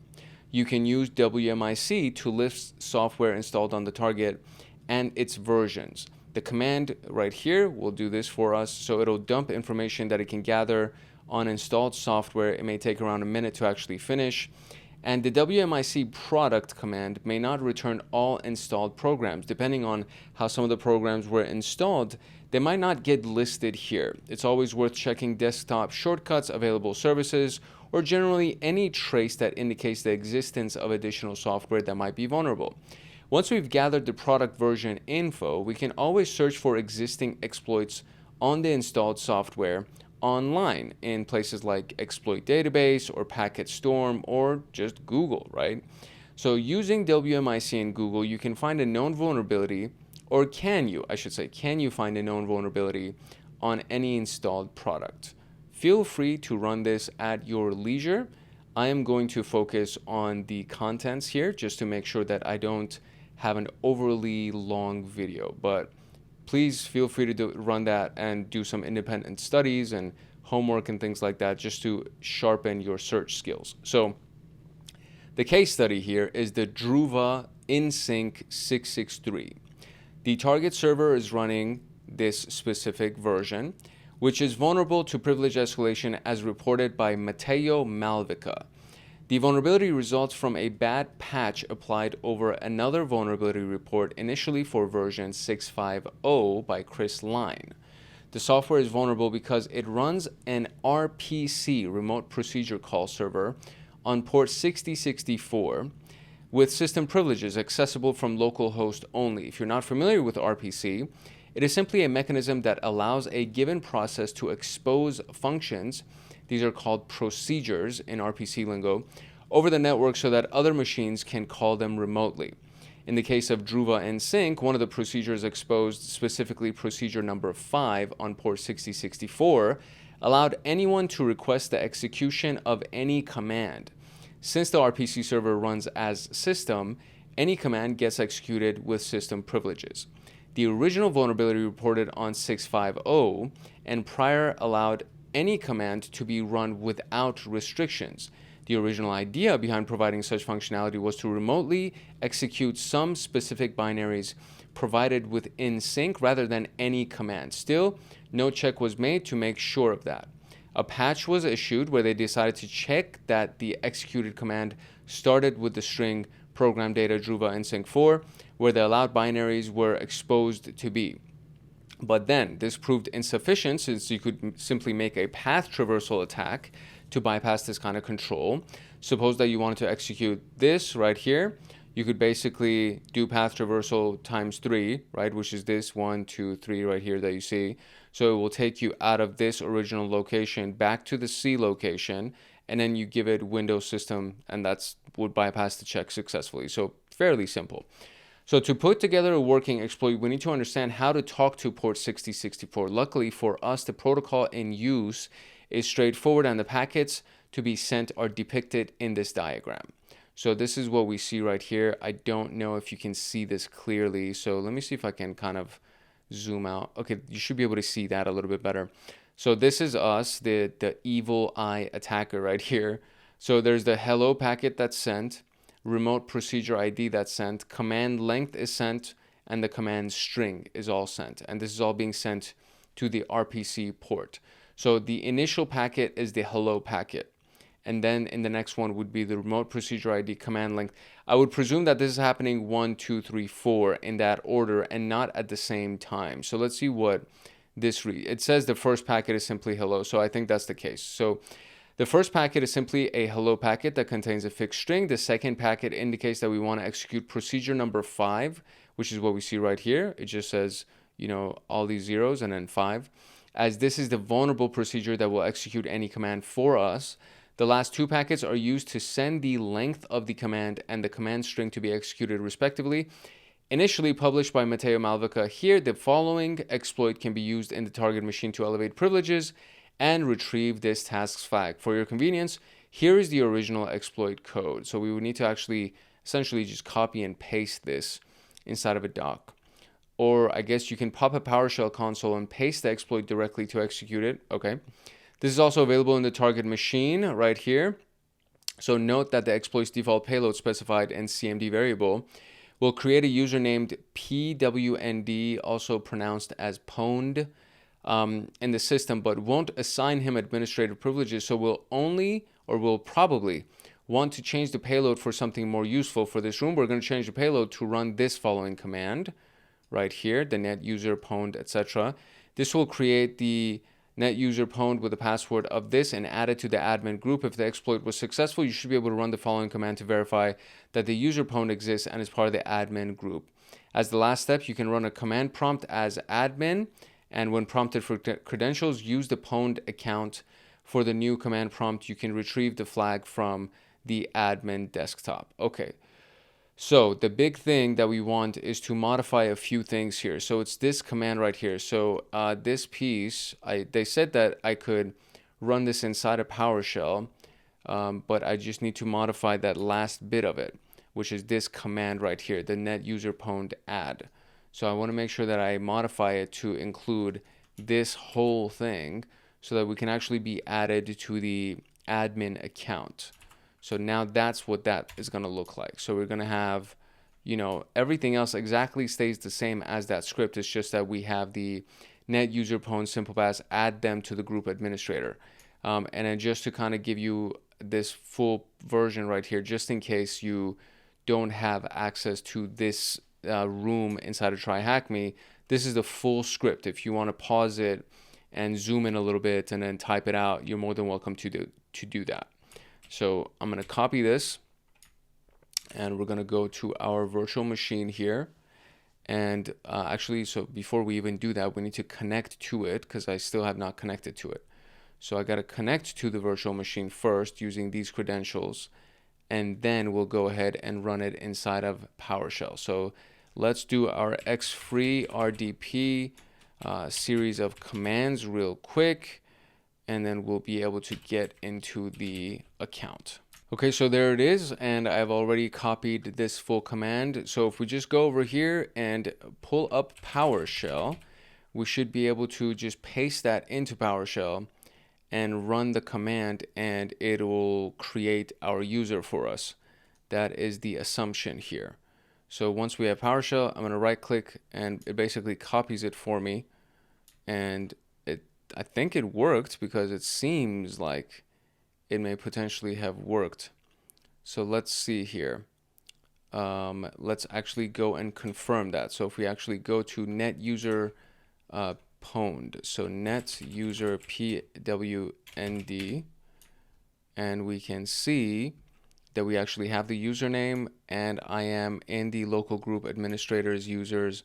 So okay, so it seems like it worked. So since that worked, as the last step, I can go ahead and run cmd as an administrator, and then when it asks me for the credentials, use the pwned account. So I will just close this now because I already have the user. So I will do cmd here. I'm going to open this up, run it as admin, and it's going to prompt me for username and password. So right here, I'm not going to be admin. I'm going to do more choices, and I'm going to create I'm going to use the pwned account, and the password that we put, the username PASSWORD321. What the hell are you talking about? Why is it incorrect? It's literally the password for this thing. Or is it not the password? PASS. Oh, I see. Simple pass 123. My bad. I'm using the password for the login of this room, which is this login. I was using that. That's incorrect. The password is simple pass 123. Okay, that's why it was not working. So simple pass 123. Cool. There we go. So there it is. We're officially used in here, or logged in here, and there it is. I am logged in as the pwned user, and I should now be able to just go into the user's administrator location and look at their desktop, and there's the flag, and just like that, we got it. Nicely done. Super excited about that. So let's go here and paste this flag, and I think there's only one question. Yep. So there we go. Cool. So let us talk about the tools of the trade. There are several scripts that exist to conduct system enumeration in ways that are similar to what we just did. These tools can shorten the enumeration process, the uncovering of different potential privilege escalation vectors. Please remember that the automated tools can sometimes miss privilege escalation. So just keep that in mind, okay? There's also the Bloodhound tool that it's not going to be listed in this, but I mentioned it at the very beginning of the video, and it's a very powerful tool when it comes down to finding a path that you can follow for the users that you would need to log into gradually until you get the highest level of privileges. So these tools that we're going to talk about, they're commonly used to identify privilege escalation vectors. You can run them against any of the machines in this room and see if the results match the discussed task vectors. We have WinPs is a script developed to enumerate the target system to uncover privilege escalation paths. You can find more information about this and download it, either the pre-compiled executable or the bat script. It will run commands similar to everything that we did in the previous task and print their output. The output from the WinPs can be lengthy and sometimes difficult to read. This is why it would be good to always redirect it to a file. For example, running it and then turning it to a file so that you can go ahead and read through the file or search through the file. You can download it directly from the GitHub of PEASS-NG/ same thing. And then you'll be able to find the WinPs download. So there's that. There is privs check, privs check. It's a PowerShell script that searches common privilege escalations on the target system. It provides an alternative to WinPs without requiring the execution of a binary file. And you can download that at this specific location, which is, again, you guessed it, GitHub. So ITM4N privs check, and then you'll be able to download the script. To run privs check on a target system, you may need to bypass execution policy restrictions. To achieve this, you can use this set execution policy commandlet as shown below. And if you wanted to do it, you could do it like this. If you're inside of this video, inside of this room in TryHackMe, all of this would be available to you, by the way. But in case you want to do it yourself, you can go ahead and pause the screen, 1, 2, 3, and then go ahead and download it, or run it. Then we have WesNG, the Windows Exploit Suggester Next Generation. Some exploit suggesting scripts like WinPs will require you to upload them to target systems and run them there. This may cause antivirus software to detect and delete them. To avoid making unnecessary noise that can attract attention, you may refer to the WesNG, which will run on your attacking machine. And it's a Python script that can be found and downloaded. Where do you think it is? It is on GitHub. So it's the bits-admin/WesNG location on GitHub. And once installed, before you use it, type the wes.py update command to update the database. The script will refer to the database it creates to check for missing patches that can result in a vulnerability you can use to elevate your privileges on the target system. To use the script, you will need to run the system info command on the target system. Do not forget to direct the output to a text file, and because you will need to move it to the attacking machine. Once it's done, it can be done as much. So you can do set system info on the target machine, then take that text file, move it to the attacking machine, and then run wespy on the text file. And of course, we have Metasploit, the Meterpreter shell on the target system. This is one of those amazing things. I canceled it, but there is the multi-recon local exploit suggester module to list vulnerabilities that may affect the target system and allow you to elevate your privileges on the target system. So these are just some of the tools that you can use in your journey of privilege escalation and for future pen testing exercises. Bloodhound is another really good one. And you can learn more about Bloodhound by going to the CompTIA Pentest Plus training series. I have no idea which video it was that I covered it on, but I know that it's inside the CompTIA Pentest Plus training series. So if you actually go ahead and search the channel contents, I think you'll be able to find it. So if we search through the channel contents for Bloodhound, it's definitely not episode 0 because that's kind of like the intro to everything that we were talking about.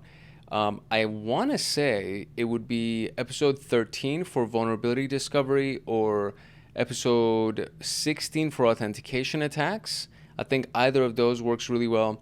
Vulnerability discovery and analysis. So I think it is the episode 13 because episode 13 is a part of vulnerability discovery, and this one down here is the full module 3 that has vulnerability discovery and analysis. So I think it's in episode 13, I think.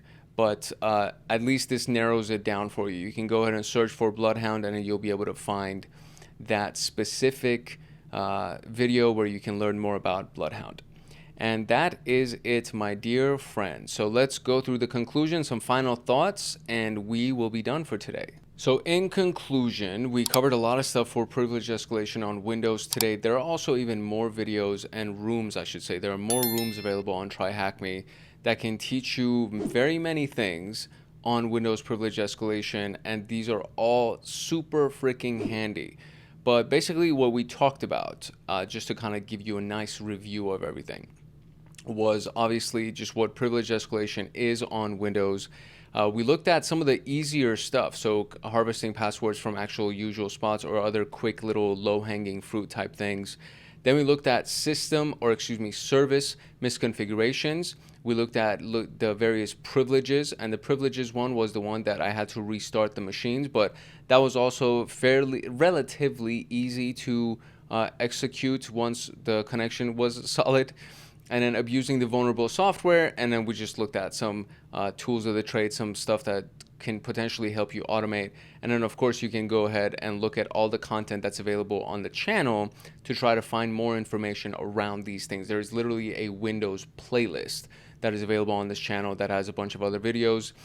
So there are resources. There are a lot of resources that are available to you, and we talked about just a handful of them in this video.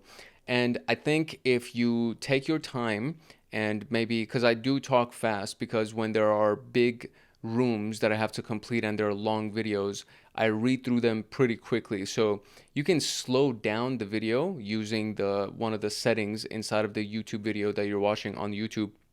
You can actually slow it down, and it'll make me talk slower. And from there, you can hopefully follow along a little bit easier, and the information, you can grasp the information a little bit better. But apart from that, you can always just rewatch sections. You can always rewind things and just go through everything that you need to. And my recommendation always is to do these things multiple times, do all of the independent research portions of it, read through certain things. If you're serious about cybersecurity, if you're serious about pen testing and ethical hacking, if this is just something that's a hobby to you, that's all good. There's nothing wrong with that. But you're gonna spend a good amount of time to go through your initial learning curve so you can get better. One of the, I started technically in 2023, at the beginning of 2023, and I started this channel at the beginning of 2024. And I have been recording consistently since the beginning of 2024. So January 2024 is when I started recording, and I've been recording consistently. And one of the reasons why I feel as confident as I do with some of these contents, with these topics, is because of the fact that I have done so much time investment into these topics. And it helps me gather that a little bit better. So if getting better at hacking, if getting better at cybersecurity, security engineering, or whatever, digital forensics, whatever the path is that you're most interested in, system administration, it doesn't really matter which topic it is or which subcategory it is. If getting better at this is one of the goals that you have for your studies, for your professional life, for your life in general, because this stuff actually really is helpful for general life as well. As a everyday consumer going through the modern world, there are going to be constantly people trying to hack you and scam you and spam you. So all of this stuff is actually really helpful. And if you want to get better at it, then it requires time and energy investment. And I don't expect you to be a full-time student, because I don't know where you are in the world. I don't know what your situation is like. You may be married with kids. I know people that are a part of our community that is a grandfather with kids and grandkids and a full-time job. So that could be you, or you could be a full-time student, right? And you may have all the time in the world, and you still want to go hang out with other good-looking people, and you still want to go party and all those things. But you got to find the time, right? You got to try to find some kind of schedule for yourself where you can consistently dedicate the time, hours, the energy that's required to get better in this field. And if you do, you will get better. That's all I can say. It's not that complicated. A lot of these things, the first time you see them, seem complicated. But when you see them repeatedly, then all of a sudden your brain starts to kind of wrap around it, especially if you're one of the younger people, because your brain is still soaking up so much information, and it's such a powerful tool that you have, unless you're getting, drunk all the time and you're destroying your brain, which I totally get it. I've done that. So I'm not here to judge you. I'm just letting you know that it will affect the way that you can retain information. So if you're young, then your brain is soaking up information all the time. and you can go ahead and use that to your advantage and learn fast and retain a bunch of information and get really good really quickly and then blow everybody else out of the water. So totally up to you what you want to do with it. I just want you to know that there's something called condensing time frames. So if somebody studies 3 hours a day and you study 30 minutes a day, then they're going to beat you. That's basically it. If somebody studies 20 hours a week and you study 2 hours a week, they're going to beat you. And then vice versa, right? If I study 2 hours a week and you study 20 hours a week, you're going to beat me. And that's how it should be. You deserve to beat me if you put in 20 hours and I put in 2 hours. That's what it is, right? There is no favoritism when it comes down to information. Everybody has the same power. Everybody has the same, maybe not the same power, but everybody has access to the same information, and you have the same number of hours in a day. And maybe you need to study more to retain something that somebody else can study for 30 minutes, but that's because that's a part of their power. But diligence is one of those things that you have to train and you have to practice and get better at. Persistence and consistency, all of those things you need to get trained so that you can get better at it. And the only reason why I'm giving you all of this information now is literally just because this is the last episode of the Junior Pentester training series. So I want to try to encourage you to put all of the time and energy into it that it deserves, that this content and this world deserves. Because if you respect it, if you respect this world of IT, cybersecurity, engineering, scripting, pen testing, this world of technology, if you respect it, then it will return that to you. It will return that energy to you. And you will be better than the 90% of people that are just treating it casually. It's the last thing I'm going to say. So hopefully you got value out of this video and out of this training series.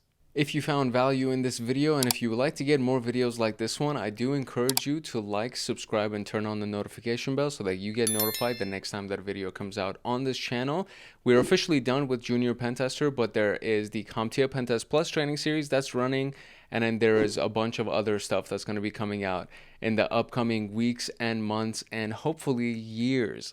So I really hope that you'll stick around and you'll become a part of our community and join us as we go through this journey. If you have any comments or questions about what we talked about today, drop them in the comments section below and I will get to them as quickly as I possibly can. I check the comments from my phone, so I am pretty good at responding quickly. And I respond to everybody. Sometimes I miss them, but I will go through the comment section on my computer every once in a while just to kind of scroll through and see which ones I missed. But I do try to get to everybody's comments so that nobody falls through the cracks. And as it stands right now, I'm replying to everybody. I don't know what it's going to be like when we hit 100,000 or 1 million subscribers, and I'll still try my hardest to respond to everybody. But as it stands right now, for now, I do respond to everyone that comes in. So if you have a question, if you have a comment, whatever it is, drop it. And if you have any requests for content, drop those, and I will get to those as quickly as I can as well. Feel free to browse through everything that we have on the channel. These portions right here, these are all of the CompTIA playlists. The Linux Plus one is very well received. A lot of people love it, and a lot of people have used it to study for their examination, and some people have actually used it to get jobs, like real world jobs. So this definitely helps. Pentest Plus is the one that I'm building out right now, and I think it should be done hopefully within a month or two. Definitely by 2 months I think it'll be done, but I'm going to try to get it done sooner than later. Network Plus already done, Security Plus already done, and people have used all of these things to actually pass their examinations. And the most recent one was actually a comment that we got from Pause Zero for getting their Pentest Plus examination passed. And the note right here says that the notes were very extensive, so thank you. So this actually really helped. Like, these things really help. And for people who join Hackaholics Anonymous, they get access to the notes document that I use for the lectures, as well as the slideshows and practice exams, and if there are scripts that are involved, the scripts. So everything that goes into developing these training series, you get access to because you're a part of Hackaholics Anonymous as an agent level member or above. These are the Hackaholics Anonymous videos that are available here, and I mean, just a bunch of other stuff that's available. And you can always either scroll through the content to find something that's useful for you, or you can just go over here, do this little search button and search for the content that would be, you know, something that you're actually looking for. Apart from that, make sure that you like, subscribe, and turn on the notification bell to get notified the next time that video comes out. And of course, drop a comment if you have any comments or questions. If you're serious about your CySec education and you want access to me on Discord, consider joining Hackaholics Anonymous. We have 4 tiers: the Supporter, Agent, Guardian, and Master. Each tier gets their own Discord server and early access to content. The Agent, Guardian, and Master levels get exclusive content, exclusive downloads, monthly Python automations, live streams with me, plus so much more. And to join, you can simply click the link in the description below, or you can go to our homepage and click the join button there, or you can go to youtube.com/@HankHacksHackers/join, and you will be able to join Hackaholics Anonymous. I hope I see you in the Discord chats. If not, I hope I see you in the comment section. It's your boy Hank Hackerson at Hank Hacks Hackers, your favorite network and system attacker/protector. If no one else loves you, Hank loves you. Love, peace, and chicken grease, and I will see you in the next video later.